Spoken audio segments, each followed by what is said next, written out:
Niprimune, the convening of the National Scientific Advisory Committee for Verification of Herbal Medicines, and about 15 other projects that we've done in the past 8 months to combat COVID-19.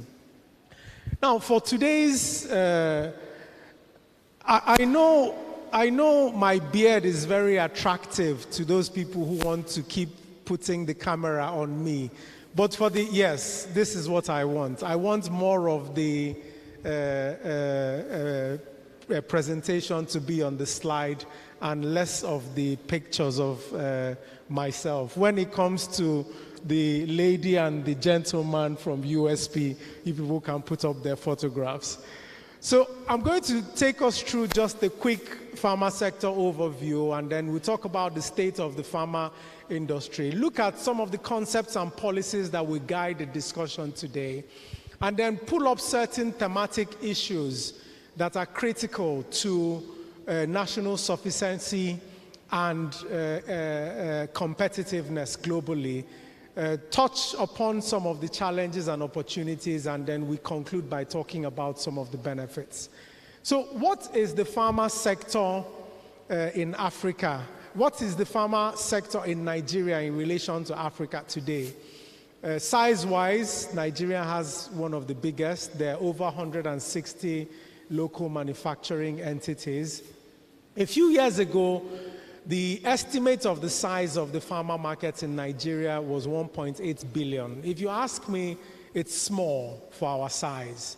And if you, according to two key guys who looked at the annual growth rate of 13%, they predicted that if policy interventions were put in place at the time they undertook the study, that the pharma sector in Nigeria could increase to as much as 3.6 billion or even up to 5.4 billion within a space of less than a decade. And I think those sizes are sizes that are more indicative of where we need to be.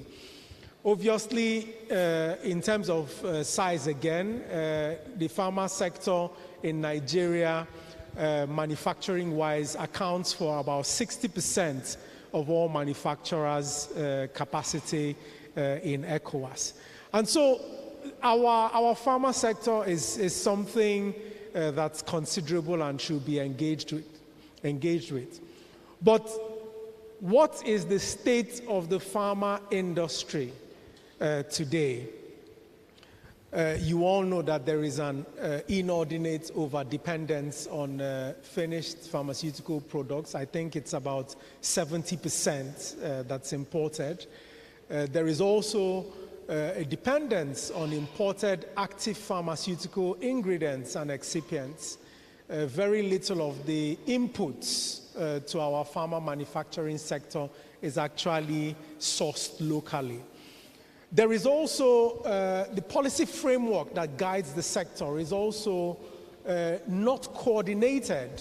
Some people have described it as unwieldy and non-contextual. And then within the industry, we haven't seen enough diversification. Some of the things that are being done, that are being done today are the very same things that have been done for the past 20 years. You know, we frequently criticize the federal government of not diversifying from oil, but even in the pharma sector, there is little evidence to indicate that we are diversifying ourselves. And then obviously, specialized pharmaceutical skills. Prior to my appointment as Director General of NIPRID, I used to be the Executive Secretary of the Pharmaceutical Manufacturers Group. And I went to quite a number of the pharma manufacturing companies across Nigeria. And you still find people coming in from India and China to take care of your HVAC. These are things that can be done in Nigeria if the proper skills are built. So there's that lack of specific skills that need to drive the kind of growth and reform that we desire in the pharma sector. But apart from, regardless of all these, there's still a great deal of potential in the pharma sector. There's still a great deal of potential in the pharma sector.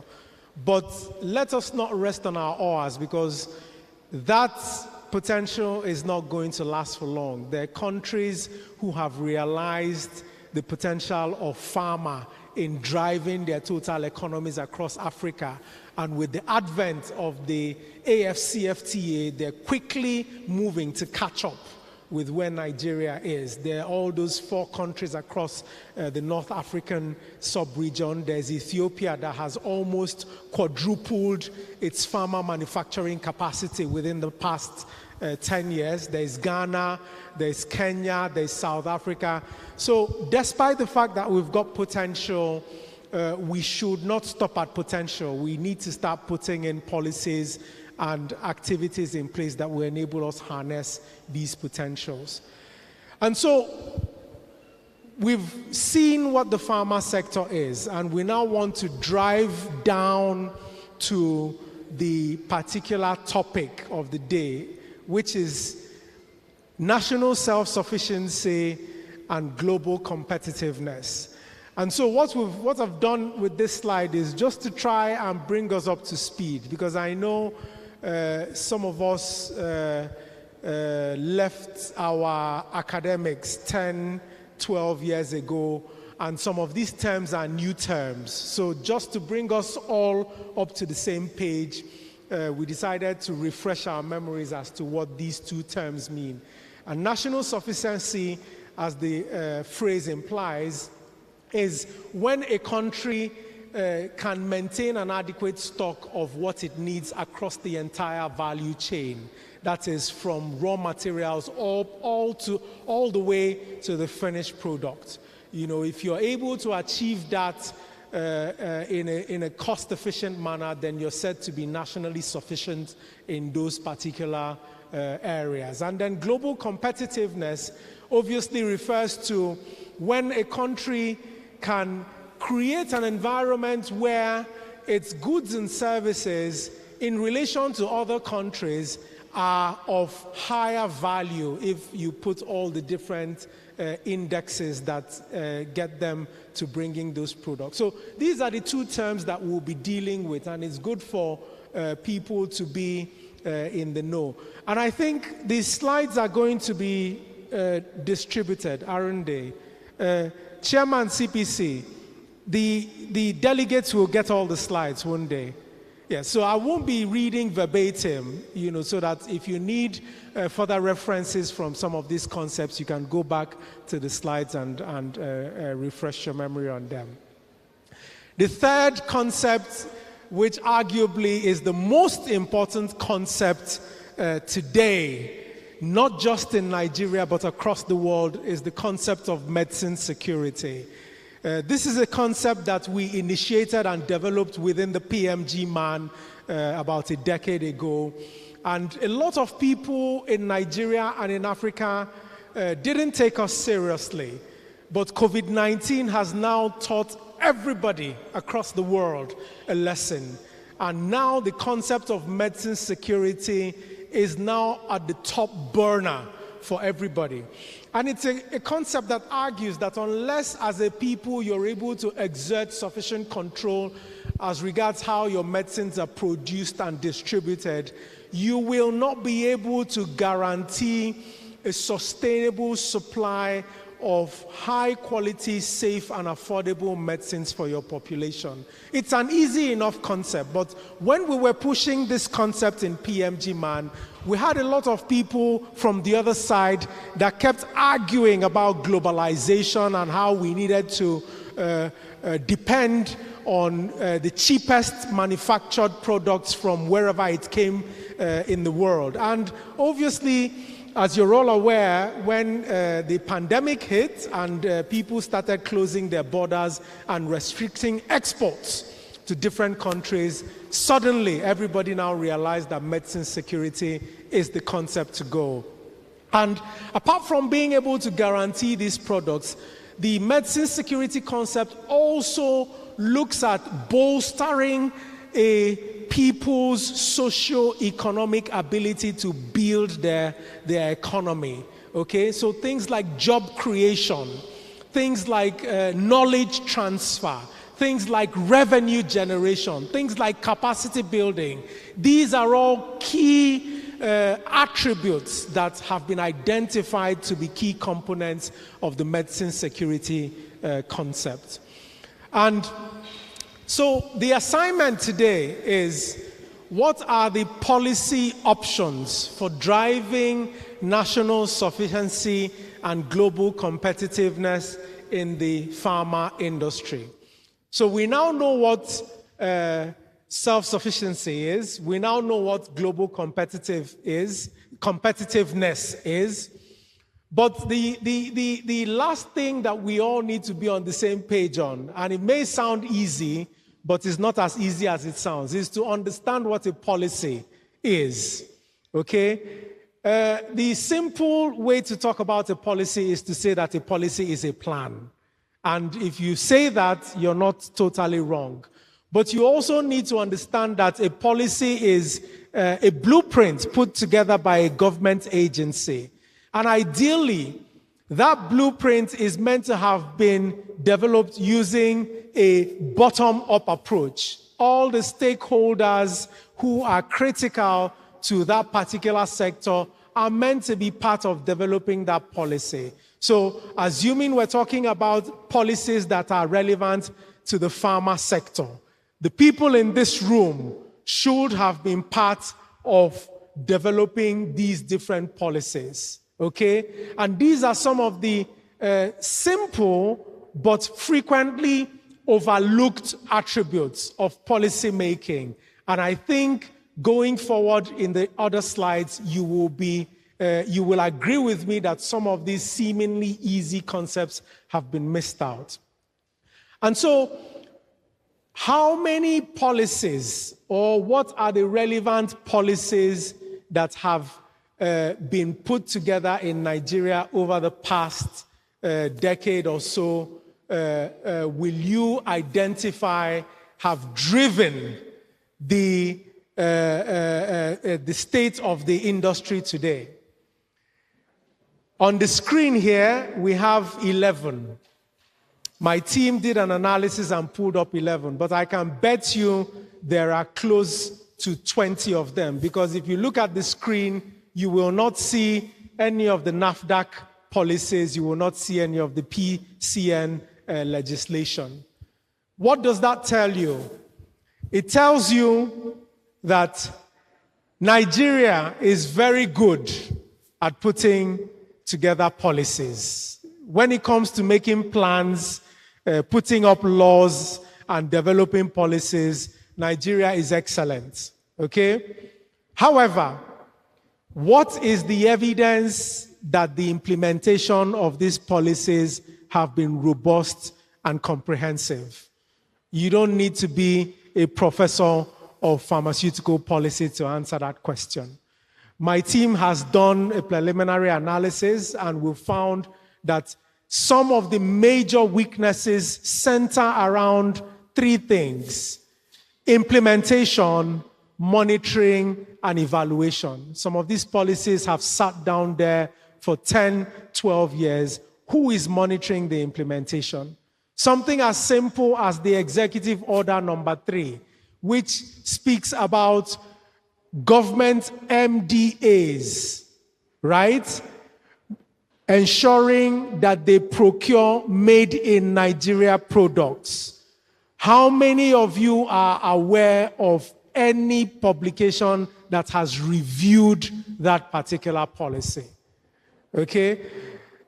Another thing that came up in our analysis is that whilst some of these policies exist, it appears that there has been a lot of working in different silos, so there may be a need for harmonization of those plethora of policies. Or it could be considered to bring up a new policy where all those things are harmonized, but you are also embedding implementation and monitoring and evaluation concepts in that new policy. So these are some of the things that my team had done in a preliminary analysis. And so another thing we did was to look at all those policies, all those 11 to 20 policies, to say, what are the thematic areas where changes need to be made? And I think the other two speakers and the chairman will pick up on some of these things when we now get into the nitty-gritty. And what we found was that the thematic issues that were common across these 10 to 20 existing policies that have touched upon the pharma sector cut across 5 thematic areas. One was governance and stakeholder engagement. Who and who made these policies? Who and who were involved? 2 was quality improvement. What is the role of ISO certification? What is the role of WHO pre-qualification? How embedded are quality engineering principles in our policies? 3 is funding and finance. There are certain countries where you go to and you have billions of dollars of grants for the pharma sector. You have single-digit loans for the pharma sector. What is the evidence that these things exist in Nigerian policy making? 4 is global competitiveness. Is our sector engineered to be competitive with people outside Nigeria? What kind of export policies do we have? And then the fifth one is market access. How is market access being prioritized for both the sector and for the nation? And so these are the thematic areas that we identified that cut across all these policies and should guide how we discuss these policy options. And so for governance and stakeholder engagement, we found things like how inclusive are these policies? How flexible are these policies? Are there any incentives? Who put together these incentives? Did the incentives come from people sitting in a government office in Abuja, or did the incentives come from people who are stakeholders in the industry? What kind of plan do you have in reviewing and assessing these conditions? Are there pharmacists sitting on these review boards? Quality improvement. Again, things like ISO 17025. NIPRID was one of the first agencies of its kind in this part of the world to gain both the ISO 17025 and the ISO 9001. I think several years later, we were able to encourage NAFDAC to join us on that. But for a country of our size, for an industry of our size, are those entities enough? Because if you do not put these particular certifications whilst you're engaging in your industrial production and your industrial processes outside Nigeria, you're not taken seriously. How many Nigerian companies have WHO certification? How many Nigerian products are WHO pre-qualified? Because if you do not have WHO qualification for your products, it is difficult for you to compete in tenders like Global Fund and UNICEF. And these quality issues speak to access to market and global competitiveness. What kind of collaboration do you have between the academia, between the research institutes and the industry? Yes, PSN was key to putting NIPRID together.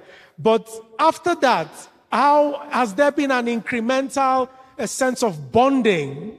You know, yes, PMG Man has a seat on NIPRID's board, but what are the tangibles?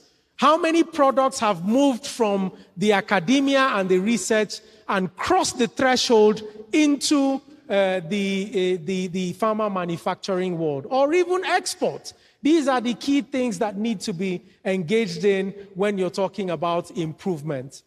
Funding and financing. I know everybody in this room will have a story to tell regarding this.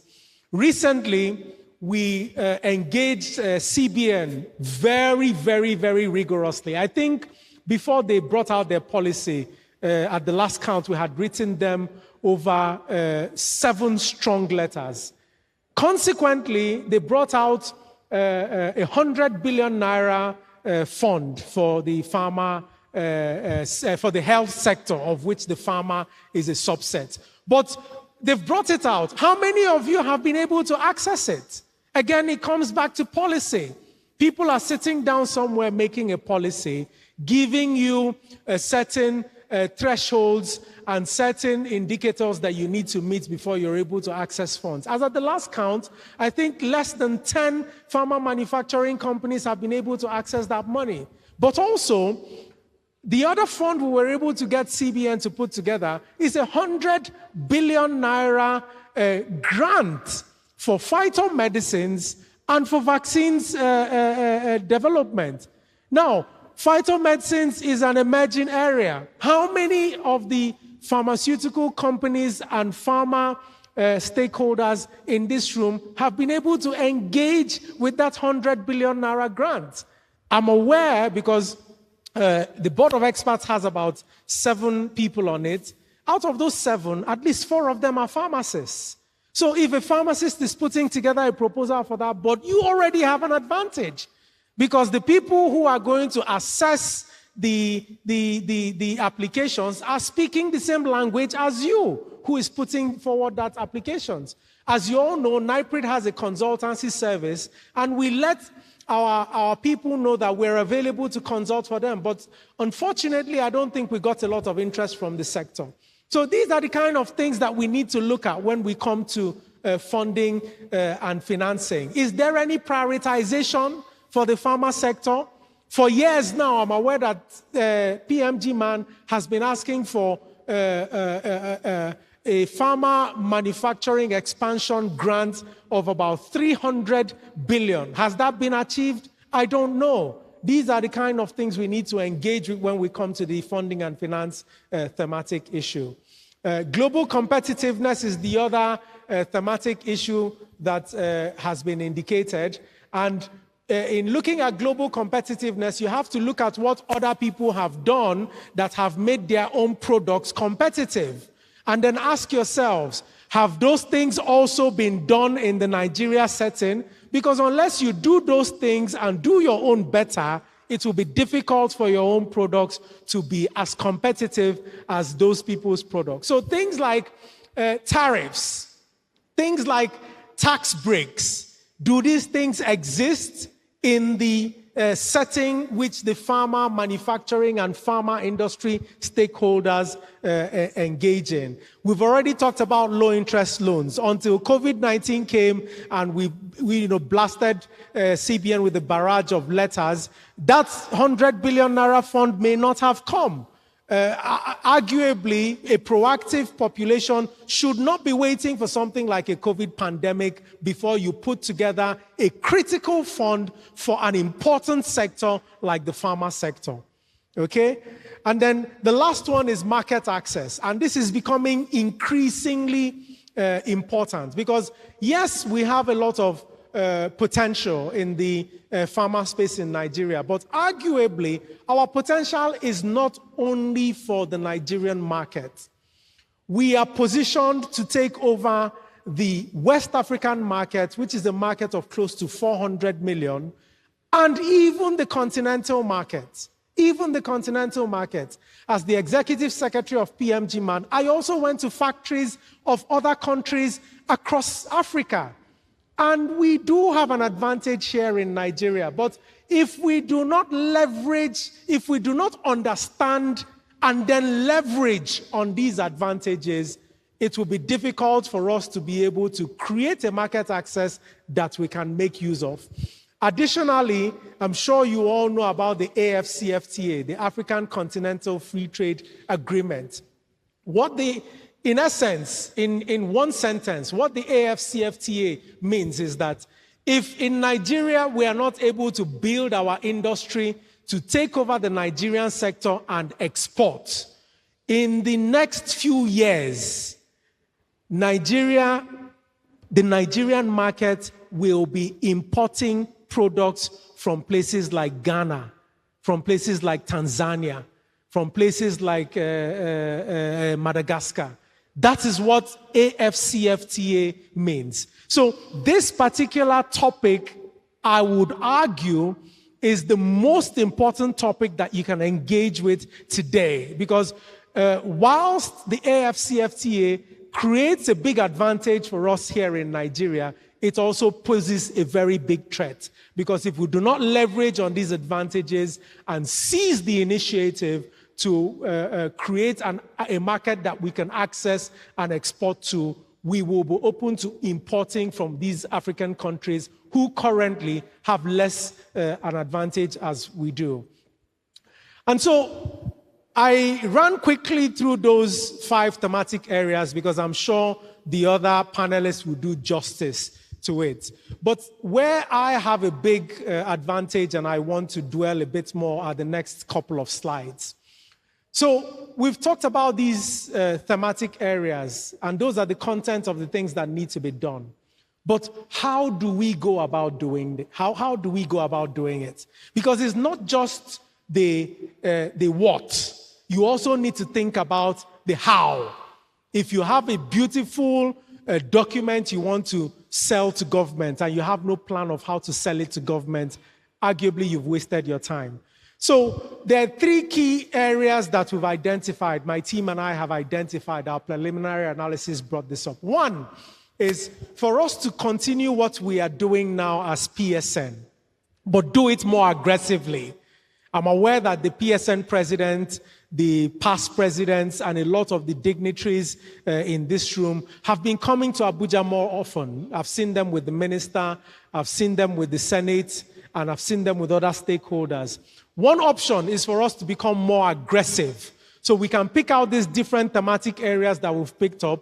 We can identify what we want in those thematic areas and use a more aggressive advocacy push to achieve them. That is one option.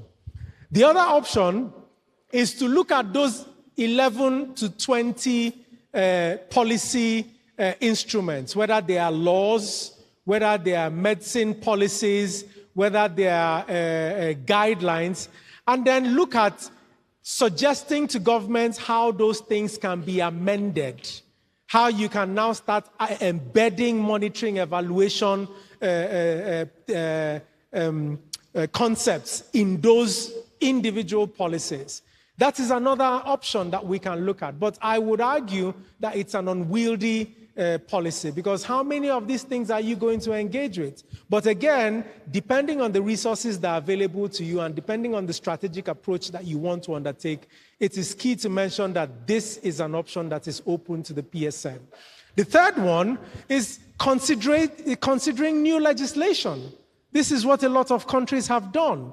You can pick all these different areas where you want changes, put it together in a bill, and then you approach a member of the National Assembly to sponsor that bill. The law says that there are 3 types of bills that can come to the National Assembly: a private bill, a member's bill, and an executive bill.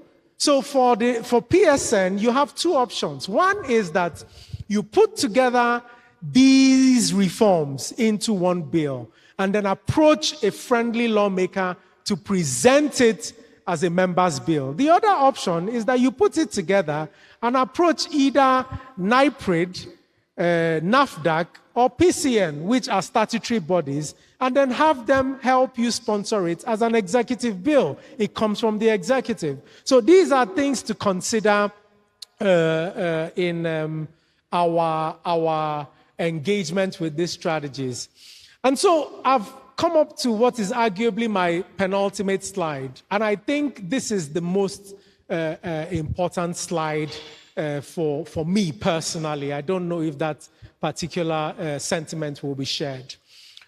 As a policy expert, one thing I'm very adept at doing is trying to understand the setting which I am operating in. And when I understand the setting which I'm operating in, I now try to develop my objectives to align with the setting that I'm operating from.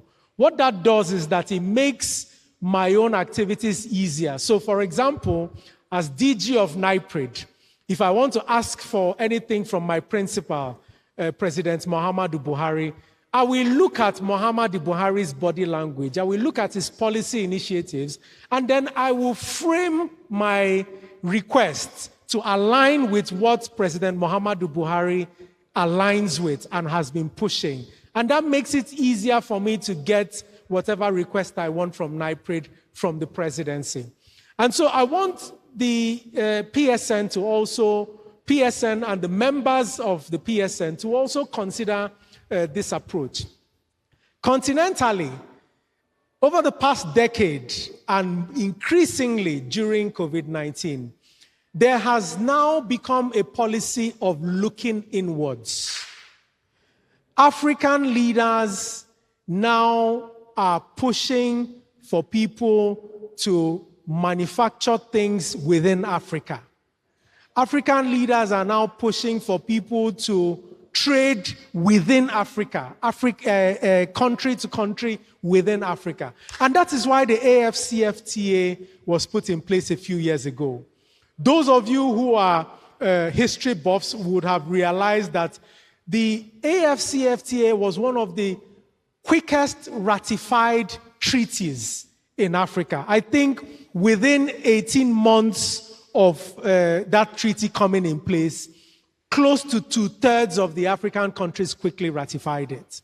Again, if you move from the continental and you come to the national, if you look at things like the import adjustment taxes over the last 3-4 fiscal policy pronouncements by government, if you look at the import prohibition lists, if you look at policies like the border closure, which has lasted now for close to 2 years, you will also recognize that the current administration is inclined towards looking inwards.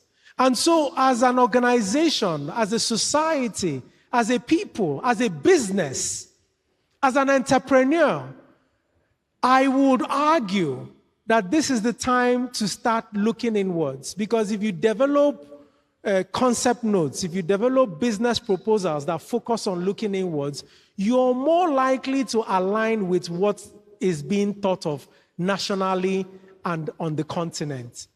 So I just wanted to put those two things out there. So based on this policy trend, based on this policy trajectory that is emerging in Nigeria and in Africa, what are the opportunities? I was speaking with my Oga, President Yaro Buddha, earlier on before people came in. And we were talking about phytomedicines, wasn't it, sir?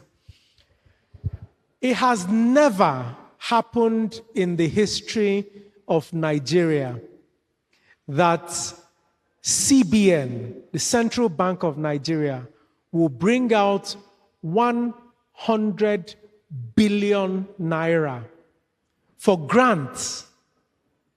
Read my lips. I didn't say 100 billion naira loan. I said 100 billion naira grants for the pharma sector. And arguably, half of that money can come to phytomedicines. Why is that message important for the people in this room?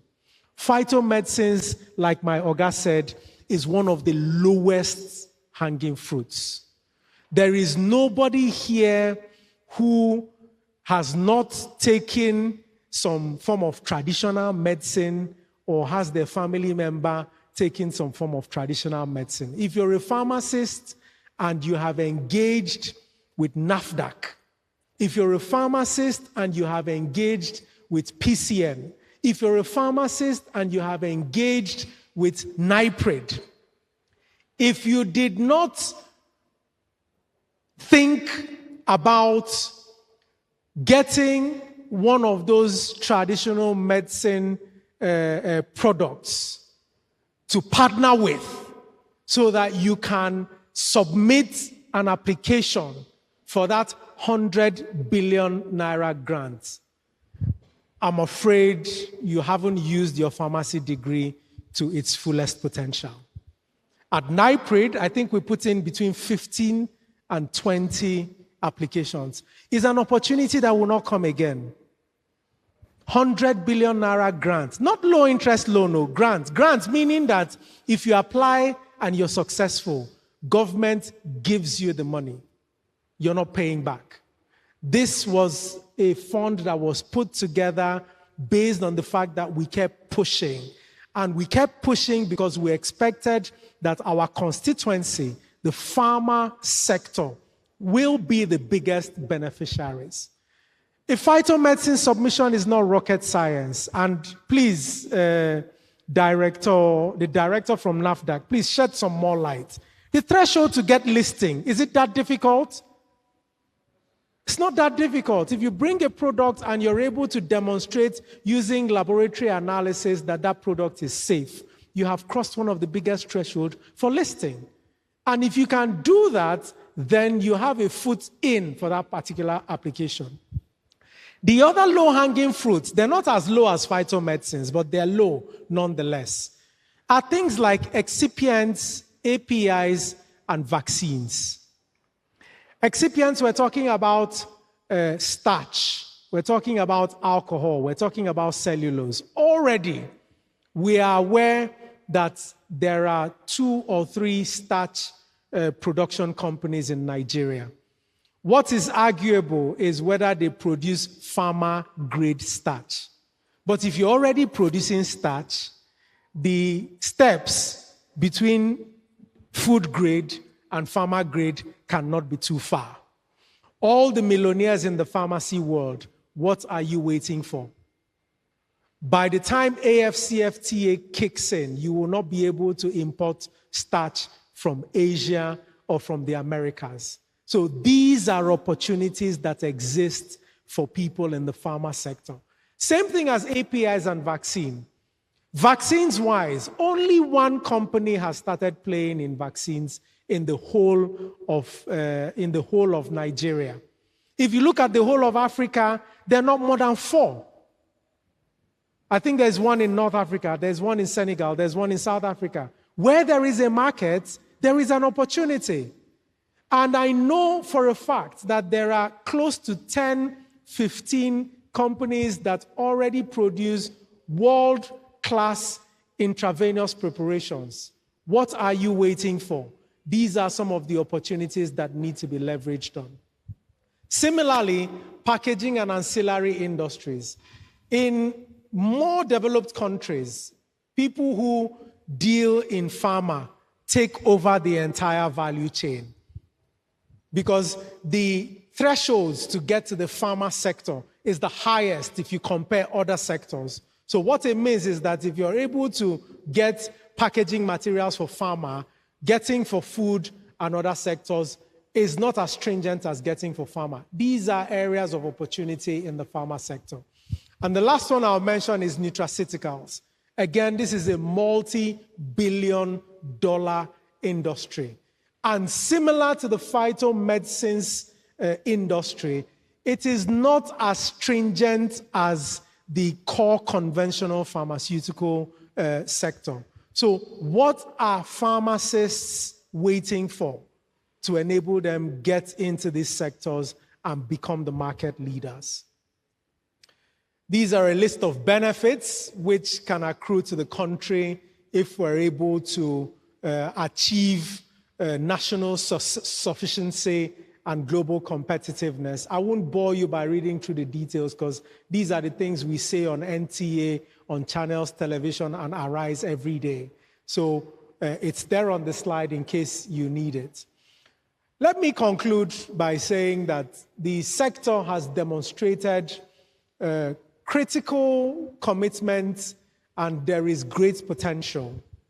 However, if we're able to think about achieving medicine security, self-sufficiency, and global competitiveness, some of the challenges that I've identified in the previous slides that relate to policy bottlenecks need to be addressed, and they need to be addressed using the right strategies. The benefits that the country can gain from achieving national sufficiency and global competitiveness are very, very many, too many to be mentioned, but things like addressing the disease profile in Nigeria and improving our socioeconomic indicators are just a few of them. Mr. Chair, panelists, distinguished delegates, I think the job for us today is now to start developing a roadmap that will help us to address these reforms and enable us achieve these objectives within a specific time frame. Thank you, ladies and gentlemen.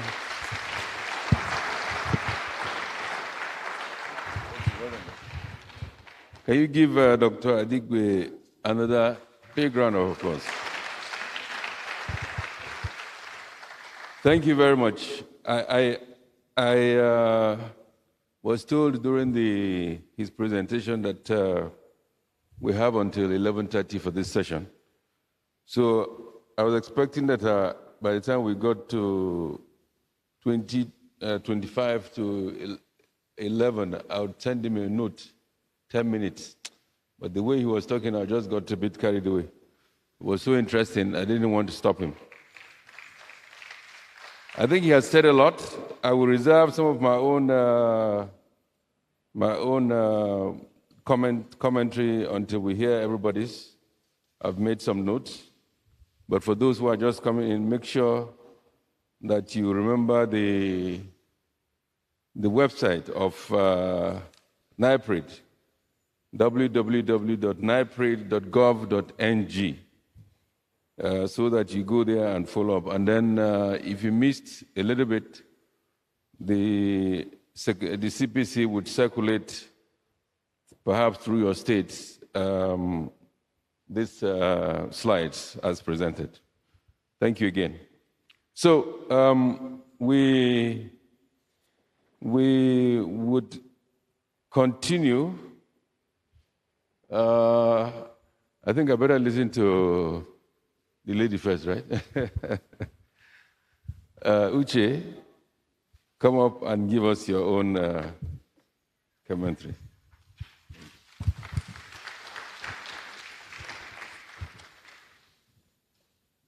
All protocols duly observed. Good afternoon or morning. Good morning, everyone. Thank you, Chairman. Thank you, Dr. Obi, for a great presentation. It looks like the lead speaker has spoken also for me. You know, a lot of the things I made notes on to introduce my topic, he has already blasted through all of them. So I don't think I'm going to go through that anymore, and for us to save time. He said that when talking about the thematic issues, one of them is the quality improvement, and that is where NAFDAC sits. So I think I'm going to dwell more on that thematic issue, which is quality improvement. Now again, there are two types of knowledge. One is what you know from experience, and the other is knowing where to get information on something. So when I heard him going through the definitions of policy, self-sufficiency, global competitiveness, it was as though I copied from him. So that also means that I'm knowledgeable because I knew where to get information from, you know, having heard from an expert like Dr. Adigwe. I just want to correct, well, not correction, just to add to what he said regarding the number of pharma manufacturers in the country. You know, before now, we used to say we have about, meaning that we're never certain of the number of manufacturers in this country. It's a new, improved NAFDAC. Now we can tell you exactly how many active pharma manufacturers we have. So the days of we have about, those days are over. And it's data-driven, you know, it's data-driven. We don't guess. It's all documented. So that's the only thing I wanted to add, because he said we have about 160. But I can tell you now that we have 165 active pharma manufacturers as I speak.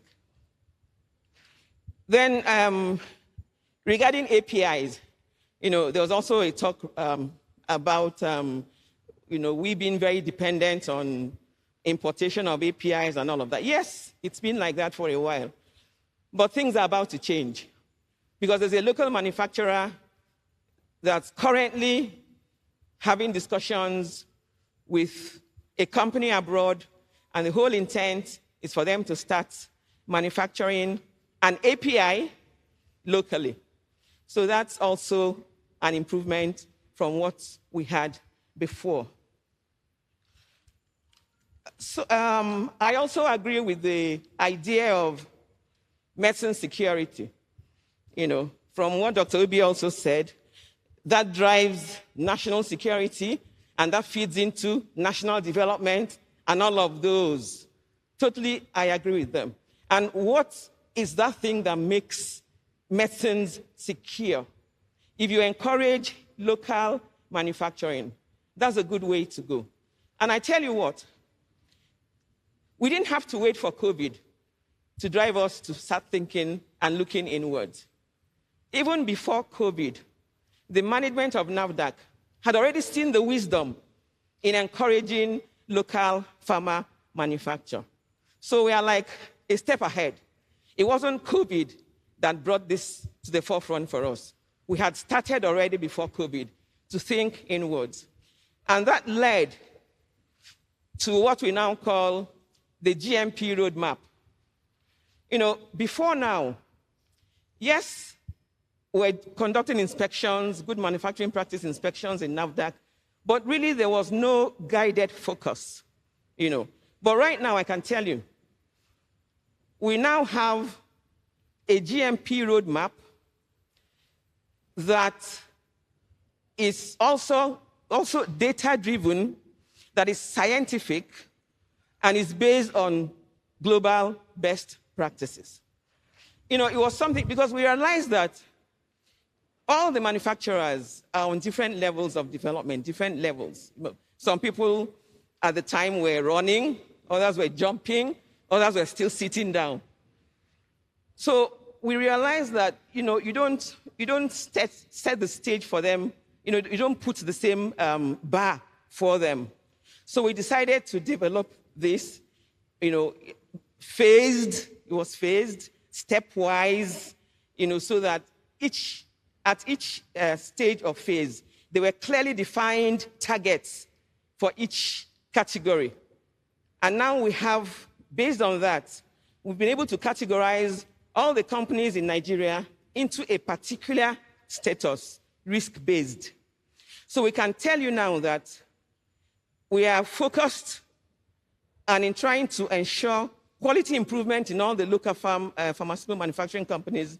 There is now a stepwise upgrade, stepwise deliberate upgrade for all the pharma manufacturing companies. And this speaks again to the global competitiveness, because we need to have all these, you know, set properly before we think about competing in the global space. You know, somebody had said that, well, I've talked about it, that we didn't wait for COVID to drive us. Somebody had said, or some people had said, that, encouraging local pharma manufacturing would have started a long time ago. But guess what? Now is another best time to start. But thank God we had started before now. So there's also, when people talk about the challenges, you know, what are some of those things that have hindered medicine security, local production, and all of those? One of the issues will be that the regulatory systems are weak. The regulators aren't up to it. But let me tell you now that, like I said already, we have a new, improved NAFDAC. With the current management, things have moved forward. You know, you can't give what you don't have. So we looked inwards. Dr. Adig also talked about ISO certification. Yes, we are proud that we are now ISO certified, ISO 9001:2015 certified. And, you know, the focus of that is customer satisfaction. Our customer is our king. And who is the customer? All the stakeholders, including the local manufacturers. So it's what we need to even do things that exceed their expectation, one of which is to ensure that they grow. Then, because regulatory systems is always pointed at as being not on top of it.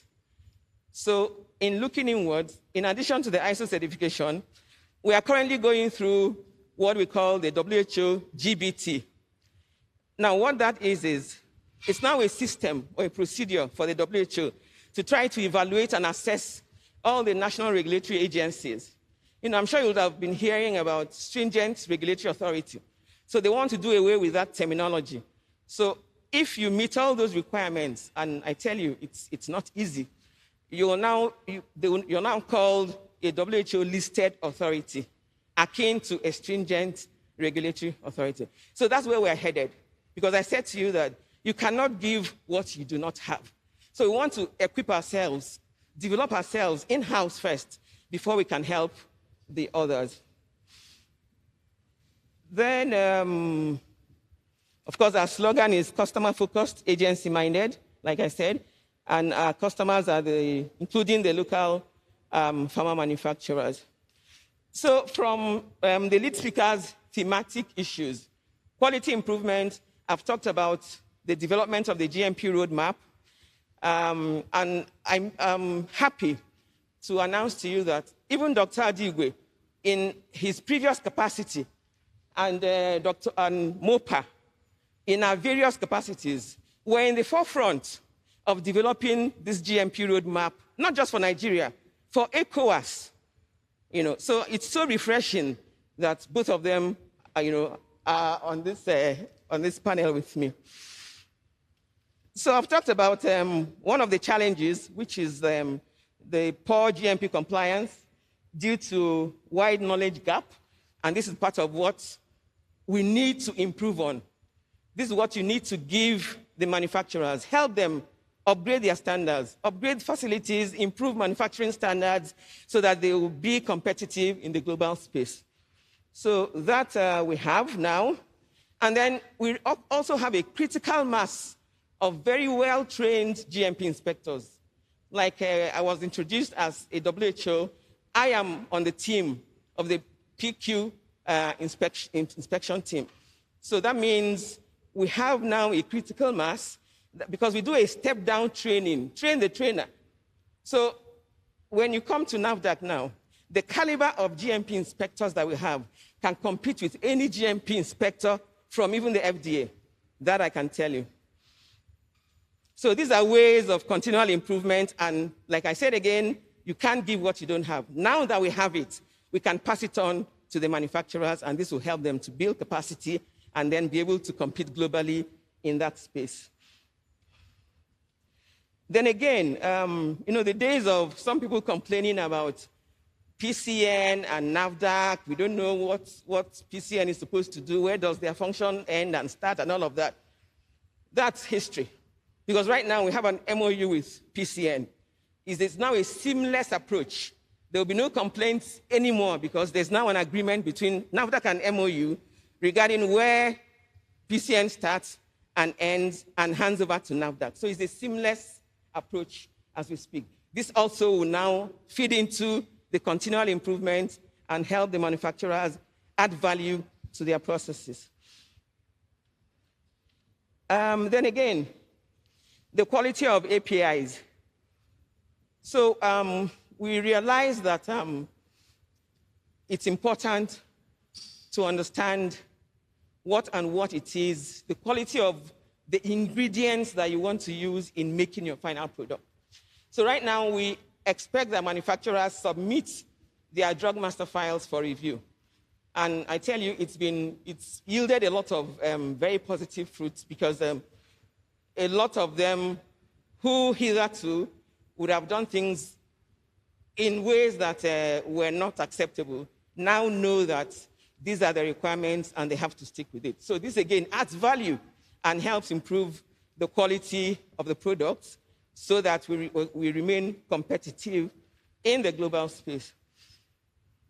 Then on huge dependence on imported products, yes, even though Dr. Adigwe has explained what self-sufficiency means, even the very, very rich economies can't tell you that they don't import one or two things.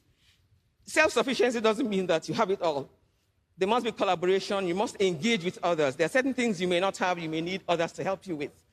So, yes, there is importation. There's huge importation now, but that's been reduced because of the encouragement we've given to the local manufacturers. Then there is this. Now, these are strategies to help to assure the quality of medicines. They might just be unwritten policies, but one that is already written is the one we call the 5+5 policy. This is a deliberate effort, very deliberate, to encourage local pharma manufacturers. Now, what happens here is, that the product license is valid for 5 years. So NAFDAC allows you, after 5 years, you get a renewal for another 5 years.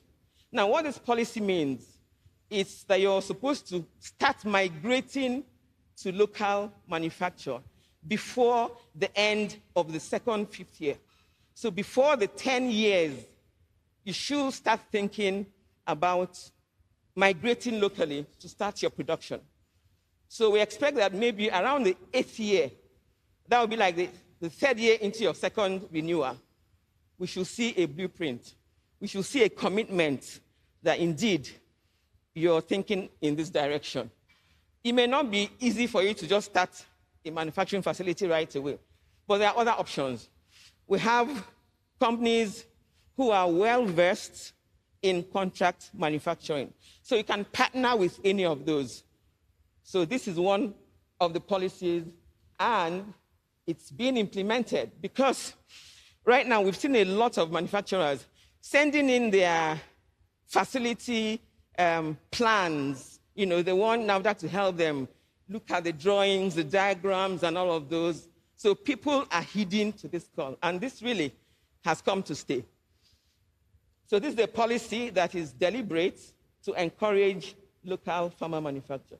And then again, there's also another protection of intellectual property, which we call exclusivity rights. So it speaks again to innovation. So if there's something new, if there's an innovation you have, please bring it forward. You're protected. This is how NAFDAC wants to encourage local pharma manufacturing. And then it speaks again to the technology that everybody is now talking about. It's front and center now. Remember what the keynote speaker discussed.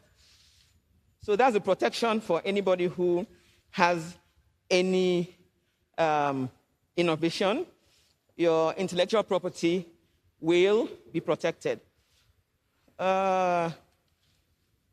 Then, for another challenge will be poor accessibility to modern technological advancements in manufacturing equipment and quality testing. It's been discussed. Even the keynote speaker, said things in this line. So what is the regulatory action?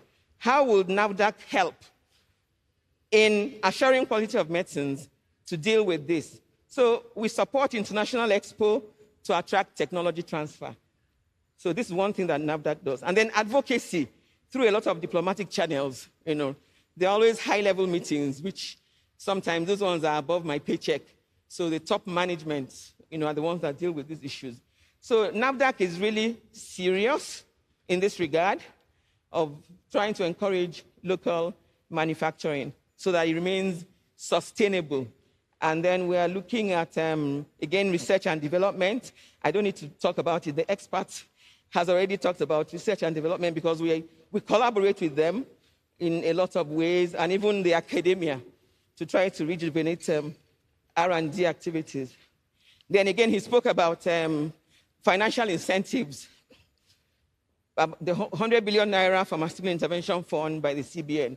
So these are ways, even though this is not a direct activity for NAFDAC, but it's a multi-sectoral collaboration.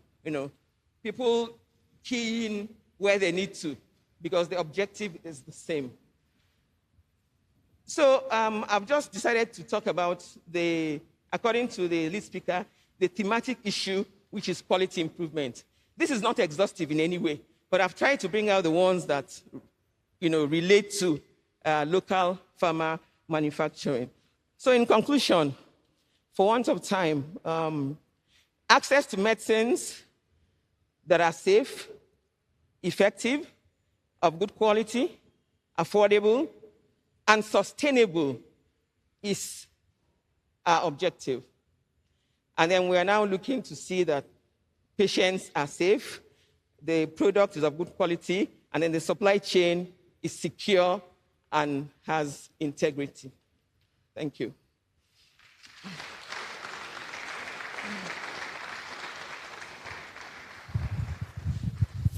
Thank you, Uche.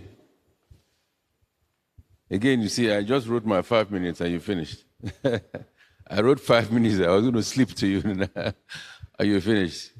You guys are on time. Okay, so we have the last speaker. I hope you have made your notes, because I want us to listen to all of them, and then we have some discussions and answer some questions. Mopa, Emmanuel, please come up. It's your turn.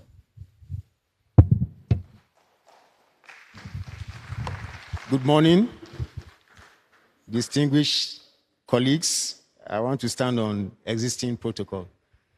The last two speakers have also done a lot of work concerning the theme of today's session. I remember Dr. Adigwe in his past life as the executive secretary of PMG Man then, and with Dr. Okiapa. And that was when we started hearing medicine security. COVID-19 today is no longer news to us. With COVID, we saw a lot of disruptions in the supply chain, and which definitely makes this theme very apt to what we are doing now, because it speaks to the situation on ground. And interestingly, the government rose to the challenge to the extent that the CBN had committed huge sums of money to support the healthcare sector, which is fantastic. And we hope and pray that they follow through with it. Just talking about that too, by the nature of the work I do, I work with the United States Pharmacopoeia. It's not the books you use in the labs. Okay, it's beyond that, and it's beyond the reference standards those of us who work in the lab use to do analysis. Okay. It's beyond just the reference books we use in our dispensing classes or in the labs today, and it's beyond reference standards that you use for analysis. As important as those things are, the US Pharmacopoeia is also into global public health. And we run a program across low and middle income countries known as Promoting the Quality of Medicines Program, which is also funded by the United States International Agency for Development. So also in Nigeria, the overarching objective of the PQM program is to strengthen quality assurance systems that will guarantee a consistent supply of quality assured medicines. So you will see that Mrs. Afokelu here, we also engage with the agency, NAFDAC. We are collaborators, both in the past and in the present, and will continue to be collaborators, all to bring about to ensure that medicines that come in the marketplace are quality assured.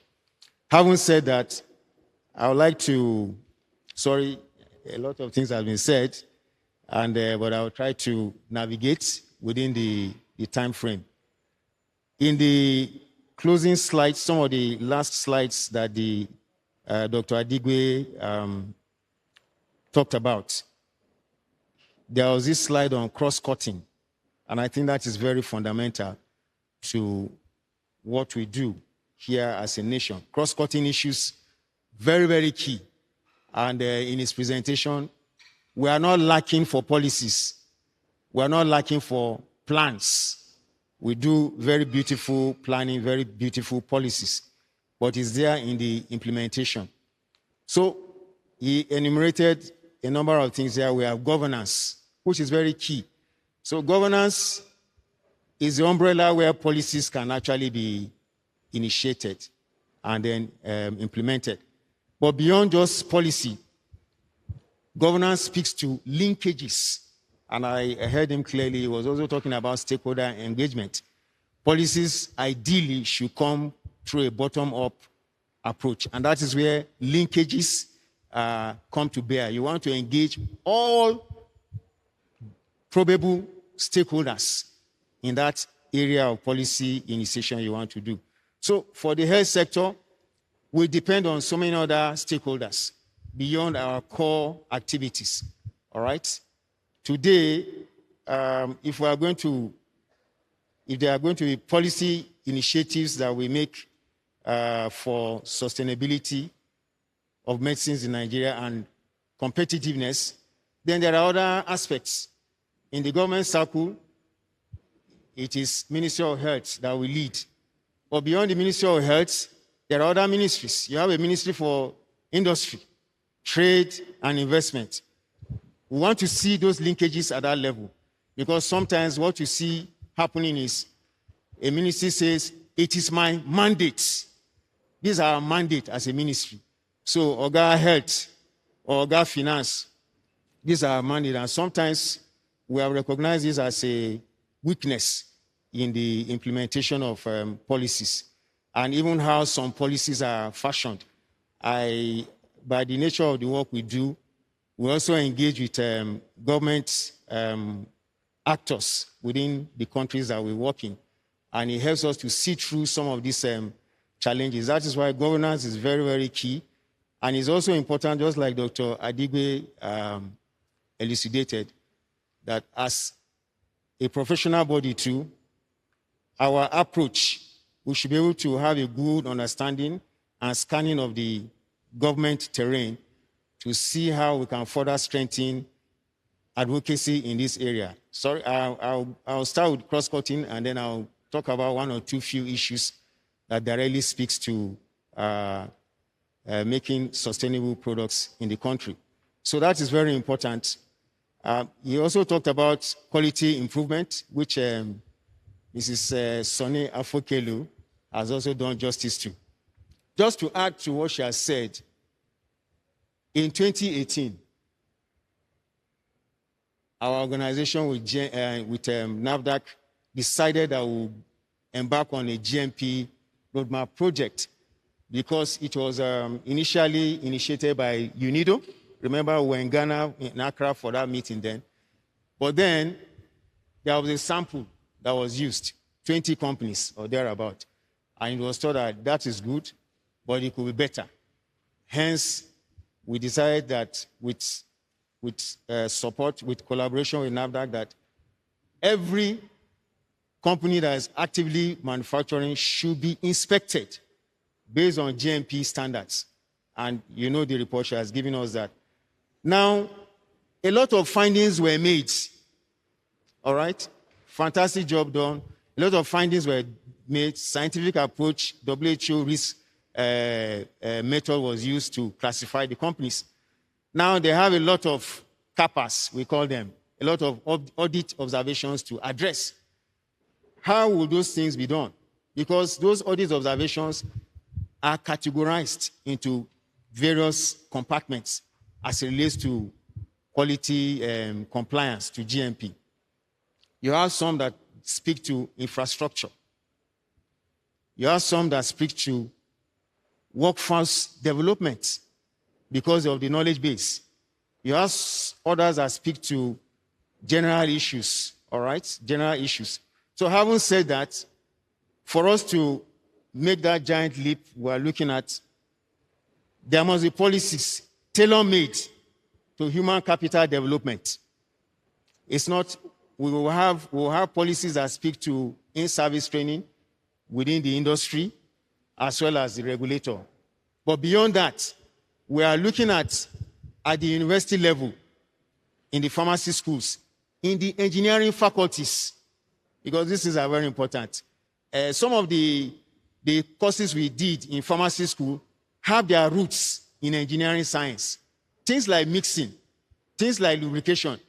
There are all things that are borrowed from mechanical engineering, and so on and so forth. So we want to see at that level, what are the collaborations that could take place? And the organization I work for, we, in collaboration with the PCN, came up with a modified curriculum for pharmacy school that we tagged pharmaceutical quality system. That curriculum is just repackaging the GMP you and I were taught in school, but with a more pragmatic approach. And the idea behind that is that even preceptors from industry and the practice will also be part of the faculty of those of that curriculum. And we were able to do a pilot with a university, Faculty of Pharmaceutical Services in Nnamdi Azikiwe University. And we have also been engaging with the National Association of Academic Pharmacists. The point I'm saying here is that human capital development is not just what we have in our facilities. You have a training program, but we must start from the cradle. Dr. Azikiwe mentioned that things like HVAC, which is your ventilation system, which is required for pharmaceutical manufacturing because there are international standards for air quality for you to be able to manufacture. In fact, what the FDA says, FDA's definition of an adulterated product is a product that is not produced, that has been produced in a wrong environment. So if you don't have those utilities functioning well, according to the US FDA, your product is already adulterated. So we are saying today there is a lack of capacity in terms of the support for the industry. And those things are very, very key. And that is why the GMP roadmap, we are hoping in collaboration with both NIPRIT, NAFDAC, and all of you here, to be able to aggregate all of these efforts we have been putting together in small, small groups and come up with more or less something like a national strategic plan for the pharmaceutical sector. So that all of us buy into, and we are seeing it as a roadmap to attain sustainability, and also to benefit from the new initiative from the African Union for as it relates to the free trade zone in Africa. Having said that, we also have other ministries that must play a role. I'm just looking at governance here. We also have the Ministry of Science and Technology. We also have the Ministry of Industry, Trade, and Investment. All right, those ministries are very, very key. There must be a synergy if we are going to make progress. We also have the Ministry of Finance. If we say the industry should be supported, access to medicines, implementation of the Procurement Act by Nigeria, etc., then the Ministry of Finance must buy into it. Reduction of tariffs, importation, for instance. They must buy into it. But sometimes what happens? In the Ministry of Finance, you also have other agencies, like the Nigerian Customs. And sometimes they are giving targets for income, for revenue. And so you have situations where they're like, well, we have a target. Some of these, your HS code, we cannot reduce it, and so on and so forth. So that speaks to issues that relate to governance.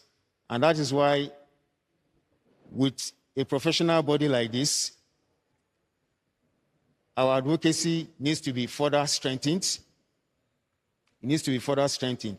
And I want to, at the same time, appreciate the society for taking these initiatives. I'm also aware that there are other subgroups within the society, like the NAIP. They've been doing a lot. I'm aware that with the current president, he also set up a research team, a research group within the PSN. So these are all laudable initiatives. But can we build those linkages? Where is the academia? We have NAPA in PSN.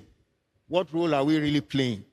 We need to come together. Within these bodies under PSN, I want to see more linkages there, targeted at what we want to achieve.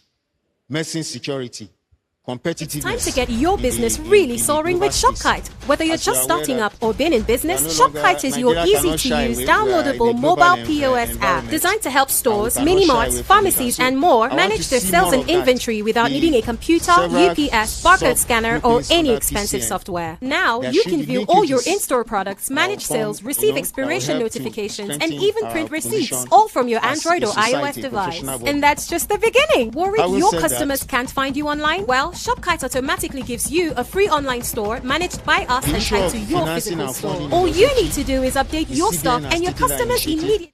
However, there are some concerns, though, based on the nature of our work. We interact with manufacturers a lot.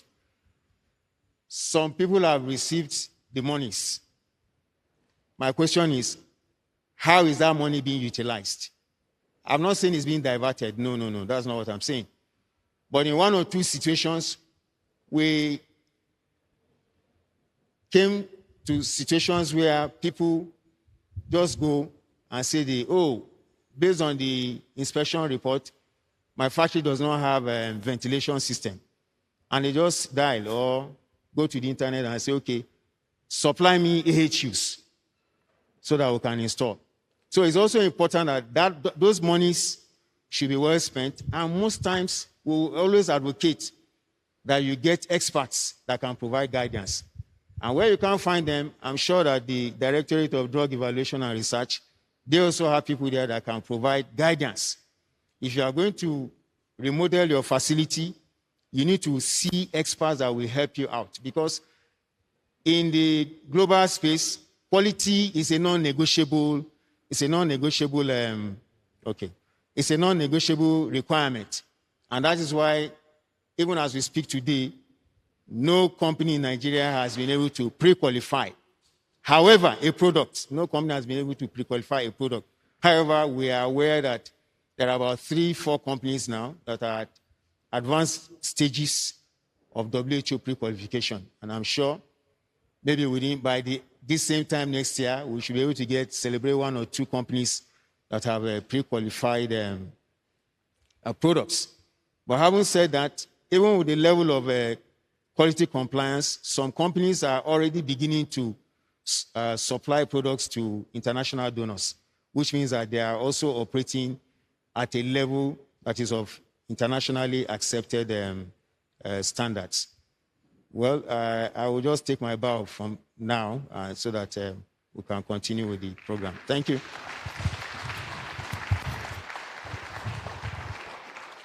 Thank you very much. Thank you very much to all the speakers and to the audience for patiently listening and waiting. Let me quickly give a 2-minute snapshot of what I had noted as just to refresh and seize that opportunity to ask a few questions as well. Please, if you have questions, once I give my 2 minutes, you raise your hand, I'll identify you.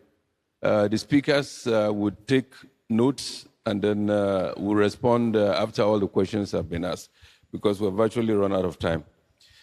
I know that the keynote speaker, Dr. Adigwe, talked about the national conference which they organized, which was supposed to be the first with respect to COVID.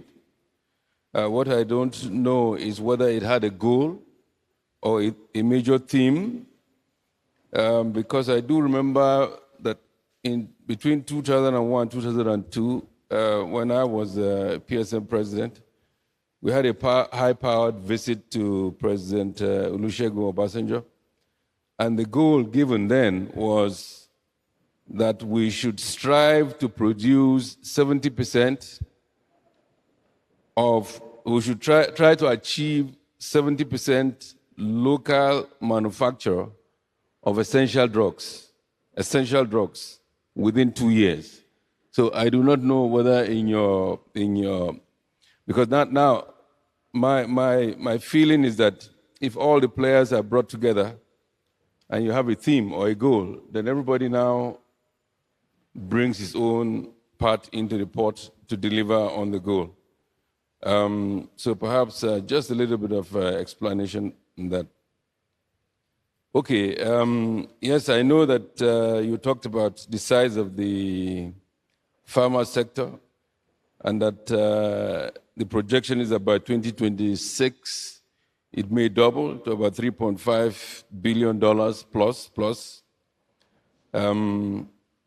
It's always very interesting when we calculate in dollars and we operate in naira because of exchange rate, wahala.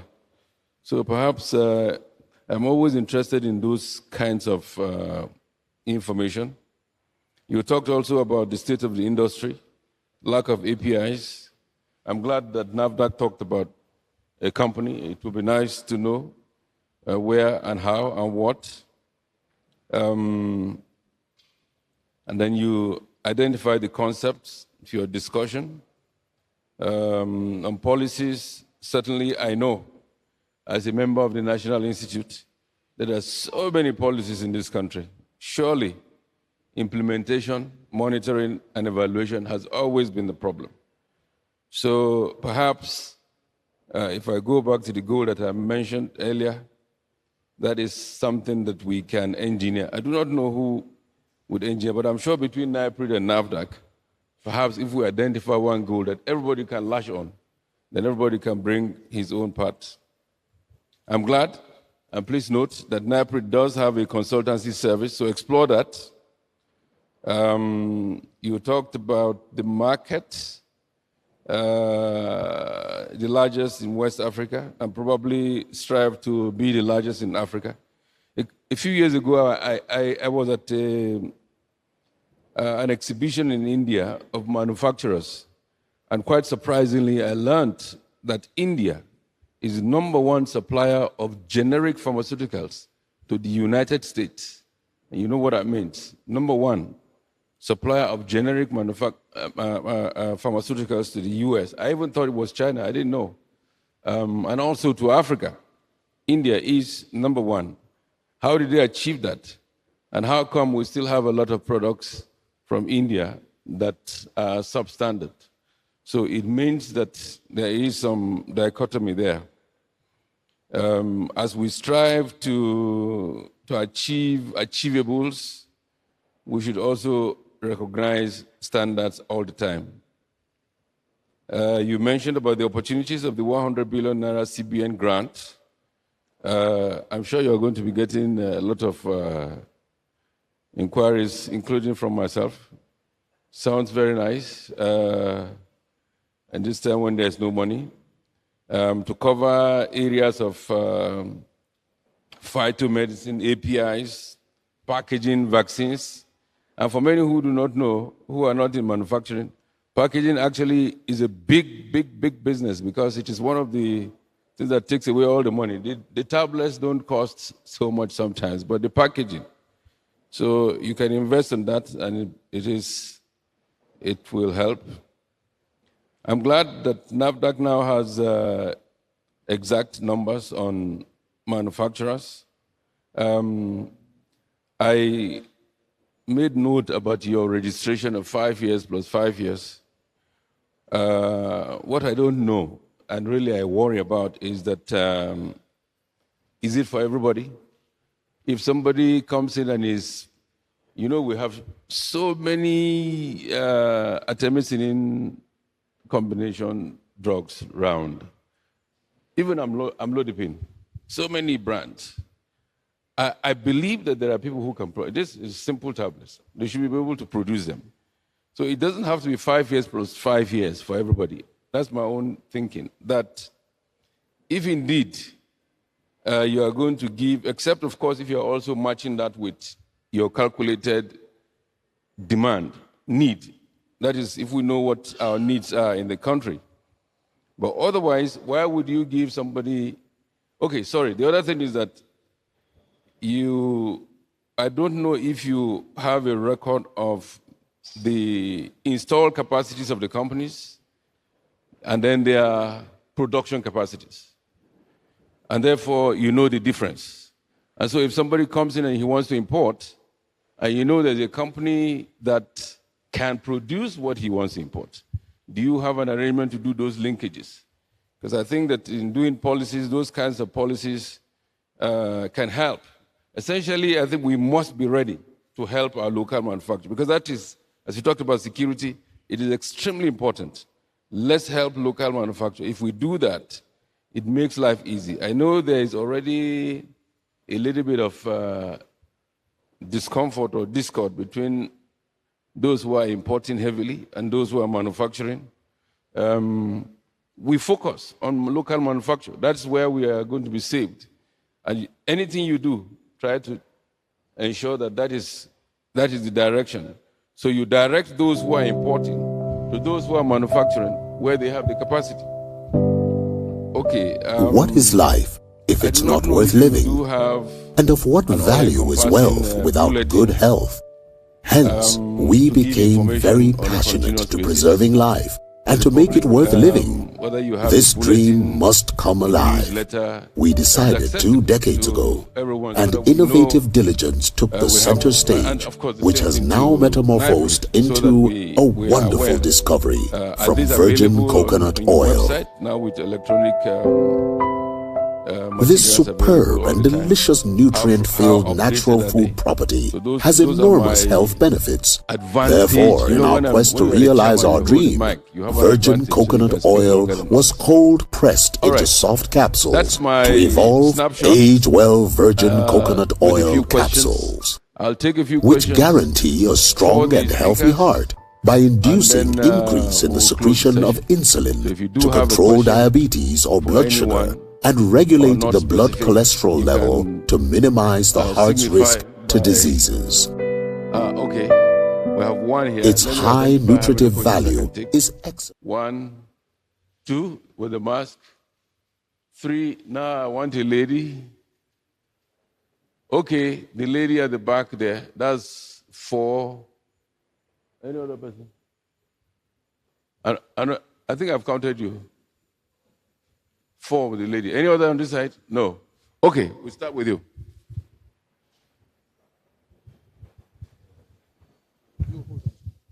Oh, you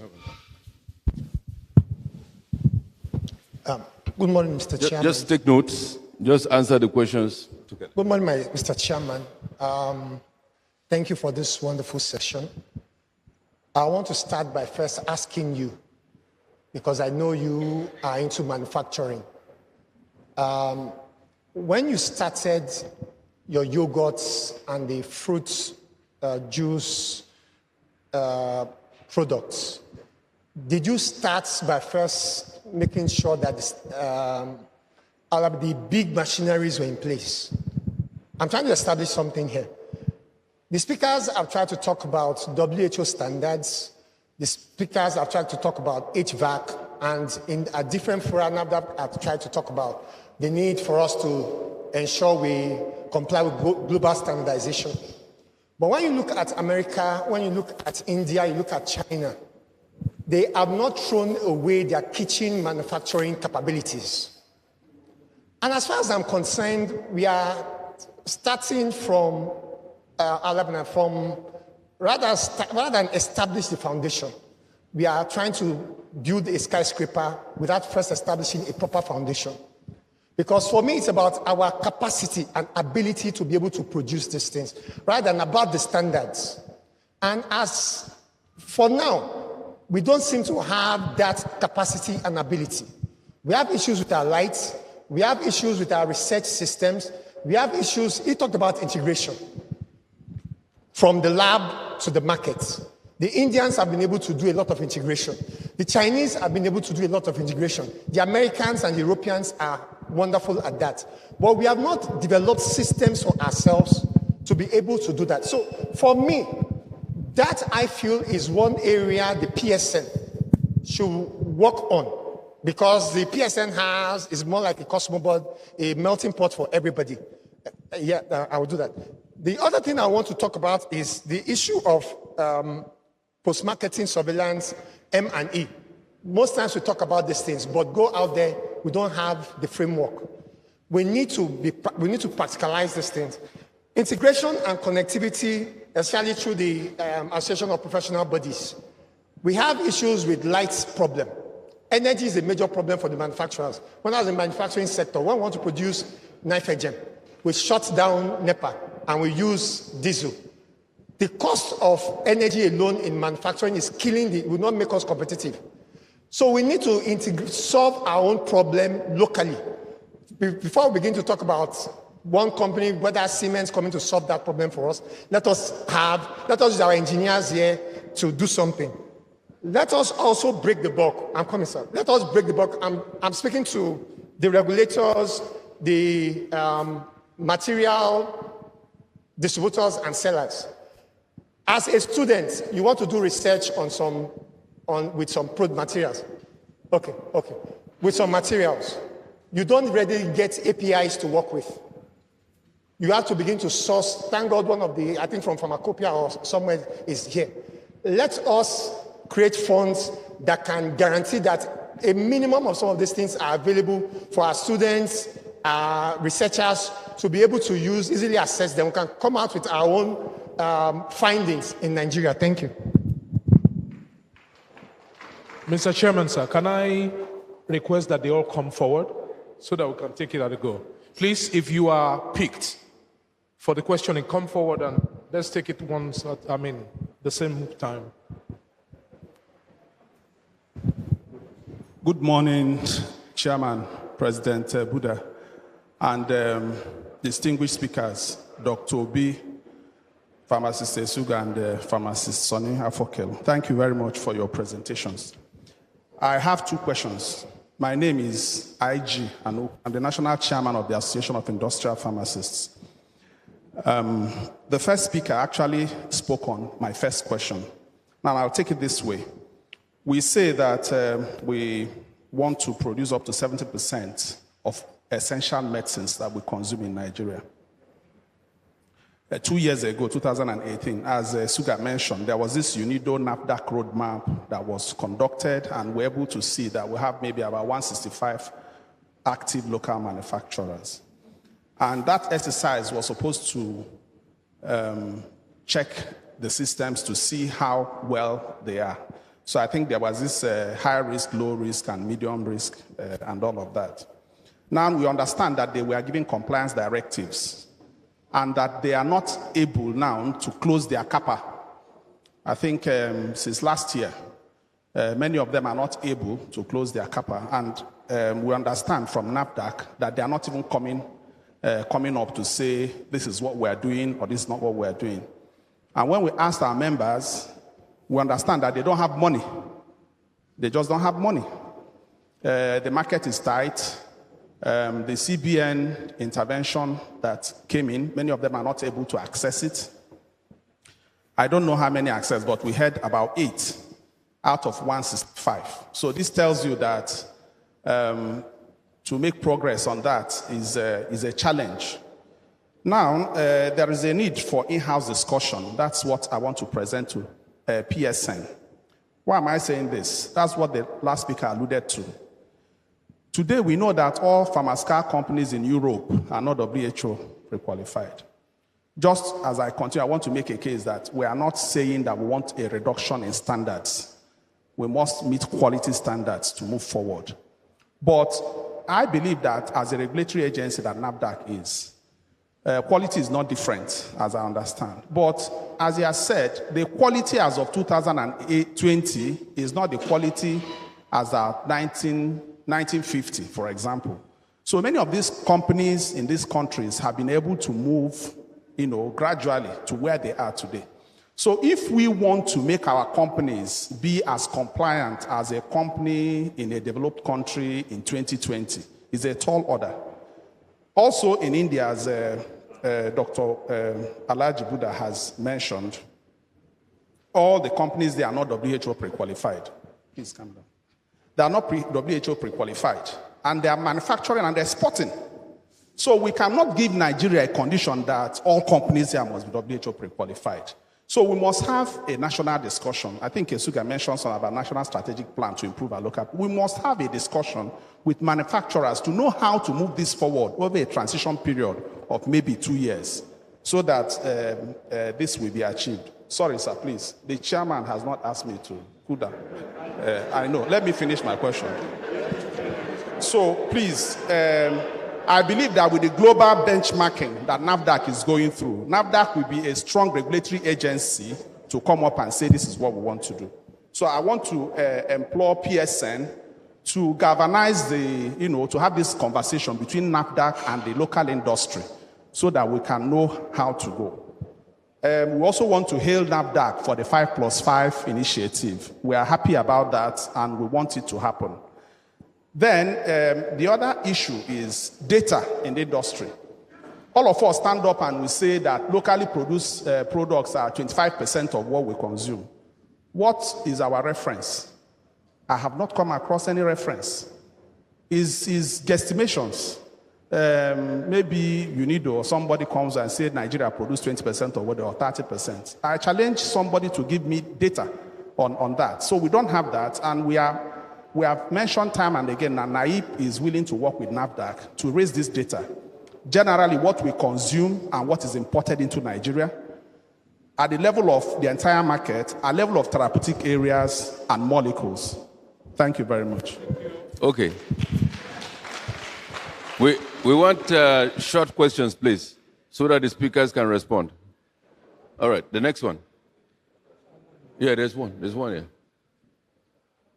Where is the lady? Okay, she's there. All right. 1 minute, sir. 1 minute. Yes. Thank you, Chairman. My name is Pharmacist Aminu Abdusalam. My comment is on policy and policy implementation, then plus leadership and health. If you trace the policy of 2005, I don't think Nigeria has ever had as comprehensive policy as 2005. And I related that to the type of leadership we had at that time. Because there's a wide gap between targets and physical policies, we will always not get to where we are going. So my advice is this: as a body, we should have a policy implementation committee in PSN that will drive those policies of the government that are relating to the sector. This is also very important. Again, too, we are discussing about somebody migrating from manufacturing to importing. I was in a forum in Lagos, NAFDAC forum, while we are driving for self-sufficiency, producing our medicines in Nigeria. Many of the companies saying they are even going back from manufacturing to importing because the environment today we have is not conducive for manufacturing. This is an area we need to drive. And finally, too, we have not mentioned about petrochemical industry to explore. There is no way we can be talking of API without, and we have at least the rudimental requirement to do this. I think if we do that, it's going to help us. Thank you very much. Thank you. Give it to the lady. The lady. This will be the last. We have another session now, so we have to round up. Okay. Good day, Chairman and the panel. My name is Abba. And my question goes to the new NAFDAC. First of all, I want to appreciate NAFDAC and PCN for having this memorandum of understanding. But what I want to say is that we've not been able to feel the impact in the school system. School system.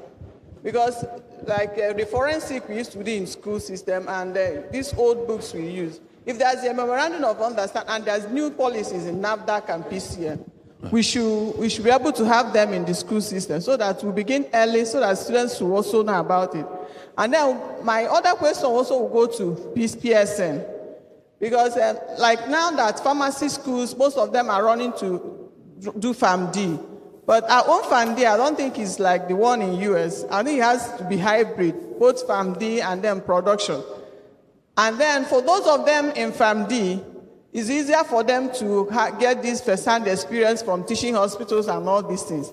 And it has not been easy for school systems to get maybe a pilot production. We've been trying to work with NAIP But it's not easy for industries to accept students even for 6 months IT because of the production process. And when they go to industries, it's also a challenge. They also complain that when they come out, what they have, the knowledge they have is not really good enough for the industry. So in the pharmacy schools, we also look at having a pilot production area. You cannot tell schools, it's not easy for ASU to get government to fund school system, so that they have a pilot production area where they can do their ITs, even if it's regional or national, anywhere. So this is what I'm pleading with PSN, to see how they look into the school system too, to assist pharmacy schools. Thank you. Thank you very much. Okay. Dr. Adigwe. Okay.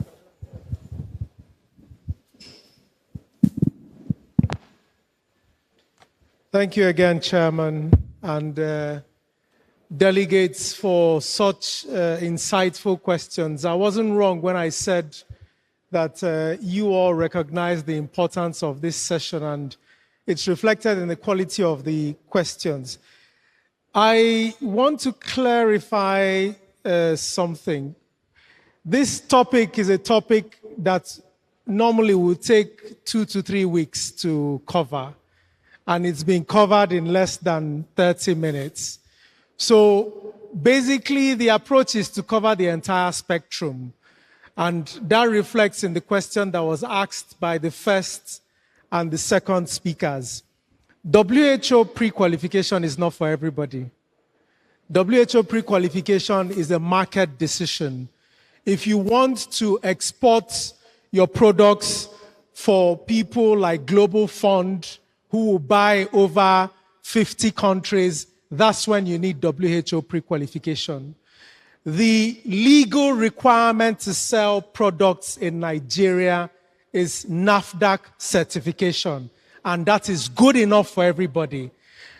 The topic says self-sufficiency and global competitiveness. You now need, that's the reason why we've mentioned things like ISO certification and WHO pre-qualification, because out of the 165 companies that manufacture, there are people like the first and the second who want to cater for people in 1 state, 50 states across Africa. But there are also 4 or 5 or 10 companies who want to manufacture for export. So the presentation is targeted at everybody, okay? I know someone who manufactures products in Nigeria and already exports to 20 African countries. So we also need to cater for his needs, just as we're catering for your own needs. And the first speaker, you're quite right that you can't start manufacturing and have all these sophisticated equipment. It's a graded approach. But for every stage that you're in, you need to be guided by PCN and NAFDAC so that at least you have the minimum national qualification to supply the national interest. So that's for the first and the second speakers. Regarding infrastructure, you're quite right that Nigeria doesn't have the kind of infrastructure that's available in other countries, but it's a chicken and egg situation. If you keep sitting in one place and you're complaining about infrastructure, AFCFTA is not going to ask you whether you have light in Nigeria or whether you don't have light in Nigeria. If you keep complaining about infrastructure and you don't do anything about addressing it and getting to the next level, next 5 years, next 10 years, you'll be importing products from Benin Republic and Republic of Togo. That's the truth. I'm aware that some people have started trying to address the infrastructural gaps. So there are proponents of pharmaceutical parks currently going on. That is a step in the right direction, because what it means is that you can have 50 manufacturers in the same place generating their energy, putting together their pharmaceutical grade water, taking care of their pharma waste, taking care of their roads, and that significantly drops the cost of those infrastructure. But you can't run away from it. You must look at producing inwards If not, we'll move from a country that's been importing from China and India to a country that now imports from Niger, Sudan, and Cameroon. And that's not where we want to be. Talking about policy, the gentleman that talked about a policy implementation committee, I want to thank you. That is an excellent suggestion. That's an excellent suggestion. Like we said earlier on, these policies are not lacking. If you looked at the slides where I put together those policies, the National Drug Policy of 2005 is there. But there's so many of them. Everybody who is appointed a DG or everybody who is appointed into government wants to bring out his own policy. It's uncoordinated, and the implementation is close to zero. Well, the implementation is poor. What is close to zero is the monitoring and evaluation. So PSN can consider a policy implementation committee if they want to go along with the first option I mentioned. That way, you pick each of the policies, identify areas that need to be reviewed in terms of implementation, and then a committee can go aggressively to identify how that can be done. The final one, Mr. Chair, that is relevant to me is the question, or rather the comment about the petrochemicals. We are quite aware of that. In fact, within 6 months of my appointment as a Director General, we engaged the NMPC very, very robustly on this question of petrochemicals. I'm glad my SA is in the room. We went together and we had a presentation to the top management of NMPC. They had all their refineries join in, and this was what we were talking about. It was at that meeting we actually identified that one of the refineries in Nigeria still is currently producing paraffin. And you are aware that paraffin is a raw material to some of the products in the pharma sector. But they haven't been robustly engaged. So we've tried at the NIPRID level to bridge that gap. There was a small setback when that particular leadership of NMPC stepped down and another leadership came up, but we're following on that engagement. So I just want to assure that that petrochemical linkage is being robustly engaged with, and hopefully when that connection is made, it will be the better for the industry. Thank you. Thank you. Thank you, sir. Okay, let me respond to, I think that's the first question, regarding why we ask companies to upgrade, something like that. I don't have the words. Yes? Okay. So I just want to start by saying that NAFDAC is a scientific organization. Now, we have only one standard. There is nothing like this is NAFDAC standard and this is WHO standard. We operate only one standard in NAFDAC. Now, I want to tell you that the requirements or the guidelines we have specify just minimum requirements for compliance, minimum. Now, that doesn't mean that where you're able to exceed that you shouldn't. But the baseline is that the minimum requirements as prescribed in our guidelines must be met. Those are minimum. And these are like saying that these are traditional approaches to doing things. Now we are in the fourth industrial, what do they call it, 4.0 industry. There's a lot of technological advancement. Not everybody can get there now, but we hope that at some point, everybody will get there. So the point I'm making is, nobody has said, do not use the traditional approaches. Bottom line is, those approaches must meet requirements. And these requirements are global best practices. So we don't have two standards. So where you cannot meet the advanced ones, and you're using the traditional ones, you just give us scientific justification why you're still using the traditional ones. As long as you meet those minimum requirements, you're good to go. There's nothing cast in stone. So that's what I want to tell you. Okay. Then you talked about PMS, post-marketing surveillance. So I want to tell you again that we have a directorate in NAFDAC whose primary function it is to engage in post-marketing surveillance. When the agency was restructured, this is one additional directorate that was created for this singular activity. So we carry out structured PMS activities, because you said there was no structure. There is a structure, because that is the function of the directorate. Pharmacovigilance PMS, PVPMS directorate, that's what they do. So there is a structure for that. Then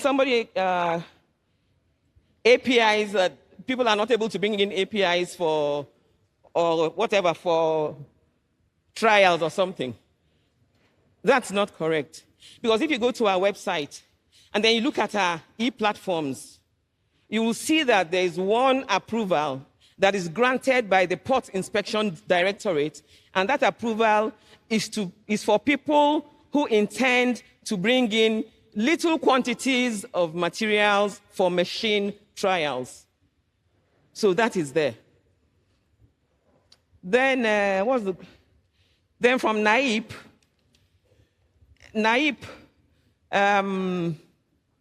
okay, your case is that maybe we are too high-handed or something, but we are not. Quality is not negotiable. The business of manufacturing medicines is not the business of frying groundnut and Gary. It's all or none, because what's at stake is patient safety. It is all or none. So the point I want to make here is there are issues that do not require a lot of money to deal with. Now, there are two risk indicating factors when we're dealing with good manufacturing practice. One is the QMS, the other one is the site issues. Many of the QMS issues do not require money to close those gaps. So if a company has many of those issues and they're telling you that NAFDAC is insisting, yes, we will insist, because it's just a change of attitude that is required to close all of those gaps. Then in addition, I want to also tell you that after an inspection, we share the inspection reports with the companies so that they understand exactly what the issues are. Then we encourage them to develop their CAPAs. CAPAs are corrective actions and preventive action plans. Develop your CAPAs and send to us. It is your process. It is your product. You developed it, so you know how to solve issues regarding it. So we give you that chance to develop it. Now you send in your first CAPA to us.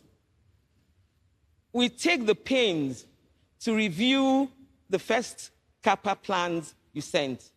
And then we advise you in way of comments where you're getting it wrong, where you're getting it right, what else you may need to add, what you may need to remove to ensure compliance. We send this CAPA to you and ask you to please redo this CAPA, taking into consideration all the comments from the inspectors as listed in that plan we sent to you. So you have two windows.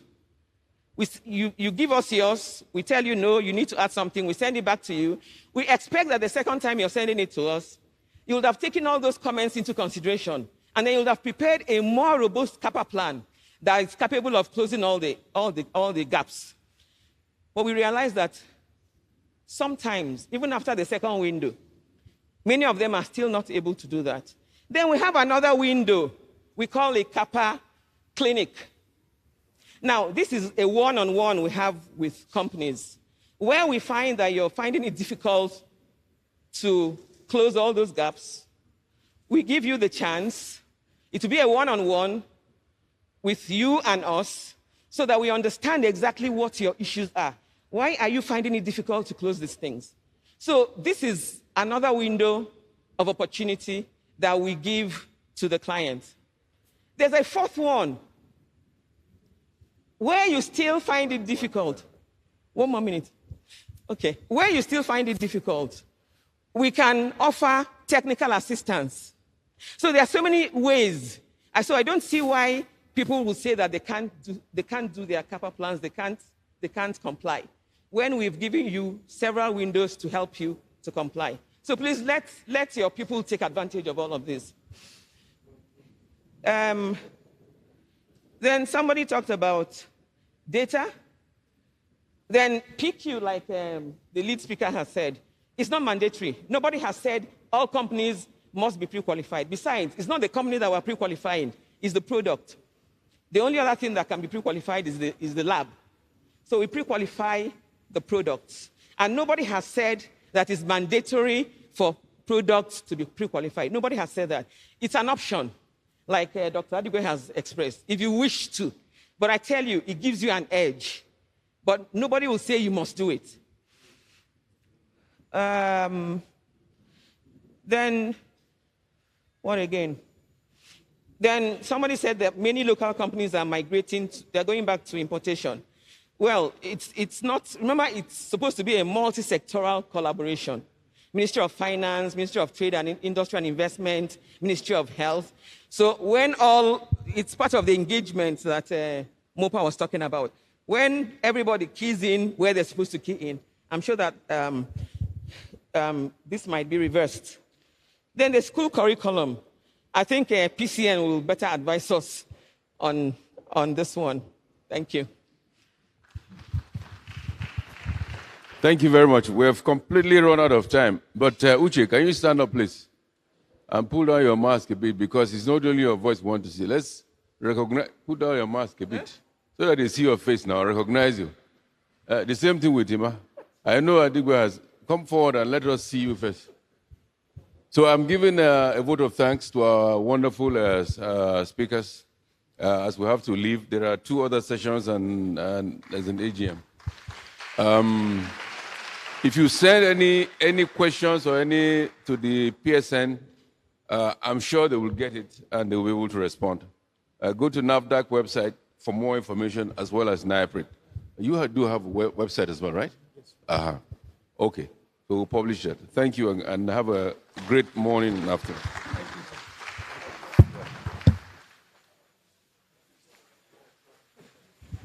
Another round of applause for this distinguished panelists. Every time before we thank you so very much, sir. Now just you don't take for cheering. Before malaria they knock me back. Distinguished guests, ladies and gentlemen, we have to. I don't try 3 different malaria medicines. Run through. None work for me. Have you tried next program. We have 2.5 hours is the effective malaria medicine from May and Baker. That is makers of quality medicines for over 75 years. So Malak contains a combination active drug called dihydroartemisinin dipyroquine, which keeps working in your body for up to 6 weeks. I want to call up immediately representatives of EMZO. This is why Malak is your control button. EMZO Pharmaceuticals. Now 3 tablets I take every day for 3 days. Representative of EMZO, it's your turn. Now so Malak give malaria boy one time. Now my head be malaria. I go punch my own back. Malak, your control button against malaria. Available in pharmacies near you. This election go hard. No, we lost our. Now you be this. Yeah. Every time before we dey see you, they waka like who know well. Now just you don't take and say.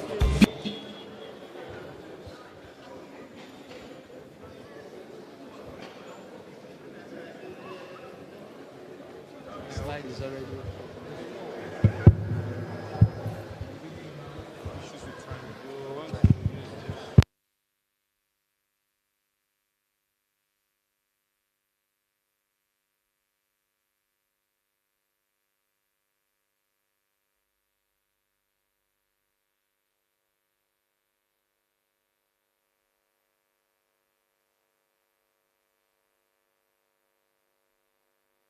Welcome everyone to the 93rd Annual National Conference of the Pharmaceutical Society of Nigeria. Indeed, it is really Omoluabi 2020. My name is Pharmacist Margaret Ilomwaya, and I am vying for the position of Editor-in-Chief of our most esteemed society. Mentoring and support of early career researchers is crucial, and so as Editor-in-Chief, I will ensure that this happens. equitable representation and leadership, as well as strengthening peer review and international visibility of our journal. Research, promotion, and partnerships across all technical groups is something that I intend to do, supporting unique technical group goals with expert policy interventions. I stand for equity and leadership through innovation. A vote for me, men of honor, is a vote for progress. Thank you very much. ShopKite. Whether you're just starting up or been in business, ShopKite is your easy-to-use, downloadable mobile POS app designed to help stores, mini-marts, pharmacies, and more manage their sales and inventory without needing a computer, UPS, barcode scanner, or any expensive software. Now, you can view all your in-store products, manage sales, receive expiration notifications, and even print receipts, all from your Android or iOS device. And that's just the beginning. Worried your customers can't find you online? Well, ShopKite automatically gives you a free online store managed by us and tied to your physical store. All you need to do is update your stock and your customers immediately see what's available for order. It's that easy. So download ShopKite today and watch your business take off with ease. It's time to get your business really soaring with ShopKite. Malaria dey knock me gbasgbos, and then one day I go pharmacy.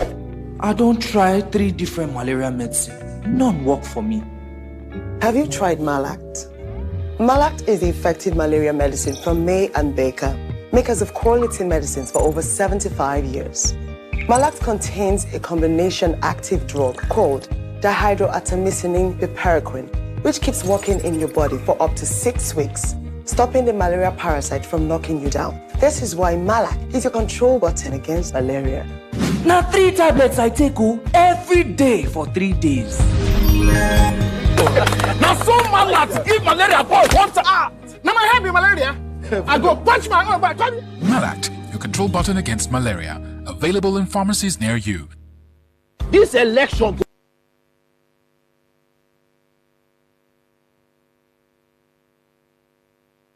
Amatem Soft Gel. Amatem Soft Gel makes treating malaria easy. Amatem Soft Gel is a game changer. Amatem Soft Gel are good to combat malaria for body. Available for adults and children. Say no to malaria. Yes to life. Here is a very... This election go hard. No, we lost our. Now you be this. Yeah.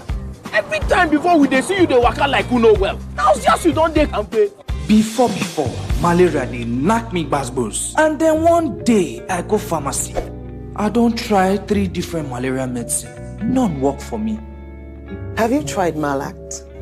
Malact is the effective malaria medicine from May and Baker, makers of quality medicines for over 75 years.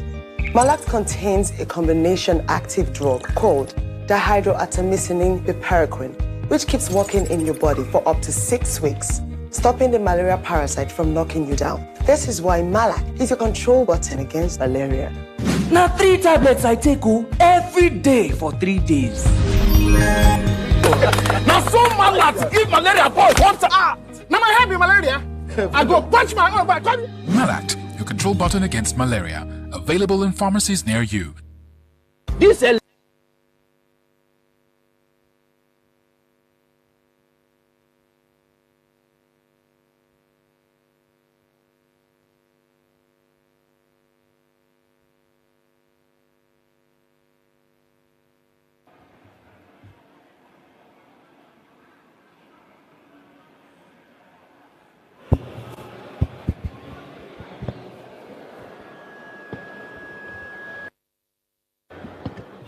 Good afternoon, everyone. Good afternoon, everyone. We're from Emzo Pharmaceuticals. We just crave your indulgence to go through this video for a start.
Okay, thank you. We are your ideal partners. We are your ideal partner in the delivery of unlimited wellness to all. All protocols duly observed. My name is Ndubuka Emmanuel, and we bring you greetings from our Group Managing Director, Dr. Mrs. Stella Okoli, OON.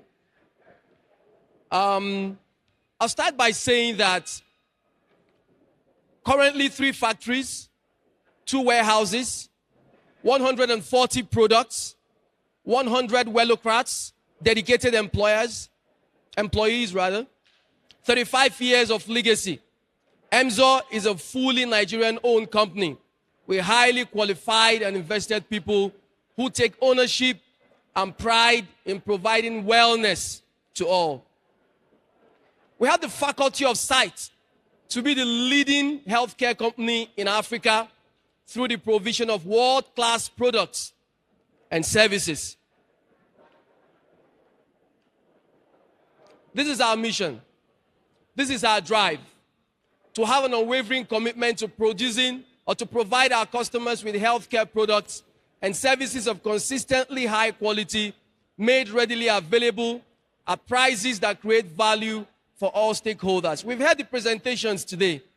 And for us at EMZO, quality is very important to us. We do not meddle with quality at all. From the active pharmaceutical ingredients to compliance with the current good manufacturing practices, we do not, joke with quality. Also, we continuously develop and reward people of integrity. Please, distinguished colleagues, can I appeal that we all settle down for these presentations, please? We are still in the course of this proceeding for today. Let's settle down, let's be quiet, and let's listen. They paid to have this presentation. Please, it's an appeal. Thank you.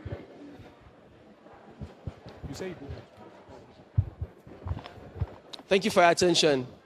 Okay, so in line with our commitment, we continuously develop and reward people of integrity who subscribe to hard work and creativity as a means of achieving individual corporate excellence.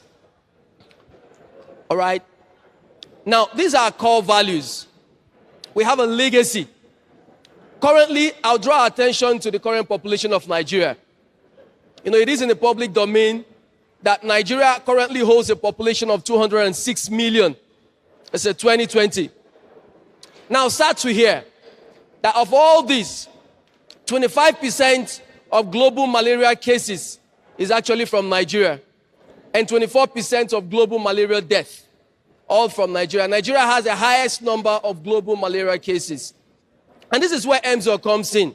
So we push to meet the need, this need with our wide range of anti-malaria products. I have some of them here physically. I'll show them to us as in the course of this presentation.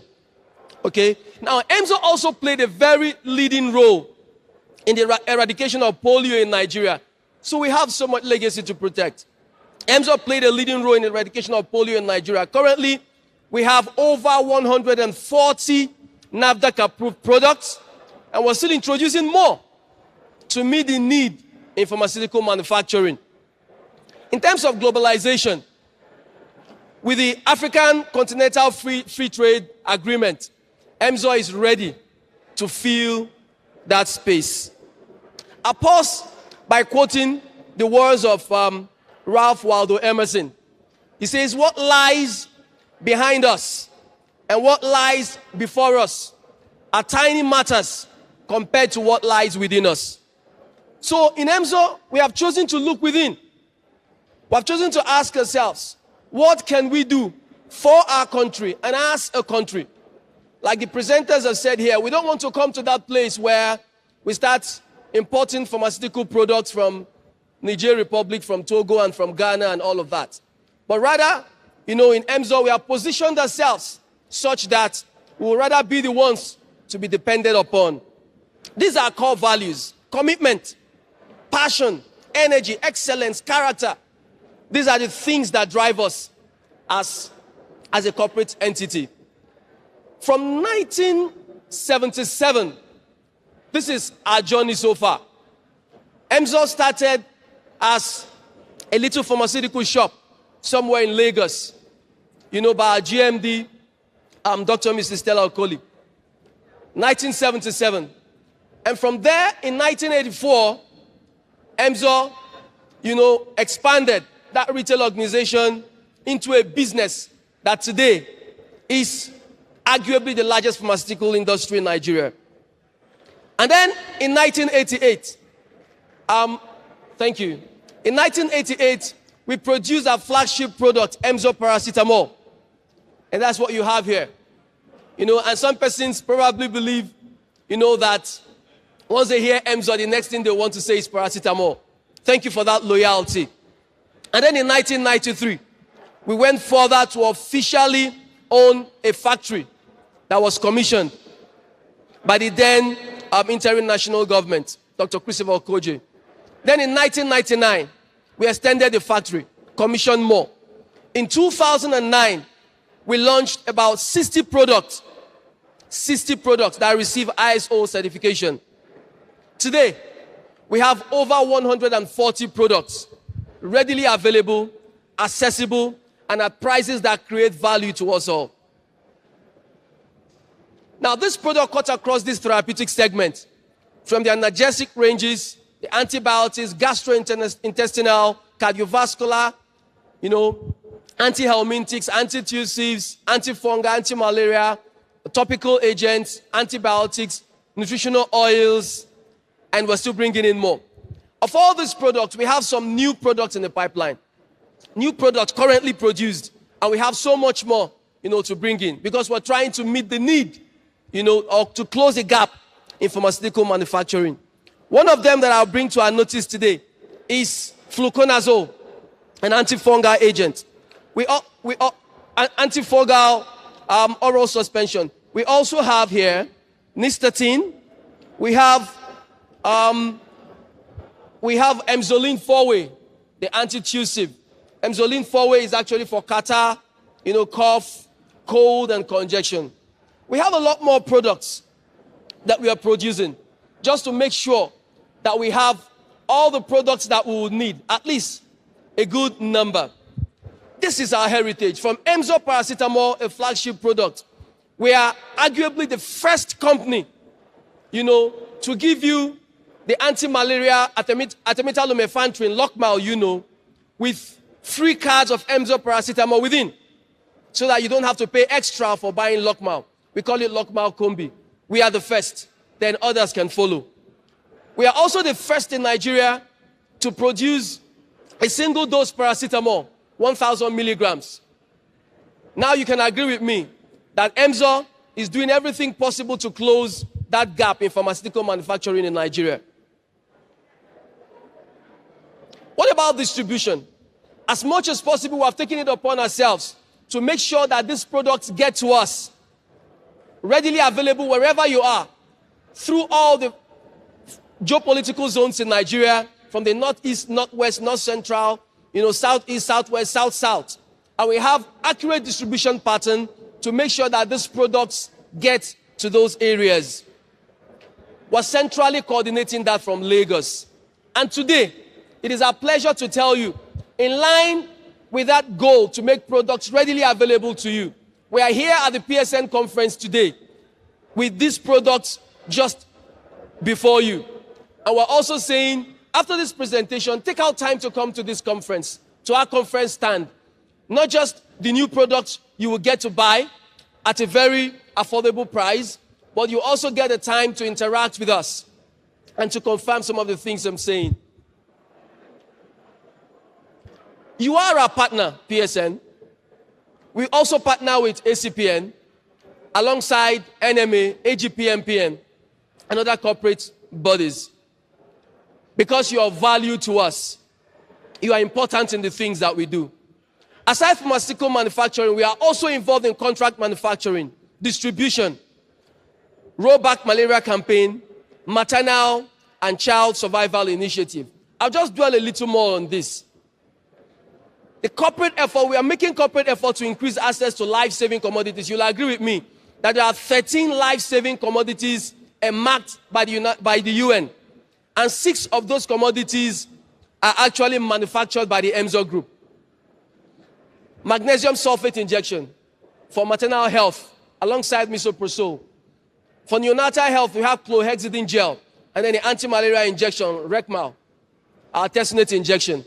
For child health, we have our low osmolarity oral rehydration salt, dispersible zinc tablet, Lockmal dispersible, Emox dispersible, and we're still producing more. We're a patient-oriented, we are involved in so many patient-oriented activities, from the mama wellness to roll back malaria, health roundtable talk, EMZO Wellness Club, misoprostol in Nation Drug Formulary. Little wonder we have gained this recognition and won these awards in the time past. West African Best Technology-Driven Pharmaceutical Company in Nigeria, Best Indigenous Nigerian Pharmaceutical Manufacturer, Pan-Africa Best Award Winner of Entrepreneur Business, Most Admired Nigerian Pharmaceutical Company, Outstanding Indigenous Entrepreneur, Distinguished Florence Nightingale Partnership Award. And we're still expecting more to come. Why? Because we are committed to these core values, our mission and our vision. EMZO is a Pan-African manufacturer and a distributor of world-class medicine, surgical equipment, and medical supplies. We are simply your one-stop medical solution provider. As we proceed, I'll just introduce you and hand you over to my other colleagues, the other subsidiaries of EMZO Pharmaceuticals, as you just go through this.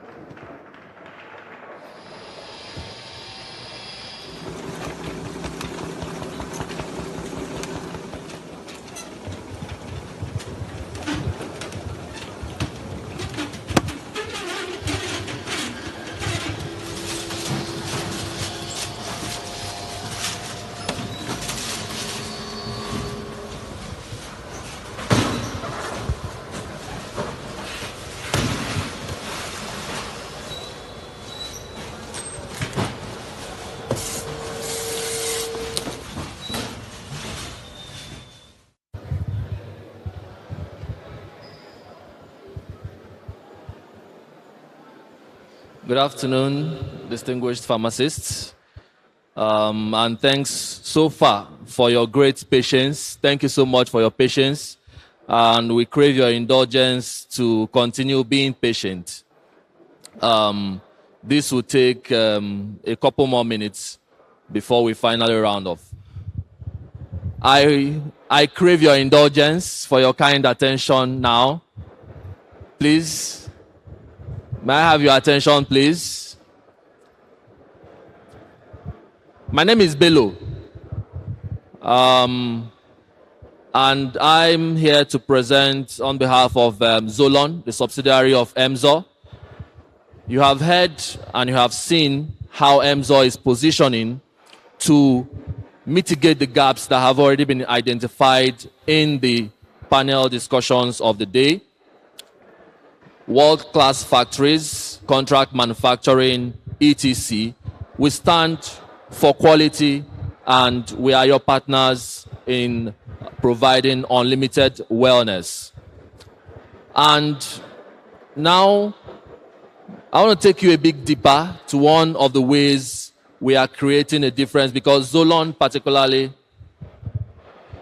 Distinguished pharmacists, please, for those at the back, you are actually disturbing the presentation here. Kindly take your seat and listen.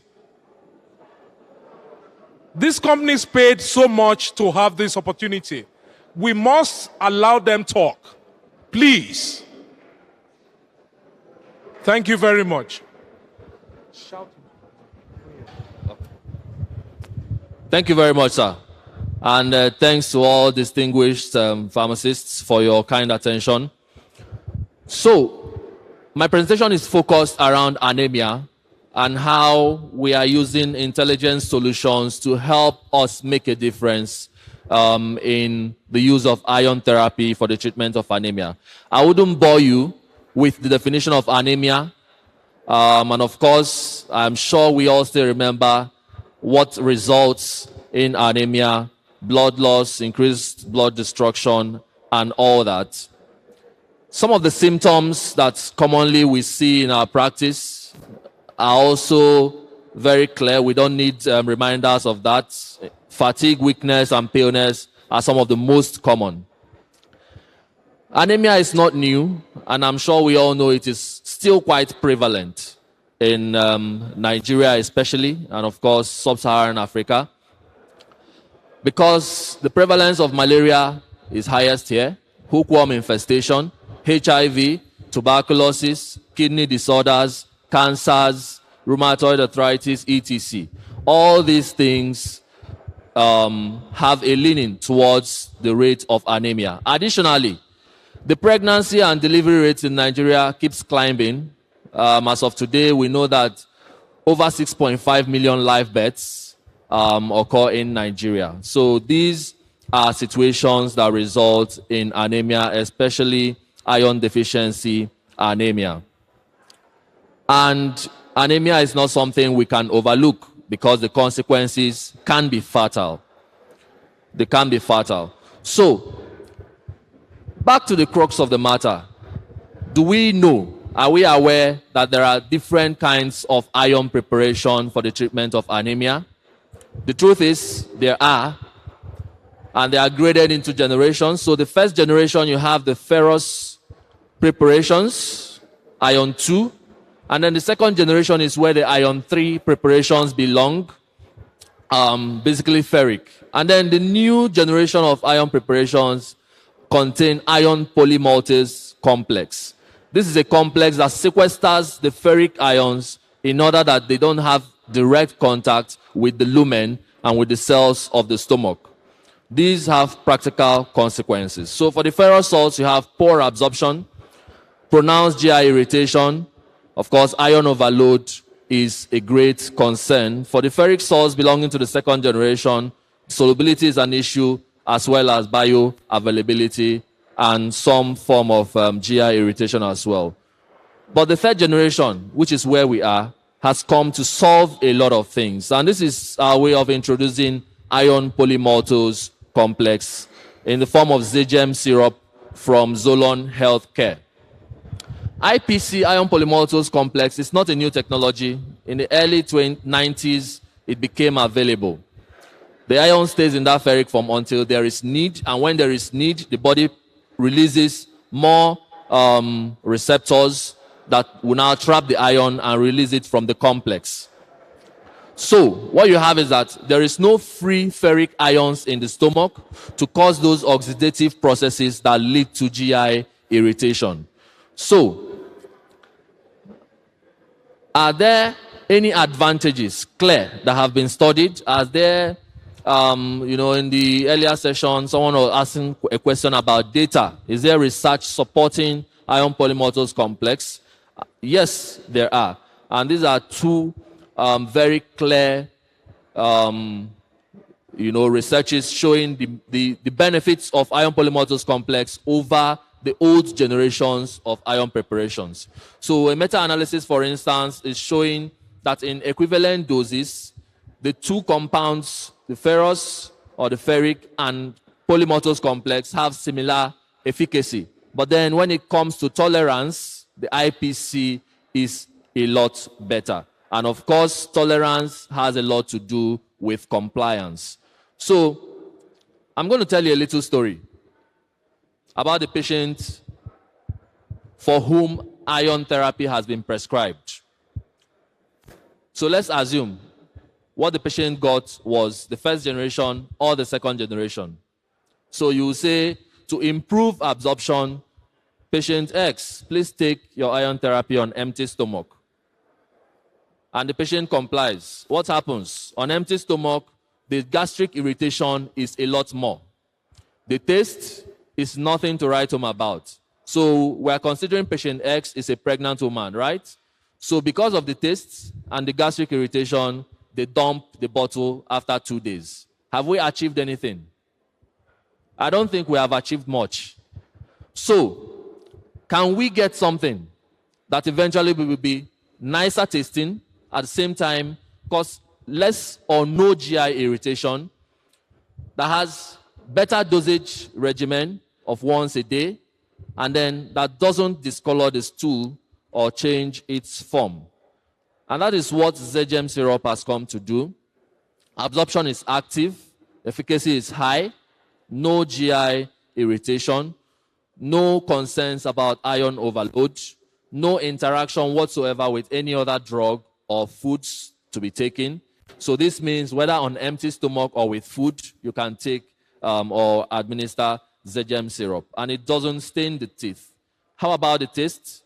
Very delicious. So this is what ZGM syrup contains per 5 ml. Iron polymaltose, equivalent to elemental iron, is 50 milligrams. Folic acid, vitamin B12, and zinc sulfate, which is very crucial in blood metabolism entirely. Who is it for? The usual. Like I said, anemia is not new. The patients who require iron therapy are not new. So from pregnant women, for recuperation after malarial or bacterial infection treatment, nutritional deficiencies, importantly, in cases of pale look, stunted growth in children, blood loss following surgeries or childbirth, hookworm infestation, and bleeding stomach ulcers, which are a bit common, current and recent bleeding accidents. Dosage, in children less than 2 years, 2.5 ml daily. 2 years to 12 years, 5 ml daily. Like I said, convenient dosing. And for adults and pregnant women, 10 ml a day is sufficient. So we're here to tell you today that you can deliver better patient experience with iron therapy for the management of anemia. Choose ZGM syrup today. And I can tell you ZGM is the only brand of iron polymaltose complex containing those components you find there, the folic acid, the B12, and the zinc, and proudly manufactured in one of EMZO's world-class factories right here in Nigeria. Thank you so much for your audience. So the third speaker for us is going to come on now, and I'll leave you with this video while they step to the stage.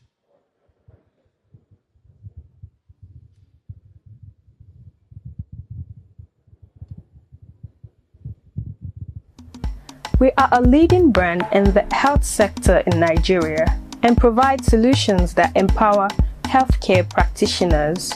Our success lies in our culture, a combination of quality products that create an enabling environment for healthcare professionals to deliver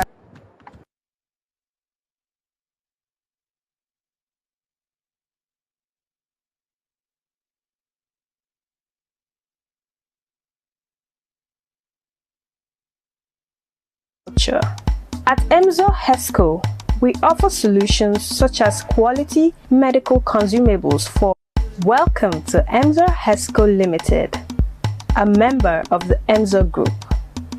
We are a leading brand in the health sector in Nigeria and provide solutions that empower healthcare practitioners. Our success lies in our culture, a combination of quality products that create an enabling environment for healthcare professionals to deliver patient-centered care. We bring a strong commitment to professionalism in service delivery, and this extends to our after-sales culture. At EMZO HESCO, we offer solutions such as quality medical consumables for wound closure, safety and protective wear, disinfectants for high-level infection control, and medical tubular disposable products. Within our equipment portfolio are a wide range of durable and affordable products such as theater and gynecological solutions, ICU and NICU solutions, medical diagnostics and imaging, hospital furniture and orthopedic implants, and mobility and rehabilitation aids.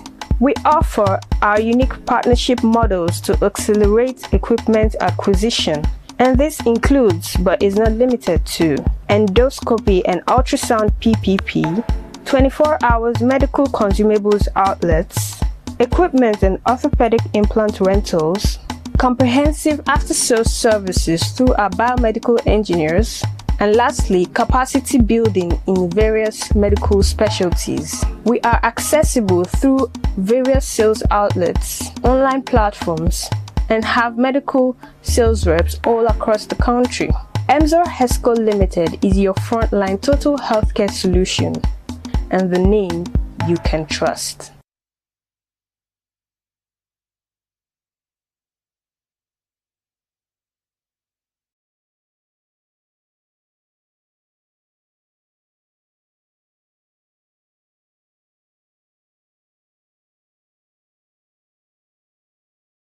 Good afternoon, everybody.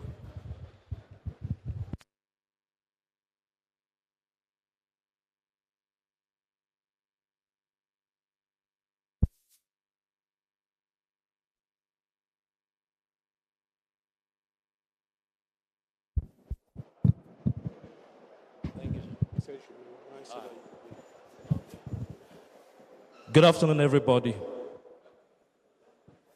All protocols duly observed. My name is Benga Olafimio. We thank you for the opportunity you've given to us to talk about our products. Today, I'll be talking to you distinguished pharmacists about a new line that has been around for quite a while, but most pharmacists may not know everything that we're actually doing, our offerings. Today, I'm here to talk to you about Emzor Hesco Limited, the acronym for surgical instruments, hospital equipment, and consumables. So at Emzor, we offer total healthcare solutions. So we would like to tell you who we are. At Emzor, we are a member. Emzor Hesco is a member of the Emzor Group, a reputable and leading brand in the Nigerian health sector. At Emzor Hesco, we don't only provide solutions for hospital equipment, medical consumables, and services. We also offer after-sales services for your equipment and other products we supply to you. And we are actually partnered with a whole lot of reputable manufacturers and brands from all over the world. And we'll also want to let you know that we're dynamic and innovative, because when we first started, we started just with sutures. Today, we have a whole lot of leading brands in our portfolio. And it's also very good for you to know that we bring a strong commitment to professionalism in service delivery, and also this extends to our after-sales culture. What are the services that we render to you? In details, we actually supply, we do installations, and we also offer maintenance for medical equipment. It's also good for you to know that we have turnkey hospital projects and medical services. One of the major examples is the SDG projects that we've been equipping a whole lot of primary health care and hospitals around Nigeria in partnership with the federal government. And we also offer training and sharing of best practices. So one of the things I've also carried out, because I know that sutures are well stocked in the pharmacy, and I am also a pharmacist. So while we were at school, we didn't do so much about knowing much about sutures. So what I do is to empower the pharmacist by actually carrying out some trainings for them to let them have more knowledge about the sutures, the nomenclature, area of specializations where they're supposed to use, so that they're better equipped when they're stocking their sutures. So we offer consultancy for medical equipment, procurement, and also technical support and after-sales service. So if you have someone that owns a hospital or you work in a hospital setting, we don't only just drop those products there. We sign maintenance contracts, and throughout the period that we supply the equipment, we're sure that we're with you so that you don't run into problems. And whenever the trend is changing, to make work easier for you and to improve your patient's care. We're also there for you. So our philosophy, basically, it's about providing solutions that empowers healthcare practitioners rather than just supplying the products. So some of the hospital equipment and furniture that we offer to you are the hospital furniture, like the beds, bedside locker, ward screen. We also offer theater and IC solutions. We have surgical instruments, theater lights, things that will take you to equip a theater. So some of us around may just have a project that we need to equip a particular place, and we're looking for a place to go. So instead of us going to the open market and we're not sure of where to go to, you can always count on Emzo HESCO. We also offer medical imaging. That's the endoscopy, ultrasounds, and x-rays. And we have orthopedics and mobility aids, in which these mobility aids can actually be placed in your pharmacy stores so that patients can come and can buy. Some medical consumables, which is also our major strength, and this can also be positioned in the pharmacy, in the community pharmacy, are the sutures, the disinfectants, the disposable gowns, gelofuscin. We offer a specialized type of propofol. We have the skin staplers, removers, and regional and products for regional anesthesia. I'll also advise you that we can come to our stand at the Emzo stand to learn more on how to partner with Emzo as regards these medical consumables. So some other medical consumables are the tubular consumables, which we have listed on the screen.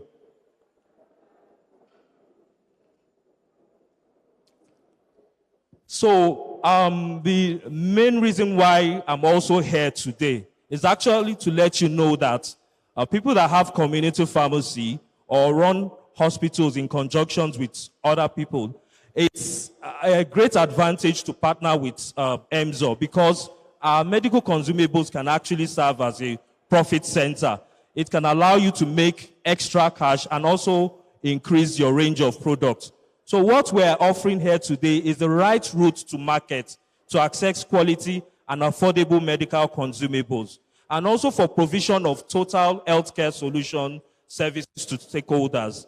What we also do is to increase your customer base for your healthcare. What I mean by this is whenever a patient comes with a prescription and it has something like crutches or sutures or gowns, disposable surgical gowns, instead of you directing them to the open market or to another medical store, you already have that with you. And of course, you put some markup on it to sell to the patient. So most patients, at the end of the day, whenever they come around, maybe with their relatives or whoever, it gives them that confidence that you're a one-stop shop place where people can get things from you instead of just moving around. So that also gives them the confidence that they can always get all what they need from you, aside the pharmaceutical drugs.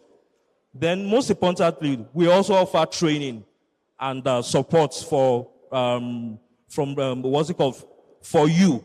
So what we do most of the time is whenever you're in doubt of some products or you don't know how to talk to your customers or your patients that come around, we come around to actually give you a good training so that we'll try to build your capacity as regards that.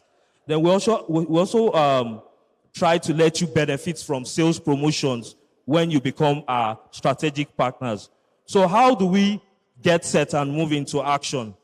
What we do is that we'll come around, we'll do merchandising and sales of Emzo HESCO medical consumables for you. Also in terms of the mobility and rehabilitation products, we have these products and we'll put them in your pharmacy. Aside that too, we also try to develop and build capacity of your sales staff, thereby empowering them and closing the knowledge gap. We also put in place sales promotion plans to drive traffic to your pharmacy. We don't just supply you. We try to sit together as a partner with you and let's see how we can have a win-win situation where thereby people would actually have knowledge that you have these products at your pharmacy and they would come and be buying. So the beautiful thing is that all around Nigeria, we have various channels in which we reach out to our customers. So we have our sales reps all over Nigeria that can actually support you in getting your products sold out to the patients.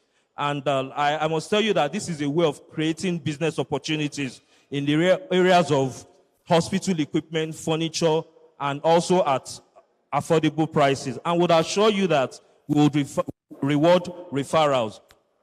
So finally, why Emzo HESCO?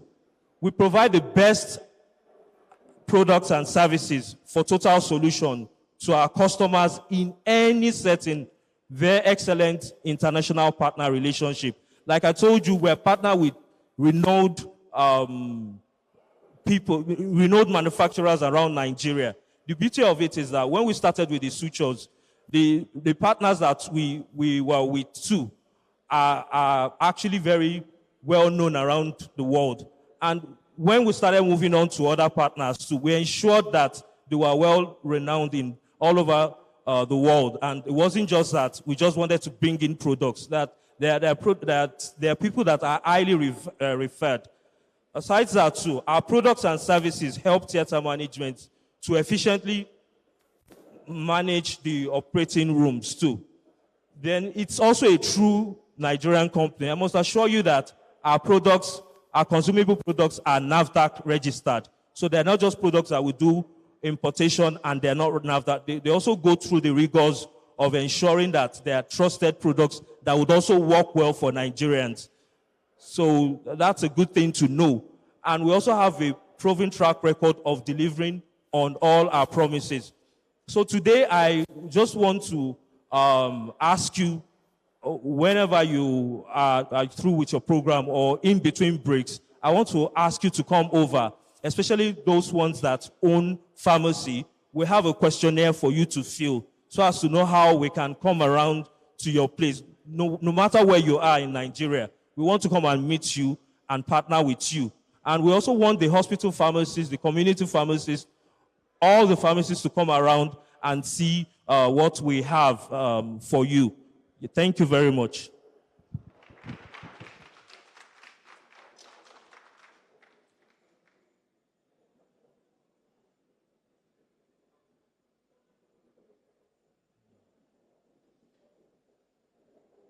Benga Falabi is a registered pharmacist, over 32 years of experience. Having graduated from IFE in 1988, had my internship and NYC in the hospital, and then entered into the pharma industry as a medical rep and had a successful career path till I became the pharma director, general manager at Greenlight Pharmaceuticals Limited. Benga Falabi today runs an organization in Tip-Top Nigeria Limited, which is a management consulting firm, a pharmacy director at Greenlight, and a part owner of a registered community practice in Namuward of Hills Pharmacy.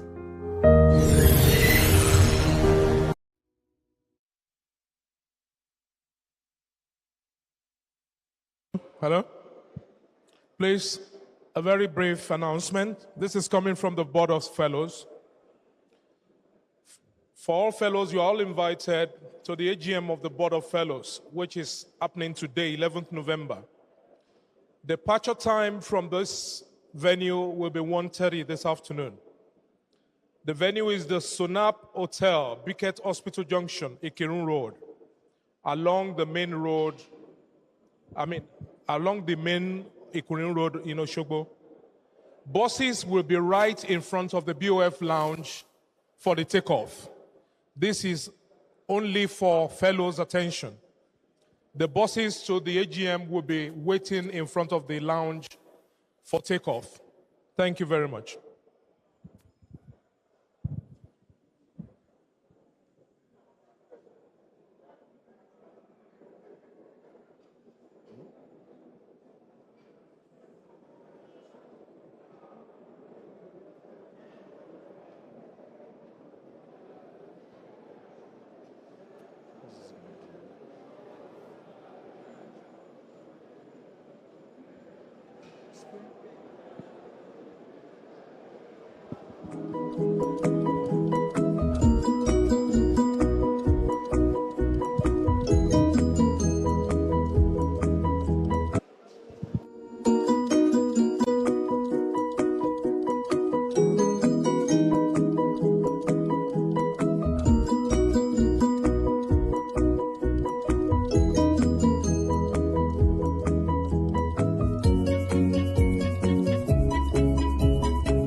Good afternoon, everyone.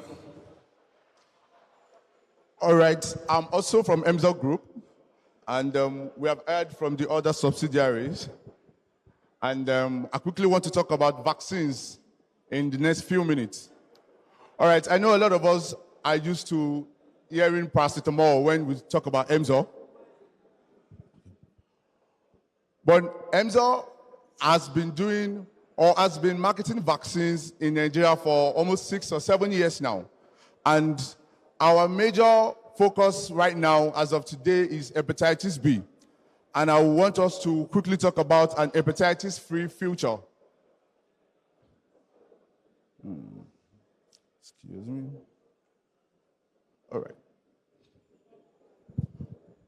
All right, so in May 2016, the World Health Assembly endorsed a global health sector strategy to eliminate viral hepatitis by 2030.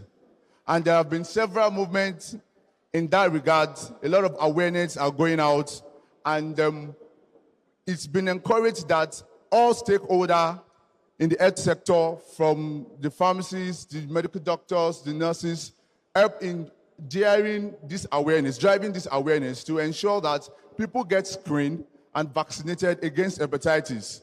You see, 9 out of 10 people living with viral hepatitis are unaware. Okay, so awareness is a very key issue. And that is why we decided that let's have this conversation here, because in my experience with vaccines, I've seen that a lot of pharmacists have most times avoid the vaccine business. A lot of people don't think vaccine is profitable, and then because of the cold chain management, so many people just avoid it and say, no, we don't do vaccines here. And we thought it as a point of duty to talk about it. I don't want to focus majorly on the science of hepatitis, what it is, and I know we all know that, but I want to talk more about the business that is around it. Now, okay, so I will go and just jump to what EMSO has been doing. All right, we've been campaigning a lot. I'm sure you saw the bus that we put out there about what viral hepatitis means. And then we've been supporting a lot of groups doing free screening around all over the country. We've partnered with several NGOs, several institutions. We've partnered with YPG too, YPG PSN, to run different medical outreaches to increase awareness about hepatitis, screening, and vaccination. And we feel we can do a lot more, and that is why we're having this presentation here today. We can do a lot more with the support of everyone here today, daring and increasing the awareness at our various stations. Now, I understand that the peculiarity of Nigerians is we are much more inclined towards curative, but we want to continue to increase the message around prevention. Now, COVID is here, and COVID has already given us a new perspective to preventive medicine. Now, the truth is, all of us are expecting COVID-19 vaccine, and once that is available, as we are hearing that is almost available, the acceptance will be worldwide. Everybody will want to have a shot to be covered or to be protected. Now, the thing is, there are other vaccines that are already available, which hepatitis vaccine is one of them. As a matter of fact, in EMSO, we have both hepatitis A and hepatitis B vaccines. No, there's no vaccine for hepatitis C just yet. So, but A and B are readily available, and we, as a group, as our own support to increase the awareness, we've been making hepatitis screening materials available for free. Now, it's one of the things I really want to hammer on here. If we are partnering with your institutions, with your pharmacy stores, wherever you are, all over the country, we will make the screening materials available for free. I'm going to get there. Okay, let me just rush through this.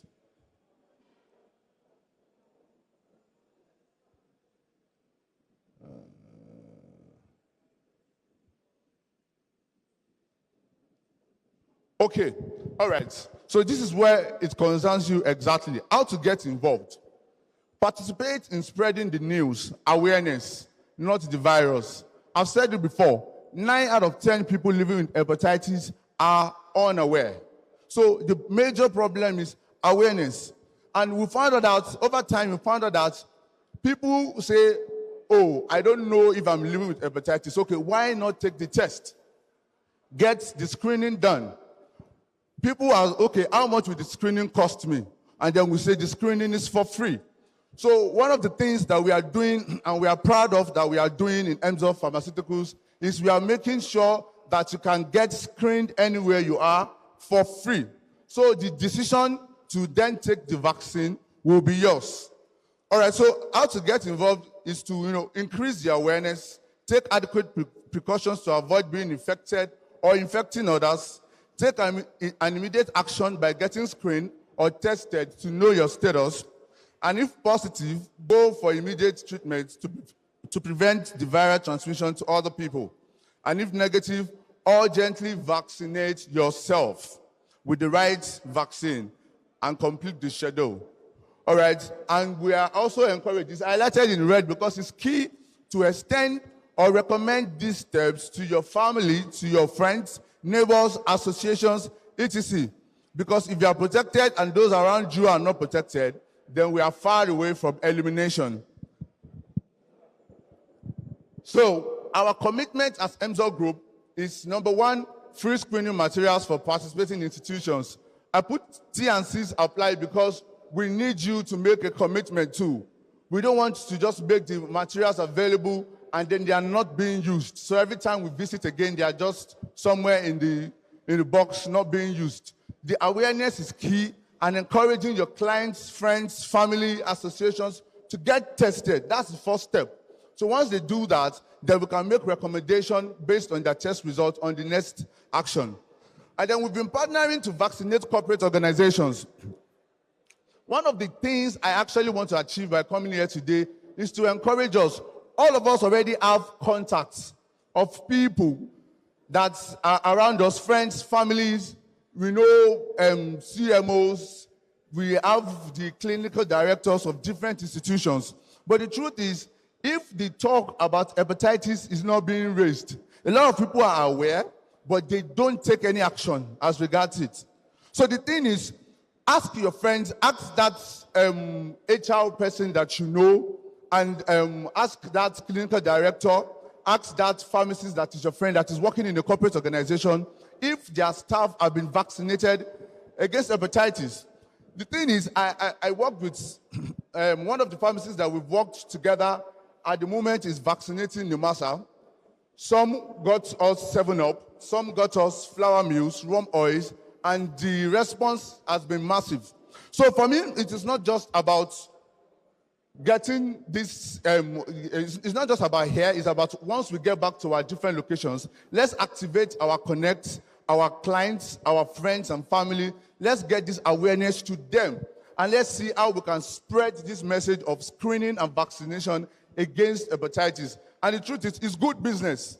I can tell you for free, for those that have done it, we will make, see, Emzo's commitment is beyond just the screening materials alone.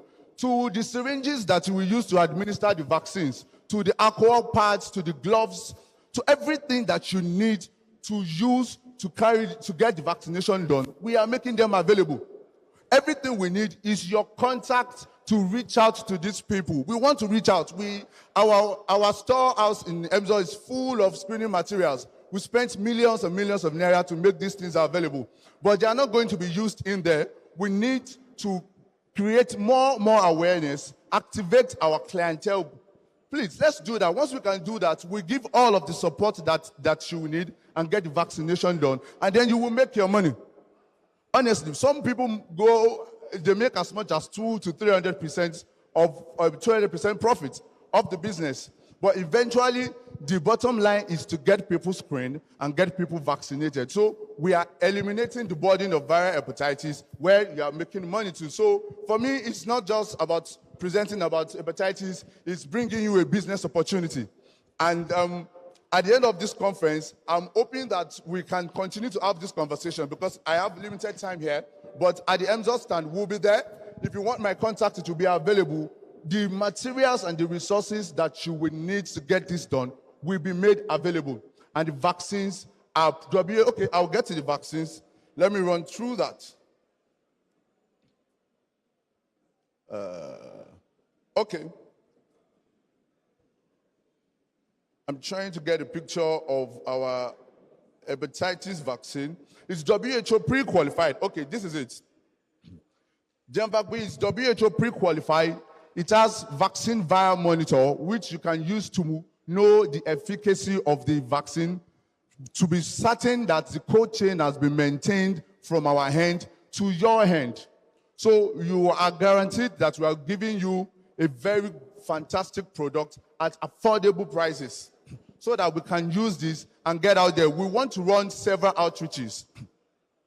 Corporate organizations, NGOs. I like what the Rotary Club is doing, and we've partnered with them. We've partnered with Lions Club too, and we've done a lot of outreaches. And then my assignment here is to get us interested in spreading the word of hepatitis and getting people to screen and get vaccinated. With that, I will be putting my contact information up. So for those that are interested, which I expect us all to be interested in joining forces together to eliminate viral hepatitis in our country, my contact information is up, so as my email address. You can reach out to me. We'll be able to discuss further and give you all of the necessary support that we need to get this done. Thank you for your time. Thank you for supporting MZO, and we're looking forward to a long-term working relationship with you all. Thank you very much.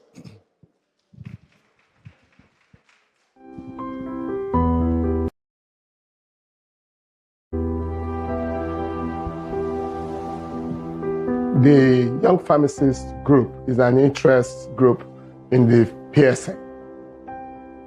First and foremost, they will need to be very visible in PSN activities itself. When you talk about PSN, we're talking about PSN National, their state branch PSN, and the technical arms. Because in YPG is a peer group. But when they come to mainstream, then audience will be given, will be provided. More activity will be provided for them to be able to be part of what we're doing. We're going to ensure that we are not just looking at YPG as people who have come to learn. The YPG have a lot to teach us. They are current, they are versatile, they are courageous, and we will leverage that, and we'll make sure that together, with the experience of the matured pharmacists and the innovation coming from the YPG pharmacy, we stand strong in this country and serve the people.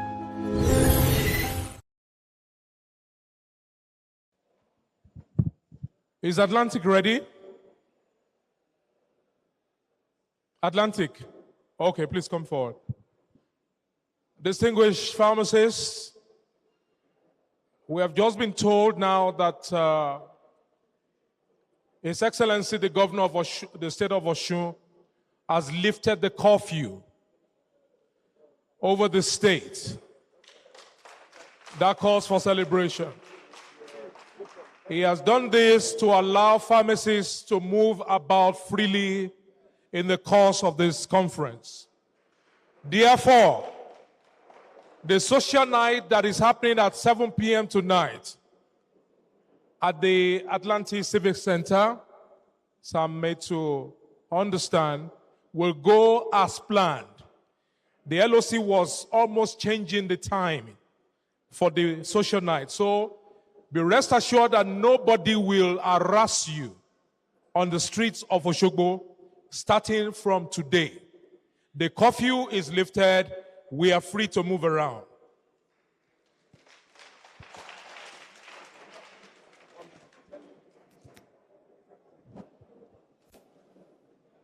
It's time to get your business really soaring with ShopKite. Whether you're just starting up or been in business, ShopKite is your easy-to-use, downloadable mobile POS app designed to help stores, mini-marts, pharmacies, and more manage their sales and inventory without needing a computer, UPS, barcode scanner, or any expensive software. Now, you can view all your in-store products, manage sales, receive expiration notifications, and even print receipts, all from your Android or iOS device. And that's just the beginning. Worried your customers can't find you online? Well, ShopKite automatically gives you a free online store managed by us and tied to your physical store. All you need to do is update your stock and your customers immediately see what's available for order. It's that easy. So download ShopKite today and watch your business take off with ease. It's time to get your business really soaring with ShopKite. This election go hard them. No, we lost our.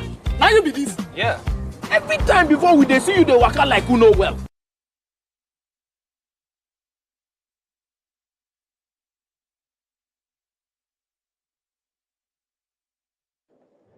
Hello, good day. All protocol observed.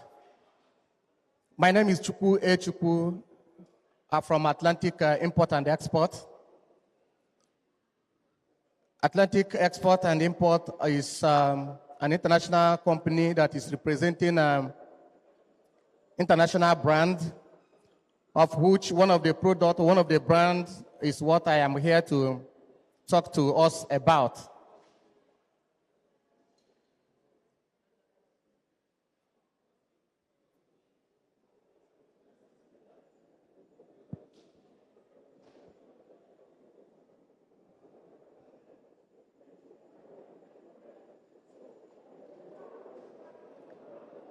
The product is called Oxygranol. Before I continue, I want us to know that Turkey, which produced this product, is one of the EU countries that was able to manage the outbreak of the pandemic up to 95%, as we have it on record. And that is what I am here to talk about to us, about the product. Before then, can we just wait a bit and see this clip?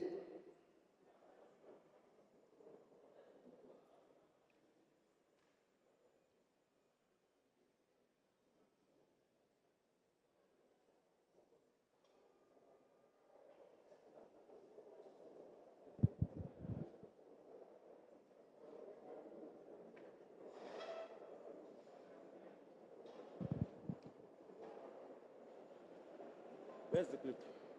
This is that. This one, is this the clip? Yes.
Good afternoon, very distinguished pharmacists. This announcement is for fellows. We've been asked to inform you that there's a second bus for the fellows. The first one has left. So if you're a fellow and you're still here, you can step out and get into the next bus. This announcement is for the fellows. The first bus has left for the Board of Fellows meeting. So if you're still here, you can step out. There's another bus just by the side there. You get into it so that you people can leave. Okay, I think that's the bus somewhere there. Thank you very much. Sorry for that.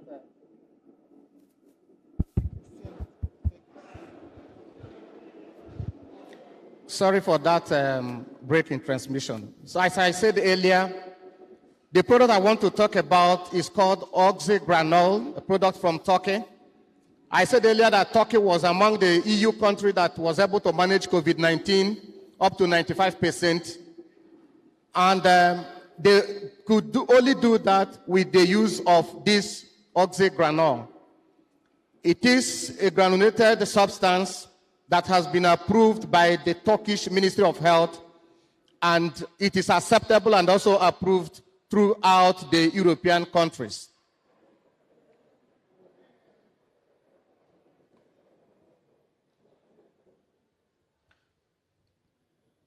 The product highlights and the benefit of this product. One is that it is safe for surface use. What we are saying is that this substance serves as disinfectant, serves as sanitizers, it is aerosol, it is antivirus, it is also antibacterial. I thank God that all of us are experts here and we are all professionals as far as this is concerned. So we are not babies to what we are saying. And we are saying that it is safe for surfaces. You can apply it on the chairs that you are sitting, even on the cushion, even on the ties. It is applicable there. You can even spray it on your cloth because it is not harmful and it does not stain. We're also saying that it is used as aerosol. It is also used for pets and for veterinary usage also. For those of us that have dogs, for those of us that have pets, you can use it. It is not toxic to the pets. It is also safe for food and plants. What we are saying is that you can apply it on the surface of some of our edibles like bananas, pineapples, oranges. In as much as you are going to peel off the back, you can also apply it there. It is also safe for our hands. Like I said earlier, we can use it as sanitizers. We can use it as a disinfectant. We can use it also for other purposes.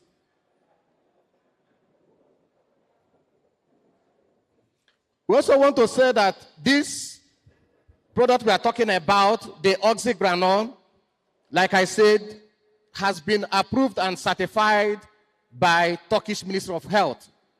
And all the European countries have approved it and they are using it.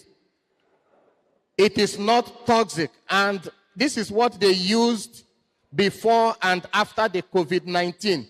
Now, this product came as a result of the foresight they had towards COVID-19, but it was not concentrated only COVID-19 alone, because you can also believe with me that during that era, everybody were choked up with, how do I survive this COVID-19? How do I go about it? How do I get out of it? But Turkey said, no, what of after COVID-19? What is going to happen? So this product came up because even after COVID-19 effect, it still uses it because it is also a sanitizer. It is also a disinfectant. Now, many of us concentrated on alcohol-based sanitizers, but we failed to put into consideration of other things, like our clothes, like the small babies. Even in the primary school, the crèche department and their cots. How do you apply that kind of alcohol-based sanitizer to the children? So it was out of that this product came up, because you can actually apply this on the small cots for the children. I mean the crèche cots in schools, in secondary schools, and in primary schools and in nursery schools. You can apply it. You can apply it on your cloth. You can apply it on the chairs. You can apply it anywhere, because it is not toxic, it is not harmful. We also want to say that being certified by EU and approved, it is also cost effective, in the sense that this pack contains 12 granulated sachets. And if you want to get a normal sanitizer now in Nigeria, it is not less than 800 to 1,000 naira.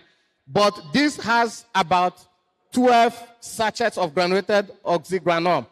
And one sachet of this substance has the capacity of covering 2,000 square meters. 2,000 square meters. And it can last for you for 30 days. So it is also cost advantage, and it has a leverage and advantage over other sanitizers. Now, if you look at the chart I have there, it's on the screen. When you talk of your nose masks, it can only guarantee you for 25%. Hand sanitizers can only guarantee you for 25%. Your disinfecting sprays and wipes can only guarantee you for 25%. Then if you talk of your hand and surface disinfectant, can only guarantee you 50%.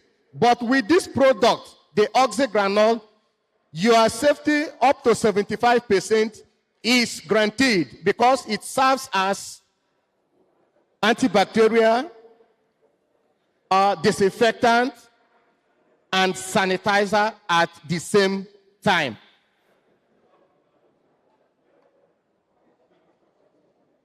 Why oxygranol? We are saying that disinfect more surfaces like floors. I have already said that. Your switches, your market-bound items, your doorknobs, your car interiors, your facades, your remote controls, phones, and toys. You can spray it on anything. It is not toxic, and it is not harmful. We also say that it is air protection. Protects from airborne contaminants that transmit disease even without physical contact. It also reduces cost. I've also said that. It saves cost by hand sanitizer separate from disinfecting sprays and wipes and floor disinfectant. I've also said that. Finally, like I said, it has been approved by the Turkish Ministry of Health. And as a matter of fact, that is what they use presently. My company was able to bring this substance into Nigeria because all the years we have been having rapport with Turkish government, and we've been representing them in Nigeria and other countries, as a matter of fact, as a brand representative. That is why we were able to bring it.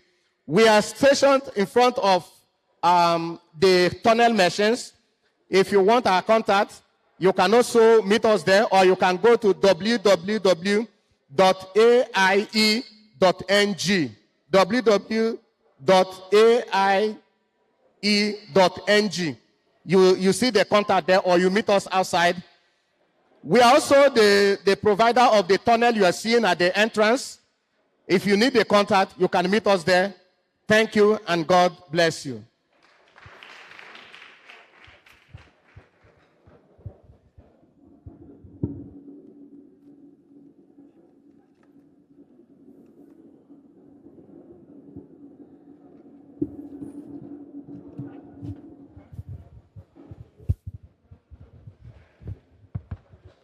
Thank you.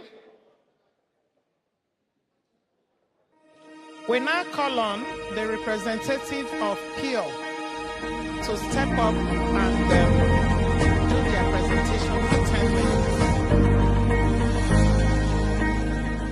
PIO, who is representing them? Sorry.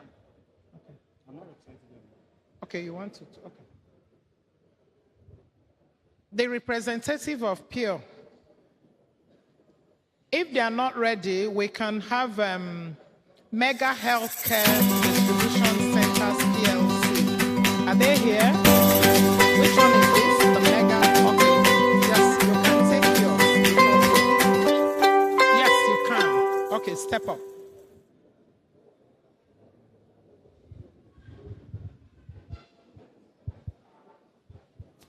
$10 minutes. Yeah, sure.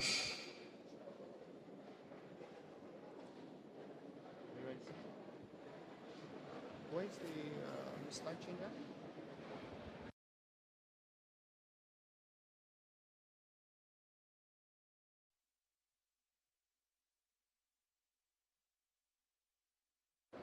Good afternoon, distinguished colleagues.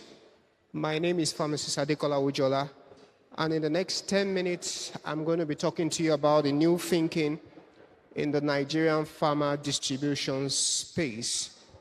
And this will be the flow of my presentation. I will talk about the need for a tech-driven distribution system.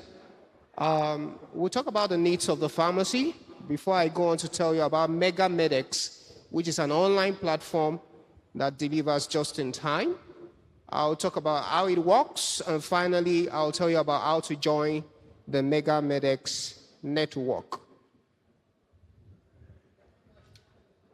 So to start with, we don't need to overemphasize the fact that there is a chaotic drug distribution system in Nigeria, and this has a lot of implication when you're talking about mortality and morbidity because of the abundance of fake and counterfeit drugs. What I want to point our attention to in this slide is there are multiple layers of distribution before the products can get to the final end user. And what this encourages is actually inefficiencies down the distribution lines. So we need to do something to make sure that we are aligned with global practice of distribution. Now, when you look at this, there are fewer layers of drug distribution, and this is best practice from the United States of America.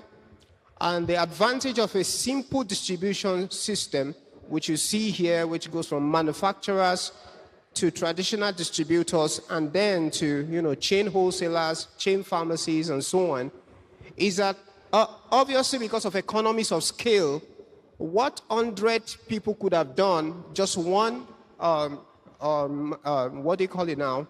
If single distribution channel can do it, and because of that, we can save money and reduce how much is being passed down the line for the end user. Also, it's going to improve the efficiency because the more you reduce the ants that handle the drugs before they get to the final user, the better. So this is best practice from the United States. So in low and middle income countries like Nigeria, we have to keep our distribution system simple so that we can be able to get better efficiency. So the role of technology, this is a technology conference, and I want to thank the leadership of the PSN for coming up with this very, very important theme for this conference. So when we talk about technology in healthcare, this man called Bill Maris is a senior vice president in Google, and he says that healthcare is becoming a part of information technology. He actually believes that individuals, human beings, are supposed to live up to 500 years just because we have now been able to use genetic sequencing. We can now sequence the genome of any individual on a laptop. So what that means is we can monitor the cause of a disease and actually cure death, not just cure diseases, simply by technology. So this fellow, he really, really believes that technology has gone so far that we should be talking about extending human beings' life up to 500 years. But coming closer to Nigeria, by using technology, and I was very, very engaged with the NAFDAC presentation the other time. Because NAFDAC has embraced technology, we have moved from 40%, 40% level of counterfeit medicines in Nigeria in 2001 to less than 16% in 2015, just in the space of 14 years. So what this means is technology is already driving healthcare, even right here in Nigeria. But when you go on to more advanced countries, they've been able to use technology to even make sure that their distribution system, the drug distribution system, is so efficient that a pharmacy can place order by 8 p.m. this night, and by tomorrow morning, he gets his medication just in time. And what that means is the pharmacy does not turn into a warehouse. He only takes exactly what he needs on a daily basis. When he needs something else again, he orders for it. When he needs something again, he orders for it the next day, and so on and so forth. So the question is, why can't that happen in Nigeria? All right, because already data and technology is being used to reduce the diversion and abuse of drug substances in other countries. So let's look at the needs of pharmacies. We know there are a lot of needs that pharmacies have. But the reality of the matter is technology can help to reduce these problems. Take, for example, the burden of expiries, which has the implication of reducing the profitability of pharmacies. If you are able to have technology to help you determine what you need on a daily basis, all you need to do is to sit down in the comfort of your pharmacy and order just what you need just in time and receive your products. And what that means is that you will be able to satisfy your customers because you reduce your problems with out of stock, and you are able to make sure that you fulfill all your customers' needs. So what does this mean? If we're able to have a distribution system in Nigeria that is driven by technology, that is able to ensure that the suppliers are able to interact with every chain of the supply chain directly and be able to see what is happening on a daily basis, then that will be a very good solution for Nigeria. And so with that, I present to you Mega Medex, which is an online business-to-business healthcare marketplace. We are pioneering innovation in the health sector, and we are doing this just in time. We want to make sure the pharmacy does not turn into a warehouse. You are able to receive exactly what you need on a daily basis from us being a backbone as an aggregator for you. So what does just-in-time imply?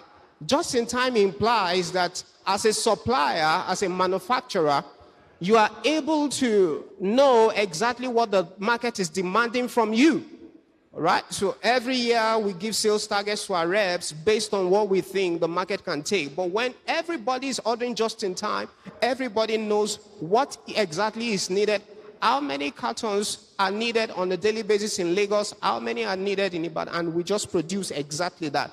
So what that implies is that on the www.megamedex.com, which is the online platform from Mega Healthcare Distribution Centers, you are able to see, much more customers than you can see with the sales force you currently have. Because we have already pulled together a pool of pharmacies that are present on our network. And so what that means is any product you put on our network is being seen live by all these pharmacies. So you are able to have a better market reach. Another thing you're able to do as a supplier, as a manufacturer, is you are able to save more money. Why? Because your overhead in terms of reaching as many pharmacies as possible is cut down, by the use of a simple technology. All right. Another one is you have a speed of technology to be able to see the moment somebody is making a demand on your product, you see it real time. All right.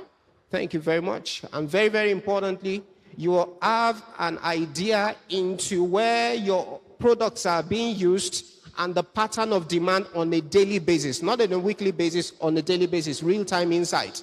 Very importantly, if there's a need for you to reverse your distribution, we can do it for you because you have a data of where your products are anywhere in Nigeria at any given point. So on the demand side, what you get is convenience. At the convenience of your pharmacy, you are able to order your products and you're able to get it on the following day if you are within Lagos, all right? So this is how it works. It's very simple. You see all the products are available. You compare the prices. You make your demand. You pay for it. And immediately that goes to the supplier. And that comes through us to you. And by the following day, we are done with that. And the supplier is able to get back his money within 7 days because any order you see here is already paid for. So that's how Mega Medex works. So how do you join Mega Medex? As a supplier, all you need to do is to send a request to us via info@megamedex.com, info@medex.com.ng, or you can see us. We are all around at the stand outside. We want to meet with you. We want you to fill our form and agree on commissions. And as a pharmacy, all you need to do is to go to our website and register, www.medex.com. And so in summary, technology can contribute meaningfully to bridging the gap. And you need to register with Mega Medex today. And if you do that, you have access to just-in-time inventory all the time. So thank you very much. 1 minute. Thank you very much. That's a beautiful thing you have presented, but I can tell you we're already the converts. But talk to your managers. Hello, Mega Distribution, hello. Talk to your managers. There's work to be done.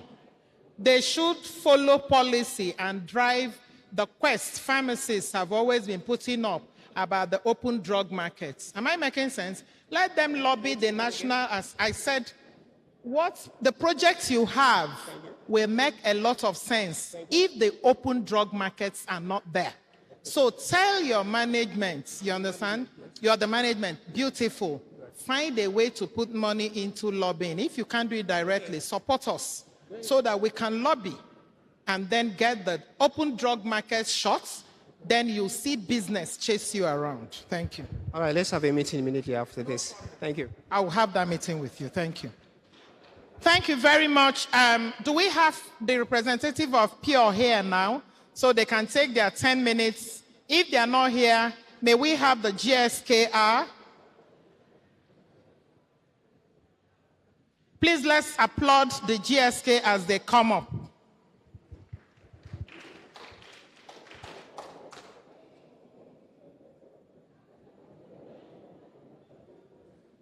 So sorry. Thank you.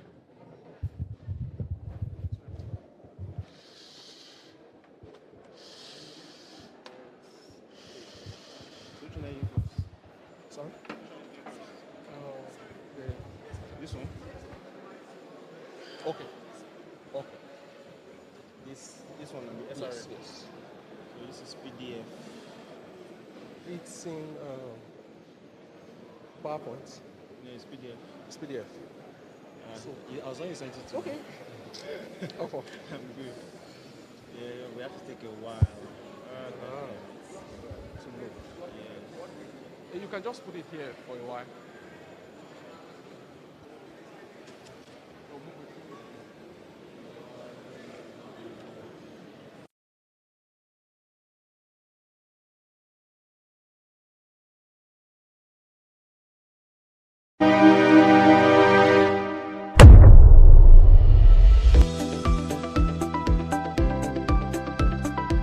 Fellow countrymen, every day, men and women, young and old, beseech the markets, the open markets, supermarkets, pharmacies, online platforms, seeking for one thing.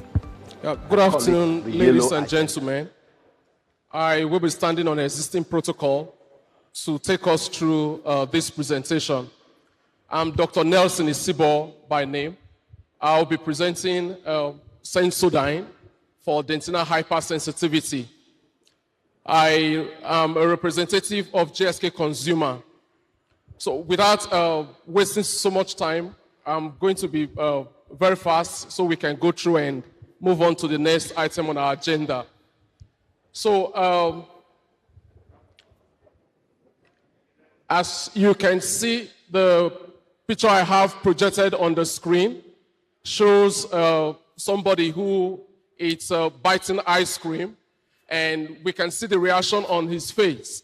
And the reaction shows what is going on with the gentleman. So as pharmacists, we understand that you are the first respondent.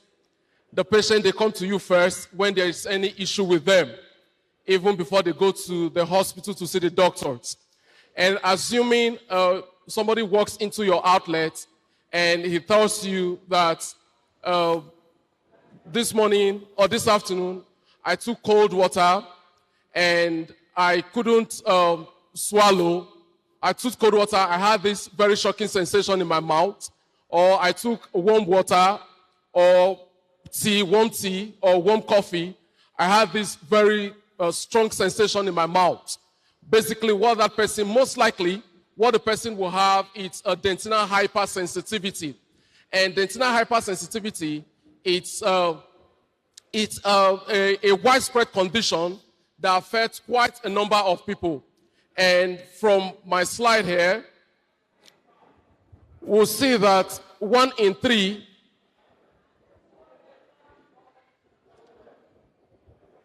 can. You said these things are blocking. Please. Sorry, a minute. These things are blocking. These ones are blocking. And they said they can't see. Okay, yeah, I can see. Okay. So you may ask why the big deal about dentinal hypersensitivity. It's simple. From a global population, 1 in 3 of every person at one time or the other suffers from the pain of dentinal hypersensitivity. So it's a widespread condition that needs to be addressed. And we are here positioning a product for the management of this condition because we know that this condition affects the quality of life of the sufferer. It can be very, very disturbing, and it can be very, very inconveniencing. And so what is dentinal hypersensitivity? Simply is a short, sharp pain that results from the exposure of the dentinal tubule. And it must not result from any other dental condition or dental pathology. So it's a short, sharp pain. So when the person takes cold water or hot drink, that is the stimuli that triggers this sensation. This short, sharp pain results. So Sensodyne is positioned to take care of that condition. So if you have somebody in your outlet with such complaint of a short, sharp pain on consumption of anything cold or anything hot, and most likely, if the person does not have any other dental condition, you can authoritatively make a diagnosis of dentinal hypersensitivity.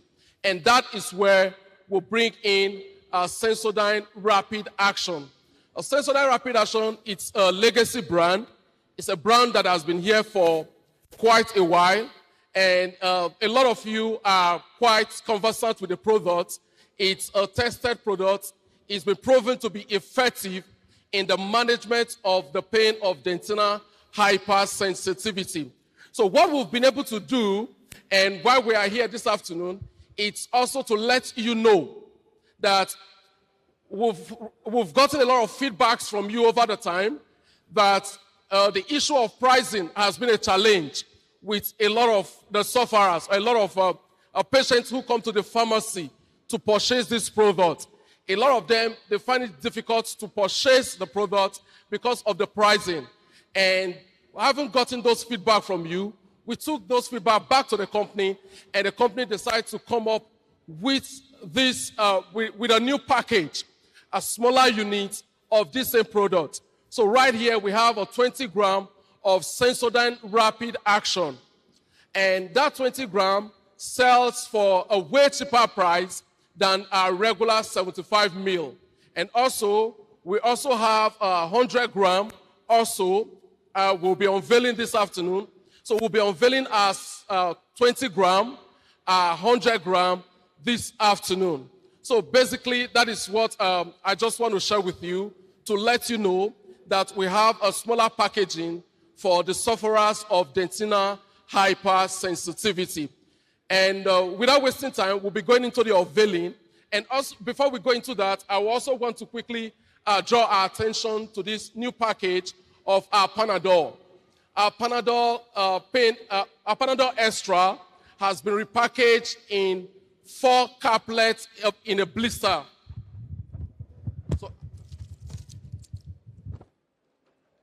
So we also have our Panadol Extra in this package. So there are 4 caplets in this blister. So we understand that a lot of people who take Panadol Extra do not take it as a full dosage. So a lot of them take it just to manage their pain. Headache, they take it they are on the go. They need 2 tablets, they need 4 tablets for headache and for pain. And we also understand that you do not split the biotin, the original biotin will have. You don't cut the biotin. So that is why we also repackage our Panadol Extra to be able to reach those people. So if somebody walks into your outlet and asks for a Panadol, give me 2 tablets, give me 4 tablets. So you can reach out to this and give to the person. So this pack sells for 900 Naira in this conference, and the recommended retail price for this is 50 Naira. So this can go down to much more people that require or need 2 or 4 caplets. So without wasting time, I'll be calling on my colleagues. They will join me on the stage while we unveil our Sensodyne Rapid Action, our 25 gram and our 100 gram. And also we have a repackaging of our gentle whitening to extra whitening. So this afternoon, we are going to be unveiling 3 products: Sensodyne 25 gram, Sensodyne 100 gram, and Sensodyne extra whitening. So I'll call on Dr. Yinka Osho to come forward.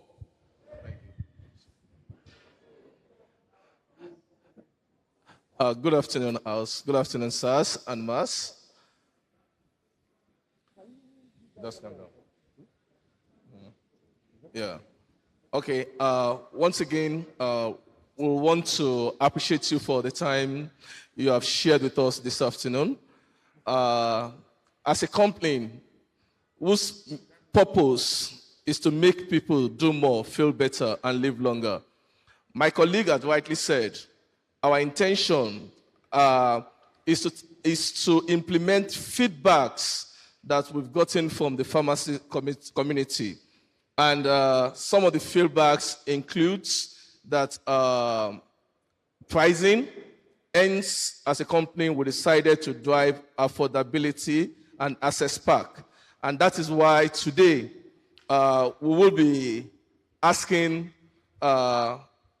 the #1 pharmacist in Nigeria to help to unveil the Sensodyne new look and feel.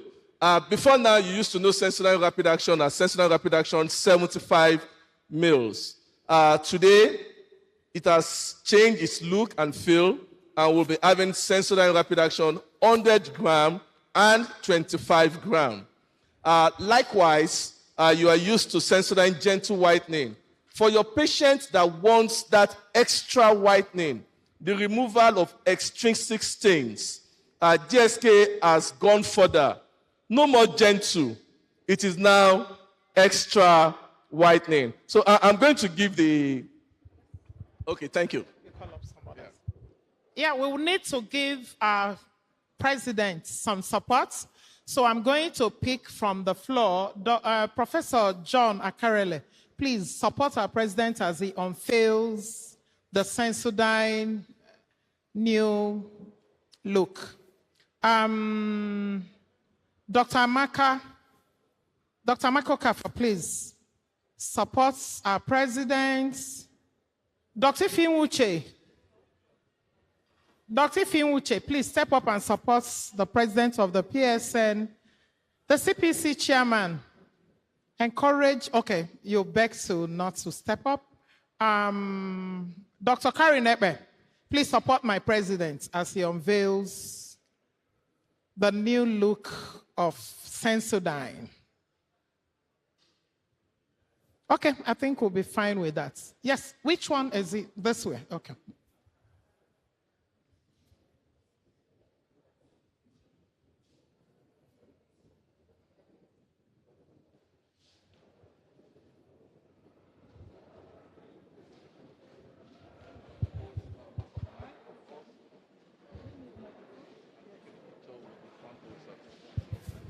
So, just a comment. All right, this is something we always would like to applaud. Every effort to bring us to speed as to developments in healthcare, well-being, and healthy living. I believe that is what this product is about. It's about healthy living. And as pharmacists, we remain committed to the overall well-being and good health of all citizens, especially those that interact with us. So it's my belief and my trust that all that is being done here today will improve our understanding of the need to continue to advise all our contacts, our patients, our customers to maintain proper oral hygiene and to live in an environment that promotes well-being. On behalf of that, I therefore want to call this tape to reveal the mock and also to be able to present prizes and gifts to those who have so been qualified.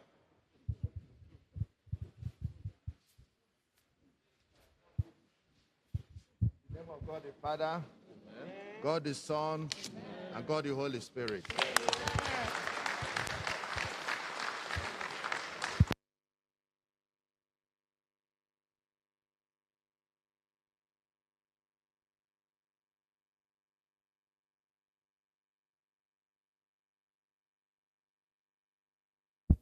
This is the extra whitening that has come to replace what you used to know as Sensodyne Gentle Whitening. Okay. I also call this and recommend it for the usage of all people, for the oral hygiene and the well-being of our people. Thank you.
Dear colleagues, we are doing this, presenting this product for your visual appreciation and hopefully for your support in promoting this brand, in the sure hope that the success of GSK, right, will translate to the success of PSN and prosperity of pharmacists. Thank you very much. Thank you so much.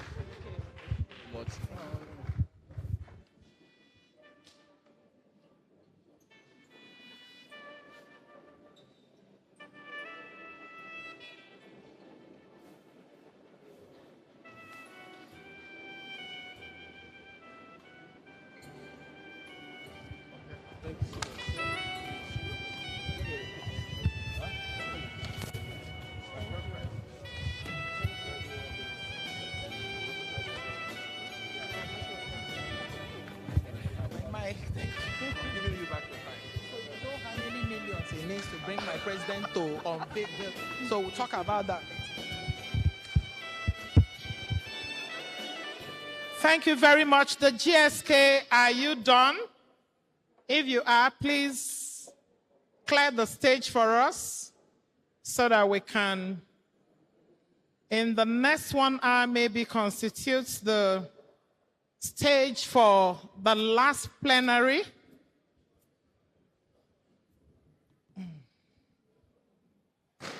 To me, the greatest flattery that anyone can say was that I have a unique sound, and that's what I'm looking for. That's my goal, is to come up with something that's different.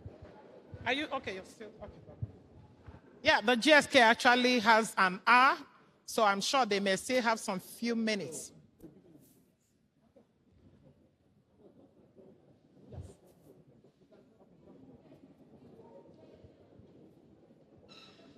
Yes, I do appreciate the GSK for leaving a little of their time for us. In the next 1 hour, I'm sure we'll be all set with this section. And we'll right away constitute the stage. The topic we'll be looking at is blockchain-based system technology, immersing supply chain and regulation. The chairman for this particular section will be Professor John Akarele, FPSN. Professor John Akarele, FPSN, may we encourage him to get up the stage? He will be the chairman for this section. And the lead speaker will be Fam Chukudi Uche. Fam Chukudi Uche. Do we have him here? Okay, you're welcome, sir.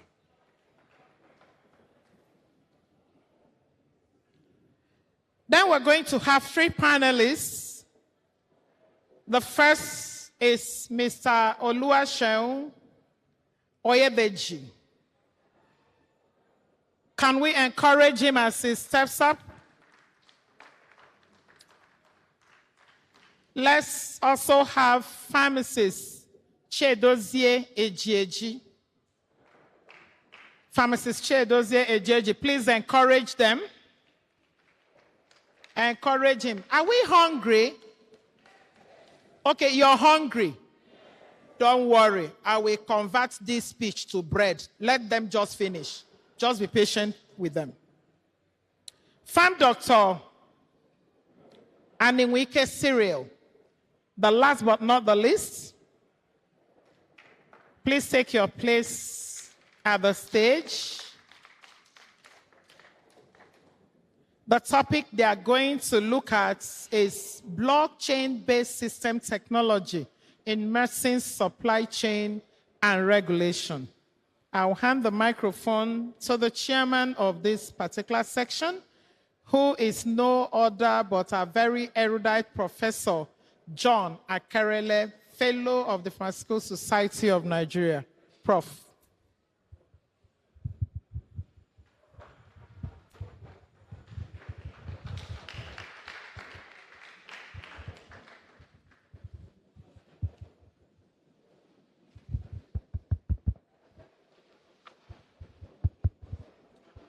Good afternoon, our dynamic president, the entire NEC members, fellows of the society,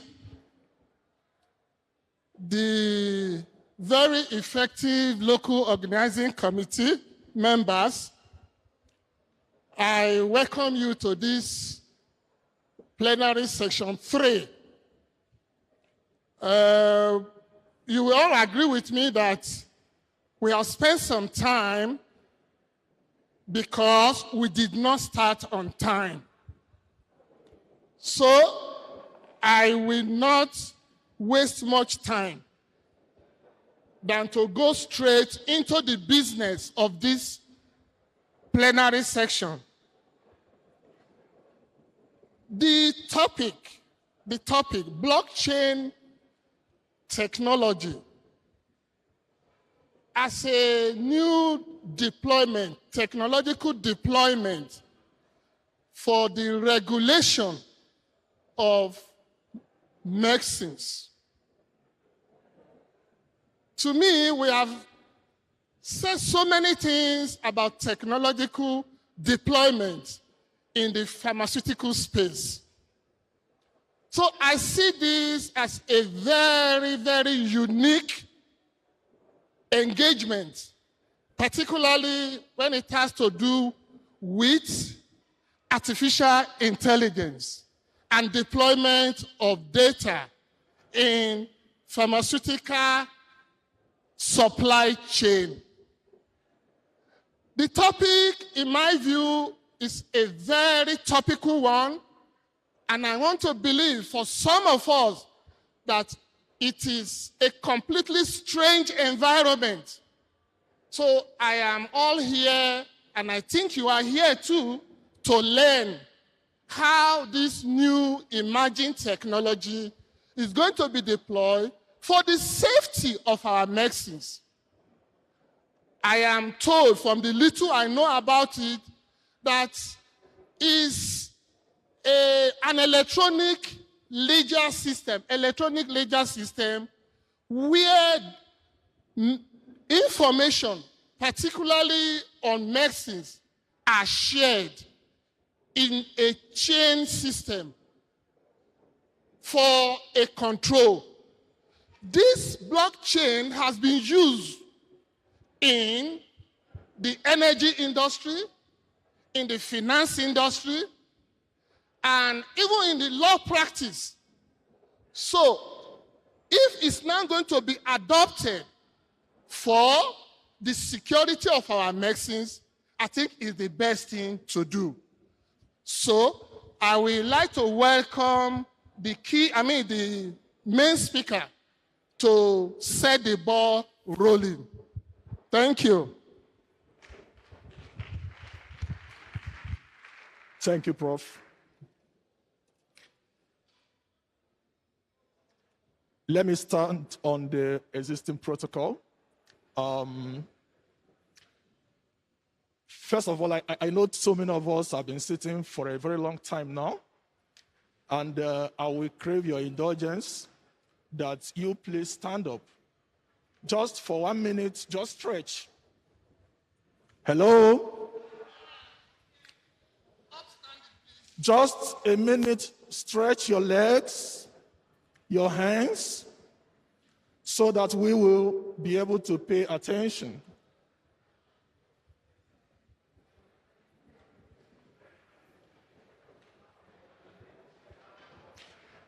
I see some people sitting. Please try and stretch your legs, your hands, so that we go straight into the topic.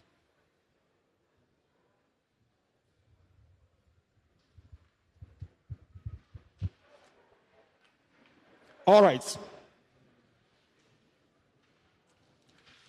So while he brings out the presentation, my name once again is Chukwudi Uche. I work for the Chartered Institute of Procurement and Supply.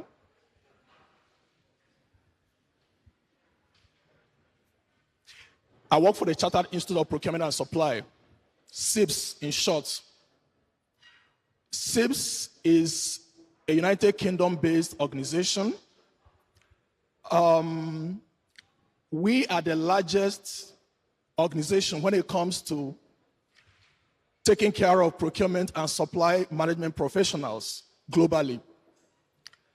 We are into certifications in line with global best practices, but currently we have a project in Nigeria that also touches other African countries that has to do with improving the procurement of healthcare products and medicines in Africa. And I am the one managing the project for Nigeria. We are going to talk about blockchain. And I have to say a very big thank you to the organizers of this conference because of the team, which has become very important even in the light of the COVID-19 pandemic. You all will agree with me that the pandemic has opened our eyes so much to the importance of technology. And when we talk about technology, it's something that is very important to pharmacists. And now we are going to look at it in the aspect of medicine supply chain and regulation.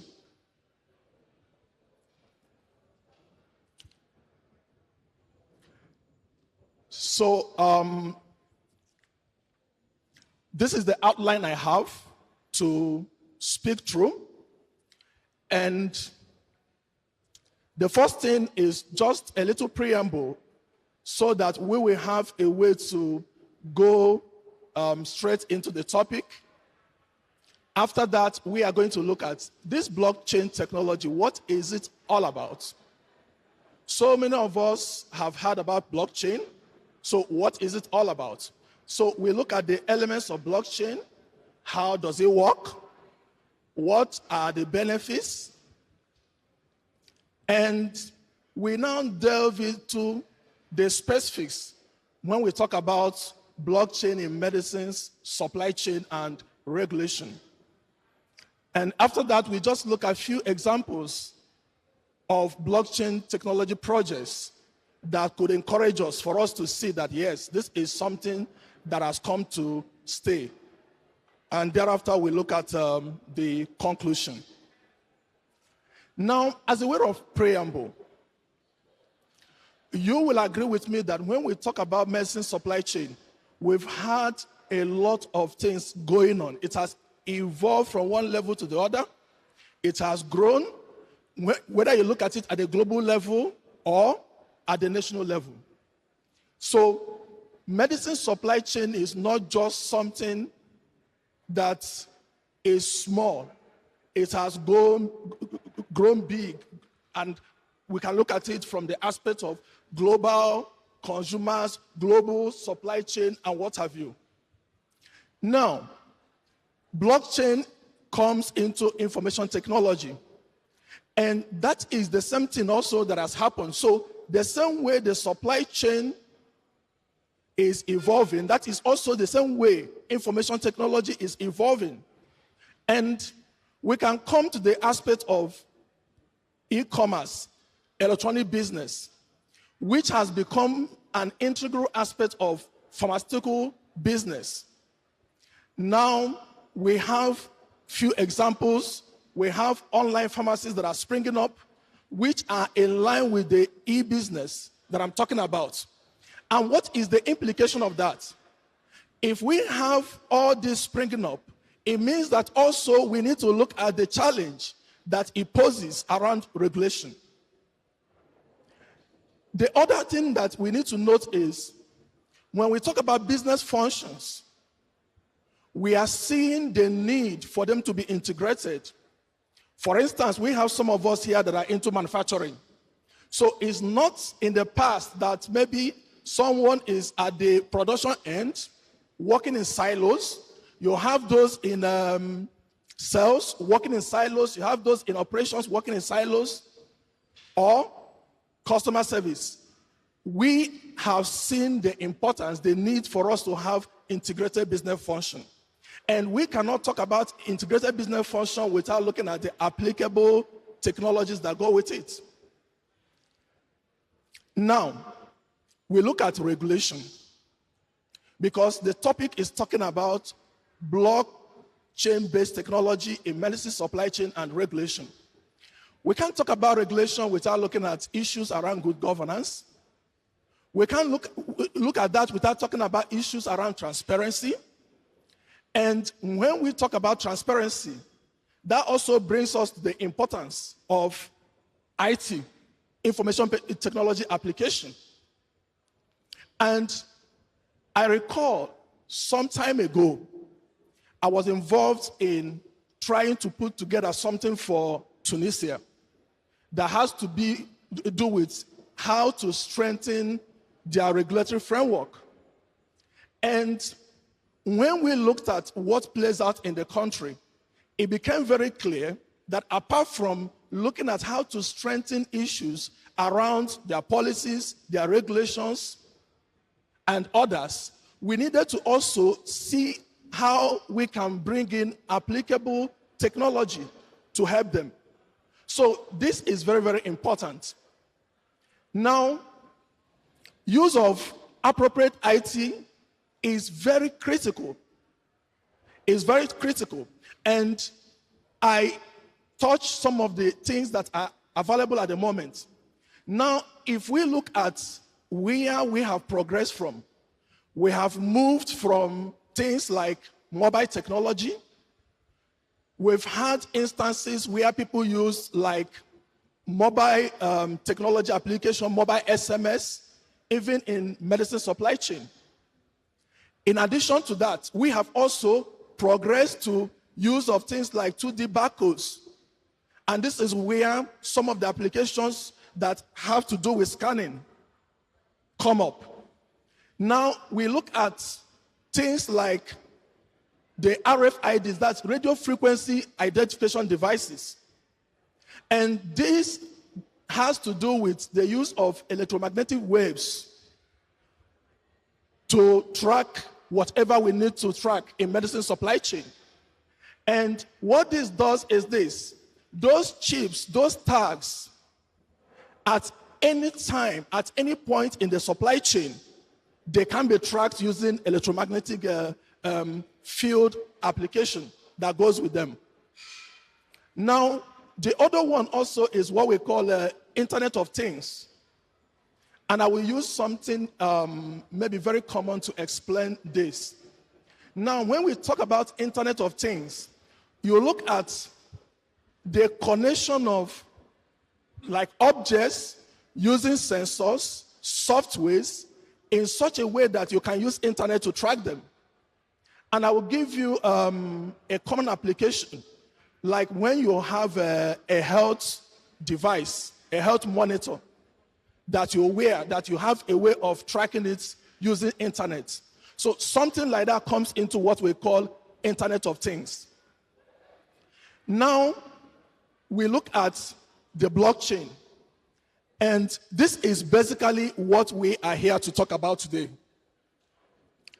Now, with blockchain, generally, I look at it that we can imagine a world where medicine supply chain or supply chain transactions are embedded in what we call a digital code and stored in a transparent manner across shared database. Now, we can also see a situation where those transactions are protected from deletion, from tampering, and as well as from revision. Now, as we progress, I will go into explaining how some of these things work in medicine supply chain.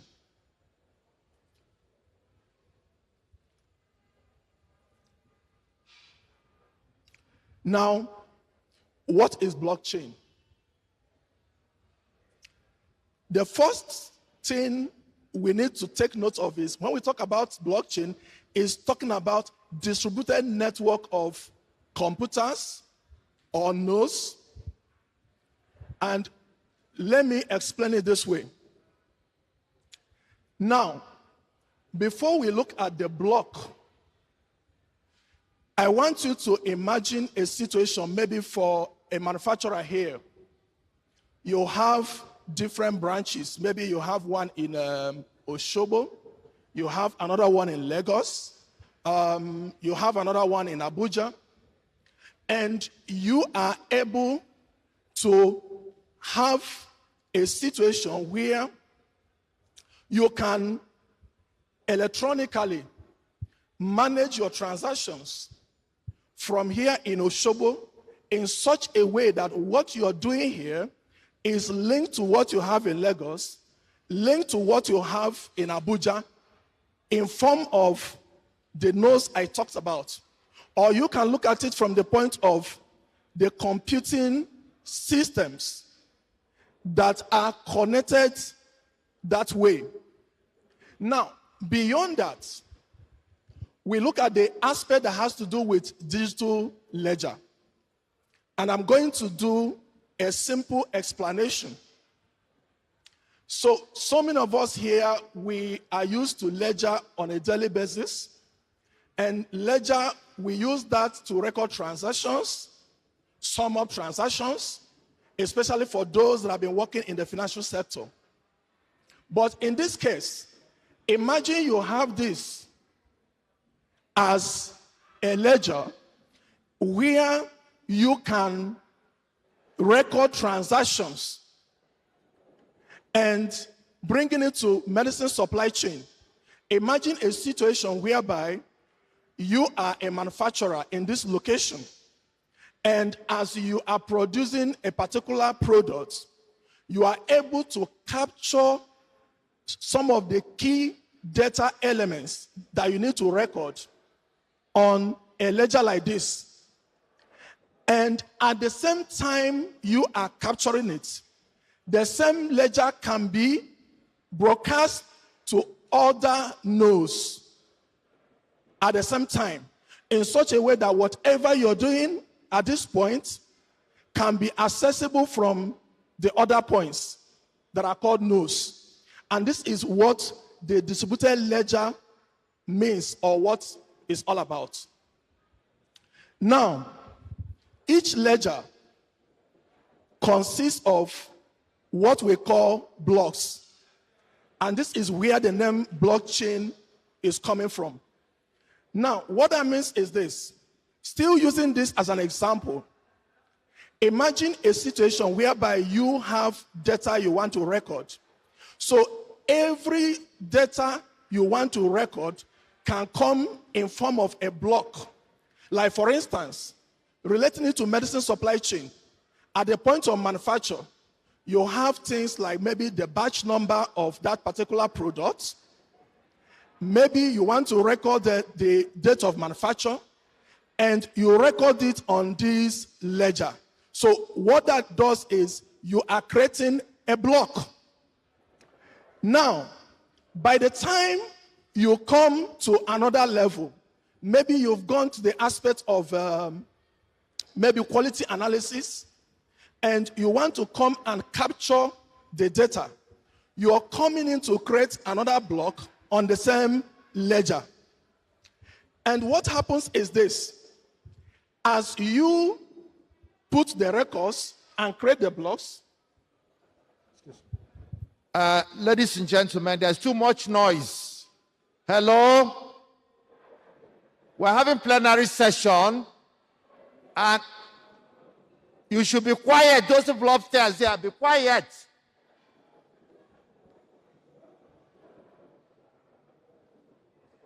You either participate in the plenary session or you are not. And do not disturb those who want to learn. This concept of blockchain is not known by many people. And that's what we want you to take away from here. And people are making noise. So now I talked about another layer. That maybe when you get to the point of maybe you've done your quality analysis and you want to capture the record, you are creating another block. What happens is this. When you are creating a block, there is what we call cryptographic hash that comes with it. And what that does is this. By the time you move to creating another block, it picks that cryptographic hash of the first block that you created, and they are linked together.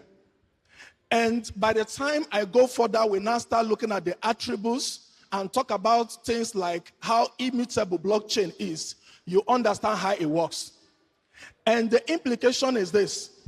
By the time you have different records, peradventure you have up to 5 or more, it links up that way. And you wouldn't be able to change anything in any block because they are linked by what I call the cryptographic hash. And this is one attribute of blockchain that makes it very immutable. Now, so the next thing I have there is talking about link to previous transaction. This is exactly what it means.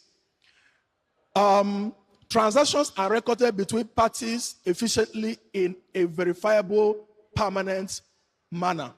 So what this means is this. Recall at the initial time I talked about different nodes. So I might be here working, someone is in Lagos, or the fellow could even be overseas. So what that means is, as that transaction is going on, whatever that I record is time stamped. So you can cryptographically sign off such record. And the implication is in such a way that is permanent and it can be verifiable. And what that means is this. Such a record, you can look at it from the point of is incorruptible, is secure, is fully auditable. Because if you look at the way the cryptographic hash works, it means that no matter the number of blocks you have, even if they are up to 20, from the topmost, it picks everything from the beginning. So you can have that chain. And this is where the name blockchain is coming about. So you have those blocks that are linked up in form of a chain. Now, many a times when we hear blockchain, we talk about cryptocurrency, Bitcoin. No. It's just that when you talk about Bitcoin or cryptocurrency, the technology that drives it is blockchain. And I need to also say that blockchain is not an answer for every enterprise technology problem. Over time, I will talk more about that. Now, elements of blockchain, some of them I've explained. So we have few things here. One of them is distribution. Now, if I am working from a particular node, what that means is whatever transaction I'm doing there can be distributed across all the nodes at the same time. And this is one unique attribute of blockchain.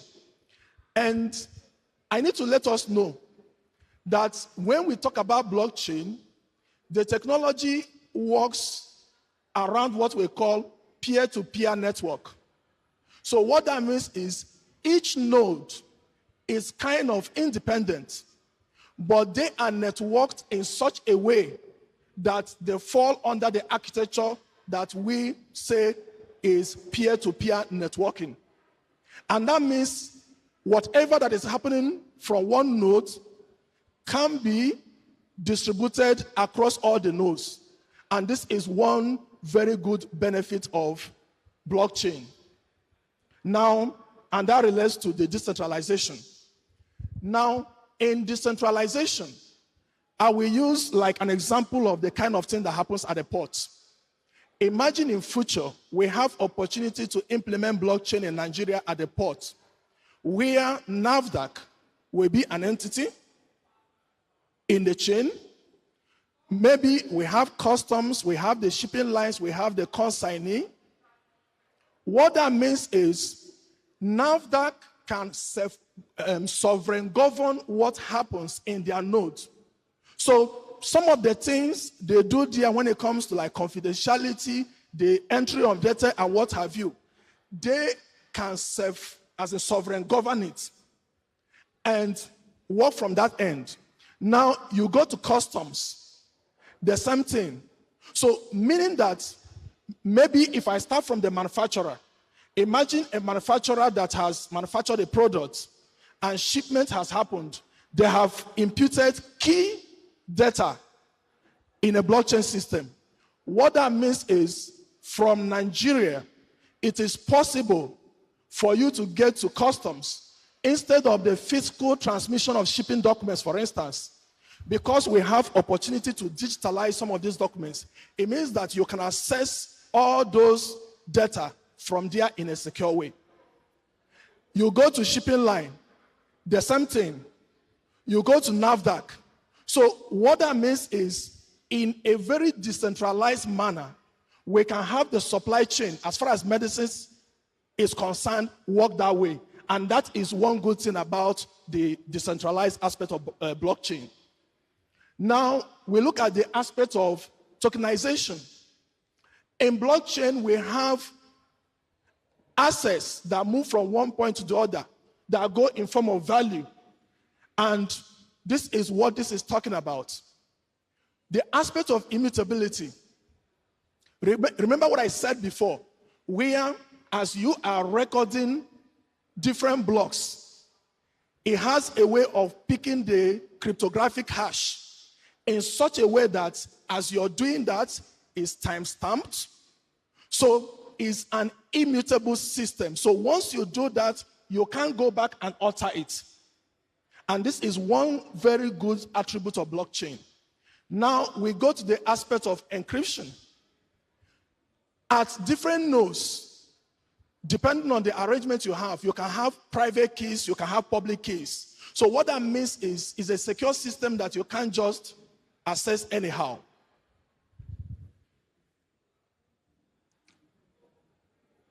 Now, this is still in line with some of the things I've said. It has to work with group of nodes, so you can have different computing units, depending on the parties, the stakeholders that are involved, which for medicine supply chain, depending on what we are looking at. We can have them working at the national level. We can have a mix of national and global, as the case may be. So, group of networks of nodes. Now, I've talked about the ledger. I've talked about the aspect of recording transaction. And these are few examples I have here.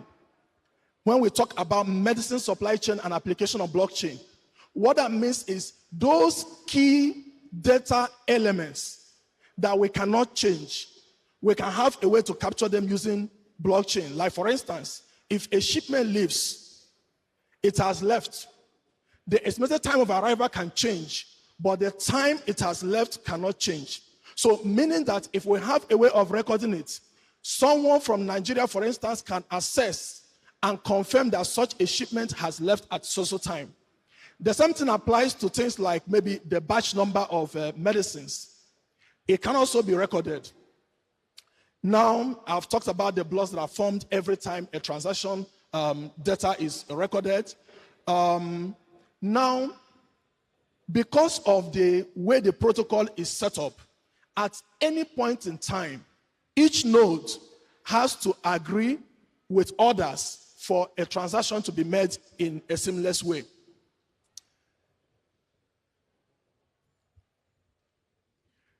Now, looking at the benefits of this blockchain. And this is just to look at it generally before we go specifics into medicine supply chain. The first is opportunity for sovereign and decentralized medicine supply chain. So imagine a situation, and I can give a classical example. In the past, I have been involved in large scale supply chain operations for the country. And most of them, if I look at where we had the application of technology, you discover that most of them come with a central database, central server. So what that means is this, like when I worked for Oxfam Great Britain, we had a package where we are using that we call Helios. Everything then used to be done when it comes to key changes from our office in the UK, because we had just a central server. But in the case of blockchain, there is nothing like centralization. And this is one beautiful aspect of it, because in technology, one of the things we look at is, apart from cost, apart from issues around feasibility, we look at how vulnerable is that application. And when you look at blockchain, because it is decentralized, you have opportunity for sovereign governance. And what that means is, if I go back to the example I used before, whether it's NAFDAC, whatever you're doing there, you can control the privacy, how personal information, for instance, is entered, especially for those that are using the package. And this is one unique thing that you will not really find easily in other applications. So at each particular node, you have that opportunity for sovereign governance. The other thing that is very important is effective information sharing and collaboration. So going back to the port operation I talked about before, when it comes to medicine supply chain, you discover that such technology can help to easily share documents. You know, when you see a custom clearing process, you will hear submit the SGD, and it goes with a lot of attachments. So imagine a situation whereby from origin, all those things have been made available. So what that does is, whether it's at the point of NAFDAC, what you need to do is to go into the system and you see everything you need to do to work with. And because it's secure, because it's immutable, it means that you can go ahead and work with it. And the same thing applies to other stakeholders. Maybe whether it's custom, you, the consignee from your own side, you are able to also look at what is going on. Now, saving of cost. One thing about blockchain is this. Because there is no intermediary, the third-party aspect is fully eliminated. And what that does is this. If third-party is eliminated, what happens? You save cost. One simple example is this. When a shipment is made, the next thing that happens is the bank will expect that you send the documents to them. Maybe they need to process PA. The consignee, you want to also see your shipping documents. But imagine a situation where you don't need to use DHL to send all those things in such a way that they can be digitalized. What that means is the third-party aspect is eliminated. And by that, you're saving cost.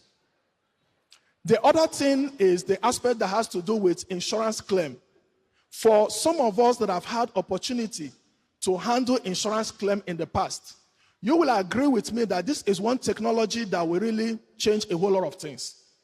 By my personal experience, which was not just once or twice, you discover that by the time there is an issue that has to do with claim, the insurance company will send in an adjuster. An adjuster, first of all, we want to find a way to confirm that your claim is right. And they will ask you for all manner of documentations. Some of them, beyond checking your inventory records, maybe in case of a theft, they will go as far as asking you, we want to see an evidence that so-so shipment was made into the country. Imagine you are using a blockchain system. What that means is, with the immutability of the system, you can see exactly what has transpired from the beginning to the end. And any audit you want to do will just be seamless. So things like duplication of efforts are eliminated. Processing time for every transaction is reduced. And by that, cost is saved. The other thing is the aspect of overall efficiency. Imagine a situation whereby information is shared in a seamless manner. You have a situation whereby you are saving cost. Effectively, you will say the system is very efficient. And that is exactly what you get with a blockchain-based technology in medicine supply chain. Another benefit is opportunity for alignment. So many of us before now, we have heard about something like a GS1 technology for traceability. Blockchain is one technology that can align with that. You can also look at things like RFID, Internet of Things. Blockchain is one technology that can align with it. And that's one good thing about it. Extremely difficult to tamper with data. Once you put any data, you can't tamper with it. And that is why in medicine supply chain, I said before now, that those data elements that will not change, like I gave an example like the batch number. Imagine you capture them, you can't come and tamper with them. Okay. Now, issues around confidentiality, very critical. You go to the aspect of being a trustworthy system, accountable, transparent. So whatever you're doing from one computing unit can be seen by all others that are in different nodes. This is also a system that has the best potential when it comes to eliminating corruption in medicine supply chain. Now, in medicine supply chain, in specifics, I have been able to list some things. So when we talk about it's secure, it's transparent, it's confidential when it comes to the aspect of sharing between parties. One thing is this, it can interoperate amongst all these stakeholders. Now, I've listed some of them: customs, shipping lines, regulators, NAFDAC, and like Standard Organization of Nigeria. We have the aspect of digitalizing of documents. We have making things very fast when it comes to clearing. And we also have things like automation in invoicing. The other aspect of making things faster when it comes to identification of falsified, substandard, and adulterated versus genuine medicines is very critical when it comes to supply chain technology. And one thing I have noted here is this. we can use for some of us that are very knowledgeable around something like radio frequency identification device.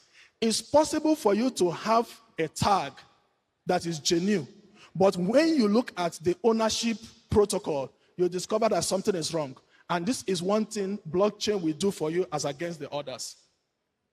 Visibility, whether you talk about order placements, mitigation against stockouts. So what that means is if I'm working from a node and I have stock information, if the one supplying is working from another node, it means that they can see the record from there and be able to take decision that will improve the stock. I've talked about insurance claim before now. Decentralized management of medicine supply chain is very critical. And the last slide I have here is just looking at some of the available projects where blockchain has been applied. The first is the one that has to do with Pfizer, is known as MediLedger project. This is purely based on blockchain to deal with counterfeit pills. There is an Ethereum-based blockchain system for traceability of irregularly manufactured and fake medicines. And the one that has to do with Pharma Trust is a UK-based organization. And they have used this to help the Mongolia government to, in order to prevent the distribution of fake medicines. And this is the last slide. I will say thank you for listening. Oh, sorry. Just a conclusion. We can't talk about blockchain without letting you know that it has the capacity to positively disrupt the medicine supply chain. The other one is it provides an option for better addressing the increasing risk of counterfeit drugs across borders because of the proof of ownership protocols that goes with it. Now, blockchain technology is still at the proof of concept or pilot stage. That is why it's some of these pilot projects that you can see. And lastly, a digital environment is very, very necessary for that to work. So we need a digital environment, internet connectivity for us to have it mature. Thank you so much.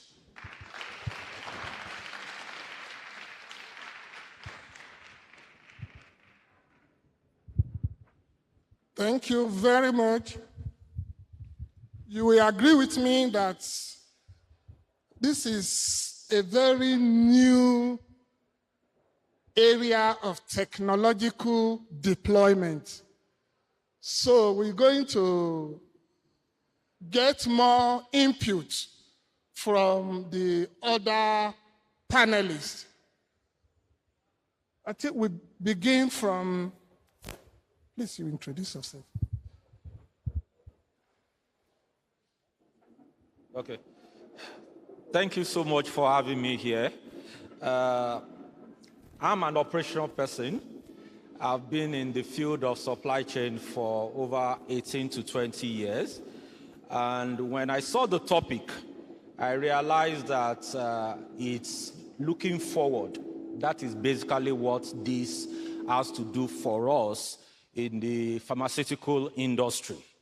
And having worked in major pharmaceutical industry in the area of production, distribution, and even customer experience, I will be able to say that blockchain is the way to go. And I'm going to say it in one or two examples. Let's talk about product recall, which is one of the major issues that we sometimes have in pharmaceuticals. When there is a production breach or there's an issue with a batch of production and there is a need for a recall, it's always mostly difficult for most pharmaceutical companies to look into how to get those recalled products back, especially when it has been sold to the final destination. Blockchain technology is a technology that will help most pharmaceutical companies to be able to track even to the final destination, even if the product has been consumed and you really want to know who bought this product from this pharmacy in order for us to put maybe such clients or such patients under medical watch. So it will be beneficial to us for us to have this within the general framework of pharmaceutical companies. Apart from that, I think it's also something that the PCN can also key into with what we are having now, which will be like a global drug distribution channel that the federal government is trying to introduce. And with this, we'll be able to know that from any distributor or from every channel where product will be shipped out, we'll be able to track both batch number, manufacturing, and just like the keynote speaker said, there are so many organizations already that are using the blockchain technology to fight counterfeiting. Because when you have what we currently have now, which is the barcode on the products, you'll be able to say that this kind of products was not produced by us, even when you find those products in the marketplace. So one of the things that blockchain technology will help us do is to fight counterfeiting of products, because at every point in time, it helps you to understand that, okay, this is the batch code that we have produced, this is the expiry date, and this is the places where these batch numbers have been deployed into. Secondly, when we look at the production, we have a lot of active ingredients and recipients that are used in our production process for pharmaceutical produce or products. The blockchain technology could also help us track from production to final products that we are producing. So when you are adding the excipients, you are adding the active ingredients into what you are producing, at that point in time, you could as well be able to track. I will not mention him, but I'll give a very life experience, that I've gone through. We were using a particular excipient, and at the end of production, we realized that there are some issues with the particular excipient that we're using. So one of the things that was very difficult for us was to say, how many batches of products did we mix this material to produce the final destination? But with blockchain technology, what that will help us to do is that when you are even mixing your excipients or your active ingredients, you can log it within the blockchain network, so that at the end of the day, we will know that for these various batches of product that was used, I've used this sulfadoxine, I've used whatever I've used to make these final products. And that will help us that when there is an issue, even with the material that we are using, we'll be able to track it to the final end.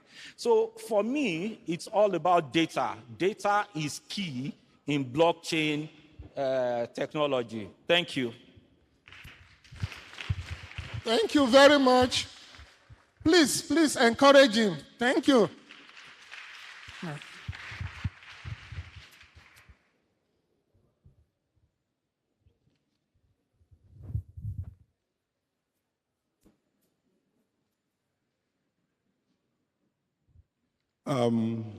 My chairman, fellow panelists, our president, my fellow distinguished colleagues. I'm aware that we did not go to school to study computer science. So I will try as much as possible to break this dogotrenchi down to our level.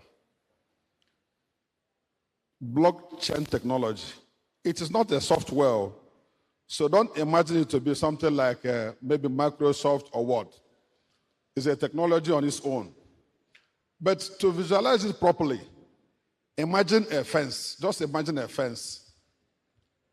A fence is made up of units of blocks. So 1 unit of block, imagine it to be a page of a ledger. We have been told that this is a distribution ledger system. Imagine it to be a page of a ledger. What do you get in a ledger? Serial number, description, quantity, rate, maybe debit and credit balance. So imagine a unit block in a fence to consist of this series of data, just like the previous speaker has said. And now you put it on the wall. Now to form a chain, 1 unit of block doesn't make a chain, right? Now to form a chain, you need some other blocks. Now who does the block arrangement? The person that does the block arrangement in our local parlance is called the mason man or bricklayer, right? But in this paper that I have prepared, the man is called a miner. It's called what? A miner. Consequently, it's only the miner that has the capacity to arrange the block in such a way and manner that it will be ready to give you a solid fence.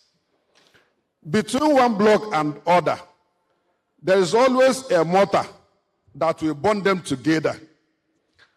My lead speaker said it is called cryptographic what? Hash. Now, but the miner, the local mason man, calls it cement and sand or mortar. Now, the issue is that when you are putting one mortar on another block, each mortar in this particular technology, each mortar for each block is different from the other mortar in such a way and manner that no matter what you do to 1 unit of block, it will not affect the other unit of block. And that's why they will tell you that blockchain technology is safe, because it's not what the way you affect this block will be different from the way you treat the other one. And for you now to pull a whole fence down, it means you are going to involve a whole lot of miners, a whole lot of computer systems that will enable you to alter the configuration, the stability, and the integrity of the fence wall. That is why they say it is very, very safe. Now, having imagined the block now, and the fence in rigid nature, let us now translate it in an electronic system. You have a block that is carrying a whole set of data about the product you manufactured. The date of manufacture, expiry date, batch number, sealed. The manufacturer also may go to the extent of also putting a QR code. It leaves your warehouse. The other block also goes to the distributor. So the information from block A is noticed by block B, is noticed by miner A, and is also acknowledged by miner B, the person who puts the other partition, and is also noticed by miner D and to the extent of miner Z at the same time, because all the miners have access to the ledger. It is transparent and in such a way that no matter where the company is, whether it is located in the US or India or China, or as we recently told, maybe Sierra Leone or Togo, you as the importer here, you can see the date of manufacture of the product. What does it tell you? It will totally eliminate counterfeiting. It will totally eliminate delay in transaction. You can make an online real-time order. If the product is a sensitive product, temperature-sensitive product like vaccines and all that, or maybe the biologicals, there could be an additional technology, that temperature sensor, in such a way and manner that if it stays long on the air strip, it will trigger a response. And from your computer system as a miner, you will notice that my goods have stayed long in the airport. What do? You now do a recall. Subsequently, you will not allow your product, your brand, to go bad. So it's a technology already in the parlor scheme, but it's something that's going to help us in the pharmacy world. in supply chain management, in data inventory management, patient care, and all that.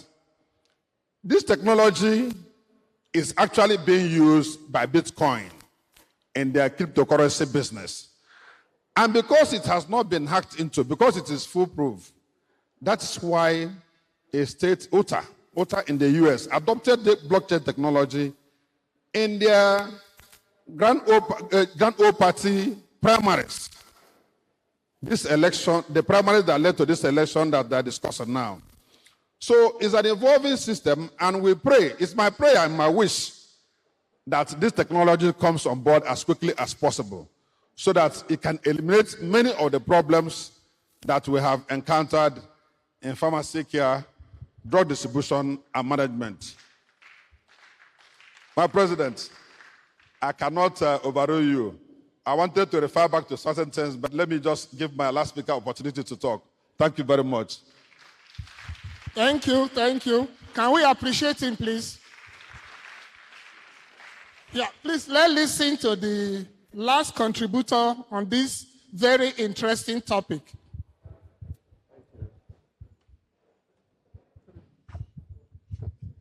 Good afternoon, Mr. Chairman. Good afternoon. Okay, Mr. President and Mr. Chairman, colleagues. I don't know what I should say is a blessing or something that we are being rushed to deliver this. This is a very novel topic.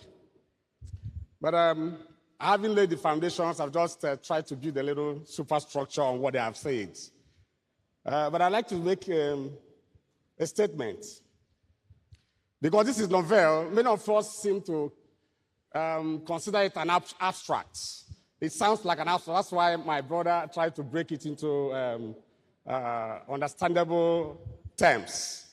But I'd like to say that whatever you hear, whatever you learn, what we have tried to do today is to instigate you to action so that you can go back and learn a little more of what we are saying.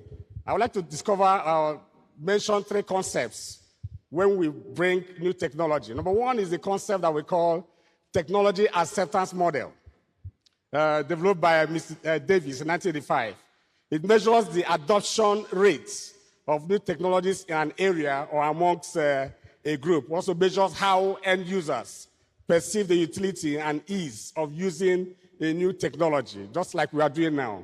And these perceptions determine the attitudes of the end user, which is you and I, towards a new technology, and the further determinant of the adoption rate of a new technology. So I want to encourage us, what we're trying to do is to just lay the foundation for you to go back and then consider the things we are discussing. Number 2 concept was developed in 1980 by Fishburne and Azin. It's a theory of reasoned action, TRA. And people are more likely to develop interests or motivations if they have a positive attitude. So I want to encourage you to have a positive attitude to what we're discussing. And number 3, and the final concept I want to mention to us as a preamble, is the one by Parasuraman in the year 2000, called TRI. It's Technology Readiness Index. And it talks about the enablers and the inhibitors, whichever is superior. It's a sum total of the enablers and inhibitors. If you are more inhibited to understanding what we're talking about or what we are saying, you are not likely to grasp and adopt and accept this technology. So these concepts are important. I just mentioned them so that you don't just listen and go back. I remember last year we talked about, not many of us will remember the topics we discussed last year. And I remember there was a topic we discussed which was also technology-based, which was omics and biotechnology. And if you ask some of us, we probably didn't go back to check. So having said that, I will not go into definitions or any other thing. I'll just try to, there's one aspect of this discussion that we seem to have missed, in my previous, the guys that I've discussed before me. And that is the issue of application of this to regulation, because it's important. They have mentioned NAFDAC, they have mentioned PCN, and blockchain technology would definitely, if properly applied, we heard from the last discussants at the last plenary session that they have an MOU to know where the right of PCN stops and the right of NAFDAC begins. With blockchain technology, you don't need an MOU. It's an MOU on its own because you'll be working in tandem with each other. You'll be working as in collaborative manner. And application for regulatory agencies, number one is NAFDAC. You know, blockchain technology will help you to establish proper product identification, proper product tracing, you know, proper product verification, product detection, and of course, you know, establish information for you. That is one aspect that you can gain from blockchain technology that will help NAFDAC to be able to improve their services and their performance as a regulatory agency. PCN also will do the same thing. And then since the MC is standing, she's probably rushing me out. PCN will need the process of product identification. Blockchain technology will help. Product verification, reporting, information, and of course our payments can also be helped when PCN applies or adopts blockchain technology. As I begin to round up, I'm not comfortable when the MC is standing by my side. As I begin to round up, I'd like to give an example. In the year 2005, there was a spinach infestation. Which caused the closure of the entire food industry in that part of the US.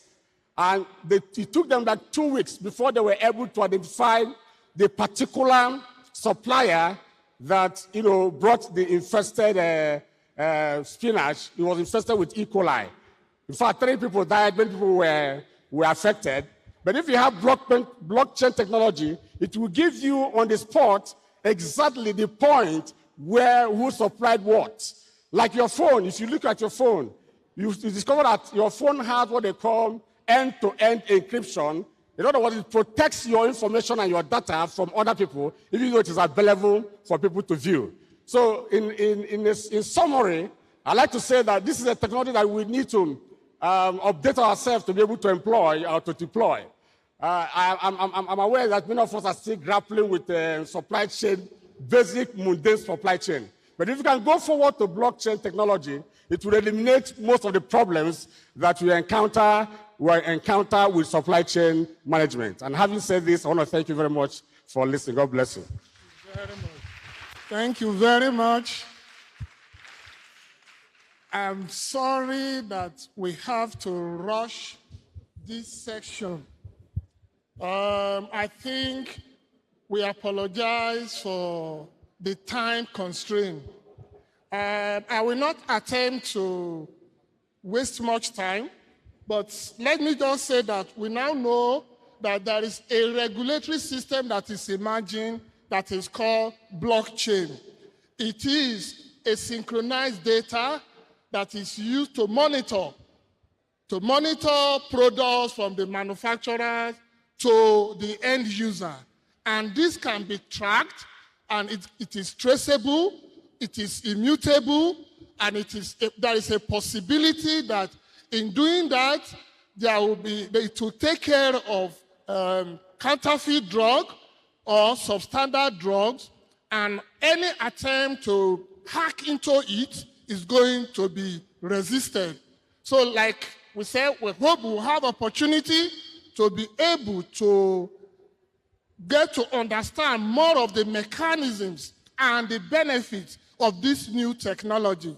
I want to thank you for your patience, for sitting down quietly to listen to us. And on behalf of the lead speaker, please be upcoming. No, come. Do we have time for questions? Huh? Okay. Please, we will entertain 3 questions maximum, and they should be to the point, please. Any question, please come over quickly.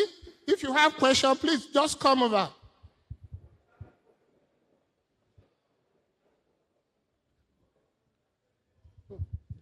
Good afternoon. Great discussion. Please, I want to be educated.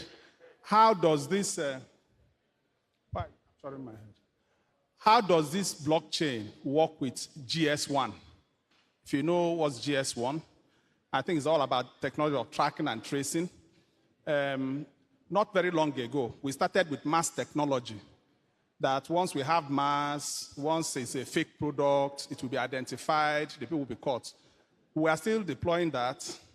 We are not getting much success out of it. GS1 is coming, blockchain is coming, and all of this come at a cost. So which one do we go for? Thank you. Please note GS1 and blockchain. Good afternoon, speakers. Thank you for the topic. I have some questions. It's more than one, actually. First, a lot of the blockchain issues centered on data. We have a data issue in Nigeria because we claim that there is need to organize data in blocks and it moves from blocks to blocks. How does the people that are proposing blockchain want to harmonize the issue of that there is a data deficiency before even considering the issue of creating blockchains? Then I want to also ask, outside the immutability of the blockchain that was claimed by some of our speakers, what exactly separates the blockchain process from what some of us see in some apps and areas like Microsoft Excel, where people still input data, and some of these data can be passed from one place to another across different regions in different processes. Or you have systems that people can create. And when you create this system, you can transfer it through different sections. Some of our speakers, we are saying it will pass through maybe customs to NAFDAC. There are apps that people have created that can do such things. Then from my own personal, before now, from my personal research, I found out that there are instances where blockchains have been hacked. We know about the 51% hack. We know about when smart contracts are created and hackers use opportunities like that. And Nigeria is not that technology-based. First, then what if our government goes into it and smarter people take opportunities and hack these systems? Thank you so much. Thank you. Good afternoon. What I want to ask is this. I can understand that from my layman's understanding, we have the spiritual aspect of it and the human aspect. The human aspect is when the information has been blocked, that is, the data is in a block, and the moment it's hashed, it's no longer editable. It's immutable. At that moment, at that time, the peer computers are seeing it, and you are putting the information.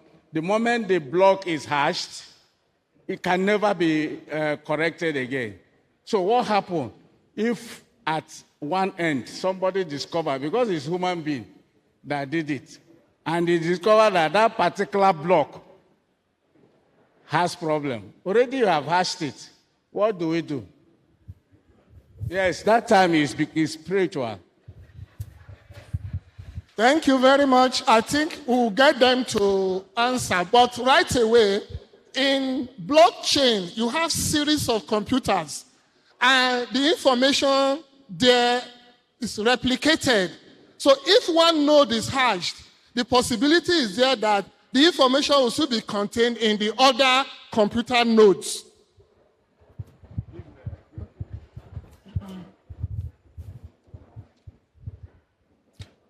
So I will take a few of the questions and allow my colleagues to come in. Now, on the GS1 standard, you recall before I talked about the possibility of alignment. And just one example, you recall GS1 standard makes use of what we call GTINs, 14 unique numbers. Imagine a situation where such a number can be captured on blockchain. What that means is a way of capturing it in a very secure, immutable manner. So that possibility is there, and this is just one illustration. The other question I want to answer is this. Someone talked about apps, and what's the difference since one can use something like Microsoft Excel and transmit information. The thing is this. when you are working with blockchain, from different nodes, whatever you are doing in one node can be broadcast to others immediately. You don't need to, like what you do with a cell, for instance, start sending. No. So it's something that is happening automatically, that in such a way that wherever you are, you will be able to access the same record. So if you have like 20 nodes or 20 computing units, the same 20 can access the record at the same time. There's a question around, what about if something goes wrong? One thing I have seen is this, like in the past, I have interfaced with one organization that is based in the US that apply blockchain technology in food and others. You discover that most of them, they have a way of integrating it in such a way that you don't just quickly capture data on blockchain, understanding how it works. So the implication is looking at the protocol. So imagine this is a node. You need to have a very clear protocol that will enable you do your recording, noting the properties of blockchain. So that is one basic way of doing it. It's not something you just go and you start working on. There is need to have a very clear protocol. You can look at it, maybe a checklist that will help you.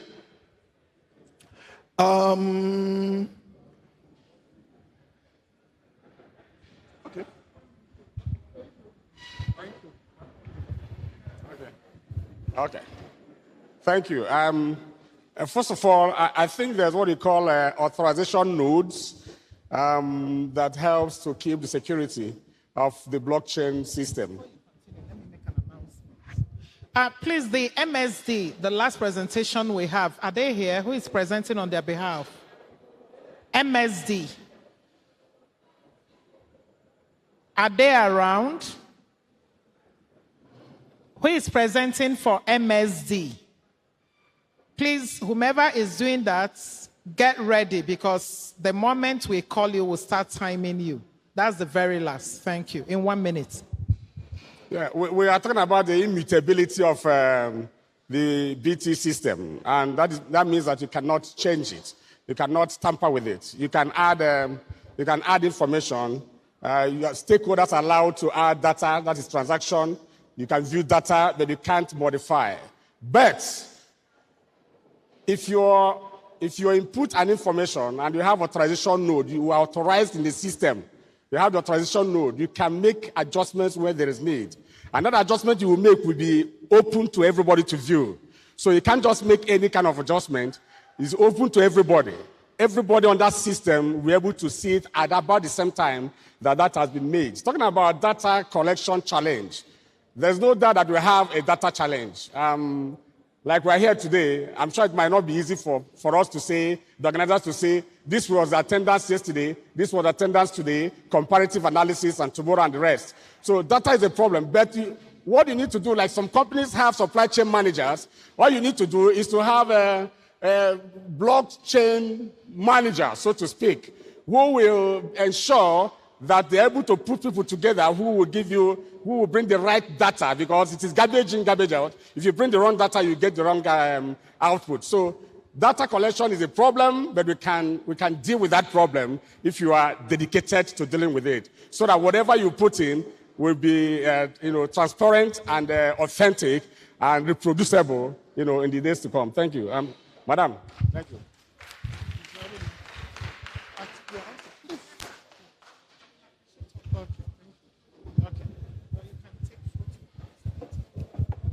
Thank you very much. I'm sure we've been a lot enlightened about the key solution that is bedeviling us in Nigeria today in all ramifications. We thank you so much, Professor John Akarele, FPSN. We thank you, Chukwudi Uche, pharmacist. We thank you, Mr. Oluwaseun Oyedeji. We thank you, Pharmacist Chedozie Ejeji. And we can't appreciate you enough, Dr. Anewike Cyril. We're indeed very grateful. Please applaud them again. Thank you very much. We'll now take the very last presentation. They've gone to fetch them, but before they come, we'll have one or two announcements to make. Fellow countrymen, every day, men and women, young and old, beseech the markets, the open markets, supermarkets, pharmacies, online yes, platforms. Thank you. Seeking for one thing. Media, call okay. it the yellow agenda.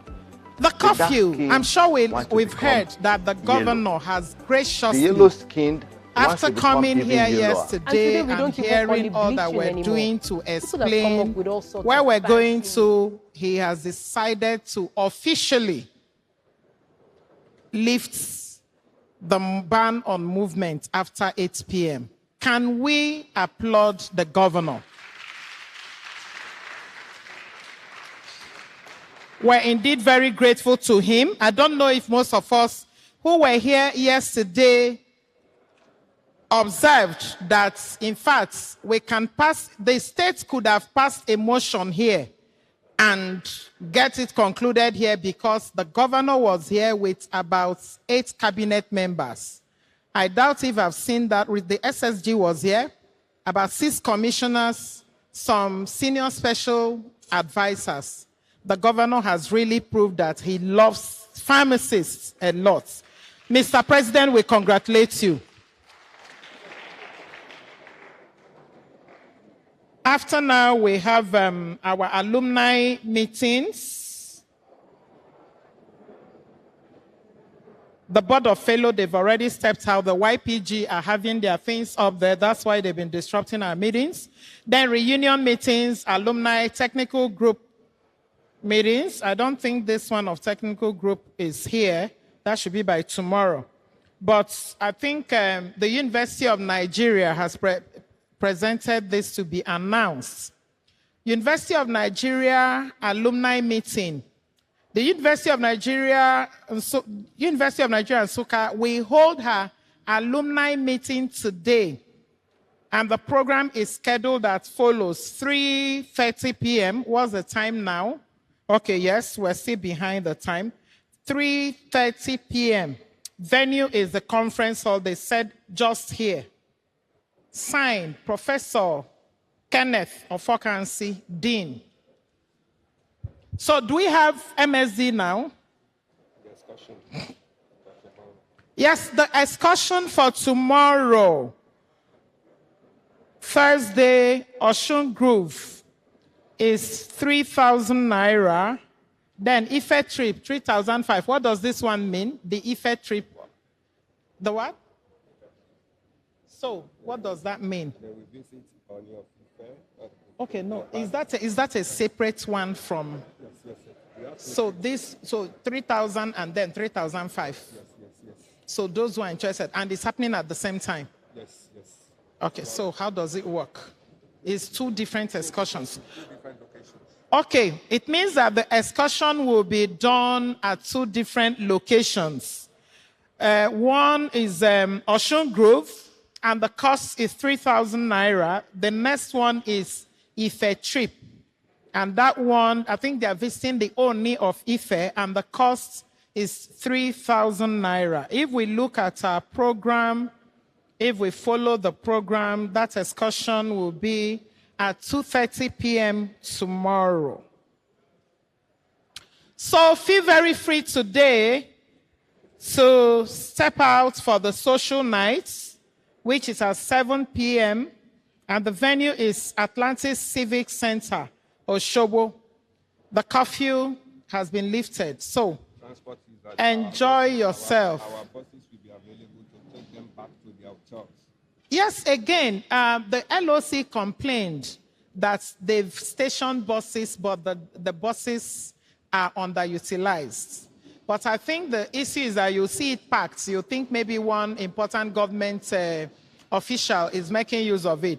So we've advised them to put conference in it. So when you step out, check if you find any of such buses. They will take you to your hotel. Then for the evening events particularly, buses will be stationed at your hotels to take you and bring you back to the hotels. So do we have MSD now? If we don't have them in the next 3 minutes, we're going to close this section.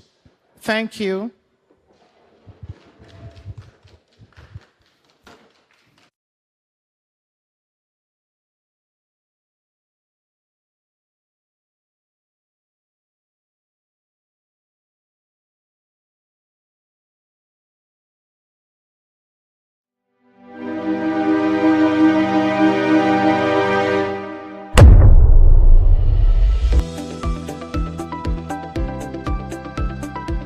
Fellow countrymen, every day, men and women, young and old, beseech the markets, the open markets, supermarkets, pharmacies, online platforms, seeking for one thing.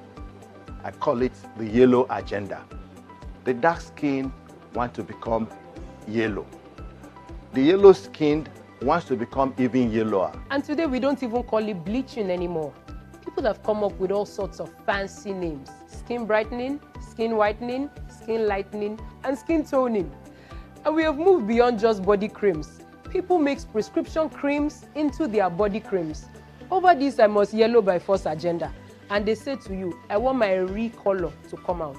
My people, am I not fine like this? So on social media, we have a new set of entrepreneurs who promote all sorts of whitening formulas. And you know what they promise you?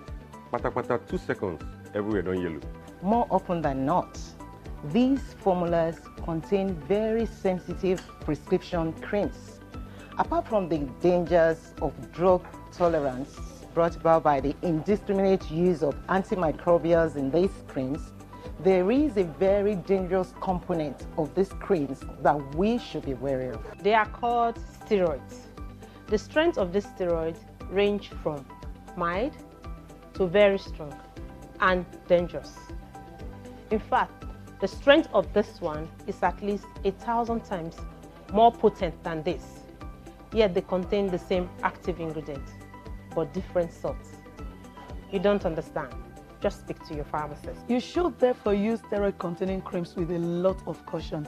These steroid creams are usually available either as pure steroid creams or in combination with other components and marketed as triple action cream, popularly referred to as tube creams. In fact, most of the steroids are prescription medicine and they're used for a short period of time because of their harmful side effects. In fact, for most of them, all you need to get from your pharmacist is just a small size. Just this is that dangerous. Unfortunately, these are the most abused prescription cream. Due to the chaotic drug distribution system in Nigeria, these creams are recklessly sold in the open market, supermarkets, cosmetic stores, street kiosks, even the mixologists hawk their stock in trade on the streets. This must stop. The one that totally freaks me out is when parents now begin to apply these prescription medicines on their children's skin to make them yellow. Haba. Abuse of these creams can thin your skin and make you prone to other skin infections. It also increases your risk of developing skin failure. Perhaps you didn't know that part of some of these prescription creams that you apply in your skin end up in your bloodstream and eventually get to the kidney and liver.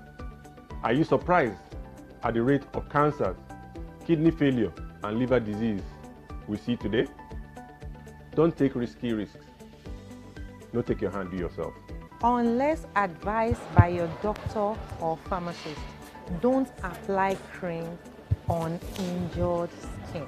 Use a sunscreen to protect yourself from the harmful effects of the sun. Consult the dermatologist, the skin specialist, if you have any problems or any issues with your skin, and he will give you professional advice and care. My brother, my sister, No go change Very your skin color. distinguished So colleagues, say, angel wey I carry your appreciate blessing, go your waka pass patience you. Sake of say, e so no much, recognize you and again, we oh. do not intend to stretch it Or you are further. yellow like her. We thank We you love so you much just for the the way you are. cooperation you've shown We for are this family. section, We and care. we wish you that you enjoy the rest of the day. Remember, the social night is still coming up, but right now, try to identify where your alumni association is meeting so that you can participate in the meeting. Again, remember the excursions as we have announced. Those who are interested in going to the Oshun Grove, that will be 3,000 naira tomorrow at 2:30. Those who are interested in Ife trip, that will be 3,500 naira. But make good to register now, because I'm sure they're going to be closing registration later today. So I'm sure as you step out of this hall, if you look by the door, either on your left or right, I'm sure you must see somebody who is selling the tickets. So please make good to pick up a space for yourself so that they can plan. I wish you greater enjoyment. Omoluabi 2020 is unfolding every day like a full moon. And I can tell you that the best is yet to come. Thank you very much and good afternoon. Hello. For those people living in nearby hotels, a bus will be stationed here and it is going to leave for the social night by 7:15. Please make sure you come on time. A bus will be leaving here by 7:15 for the social night. So if you stay in any of the hotels around there that is within walking distance, please feel free to come and join the bus. Thank you. We pharmacists, we're proud of pharmacy. We members all of the glorious PSN, Pharmaceutical Society of Nigeria. As men of honor, we join hands for pharmacy. Pharmacists, we are their drug making, we are their retailing, we are their dispensing, we are education, we are their Nigerians, we are there.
can come in now.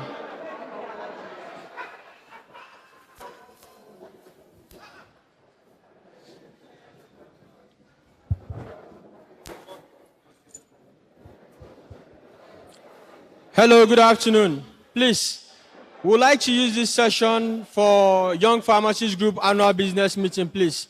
You can help us move to this side. Thank you. What? You said what? I thought they said that. If you check the calendar, the program of event, Young Pharmacists Group is having a session here. You understand? We've already started our election upwards. That is why we want to use this place.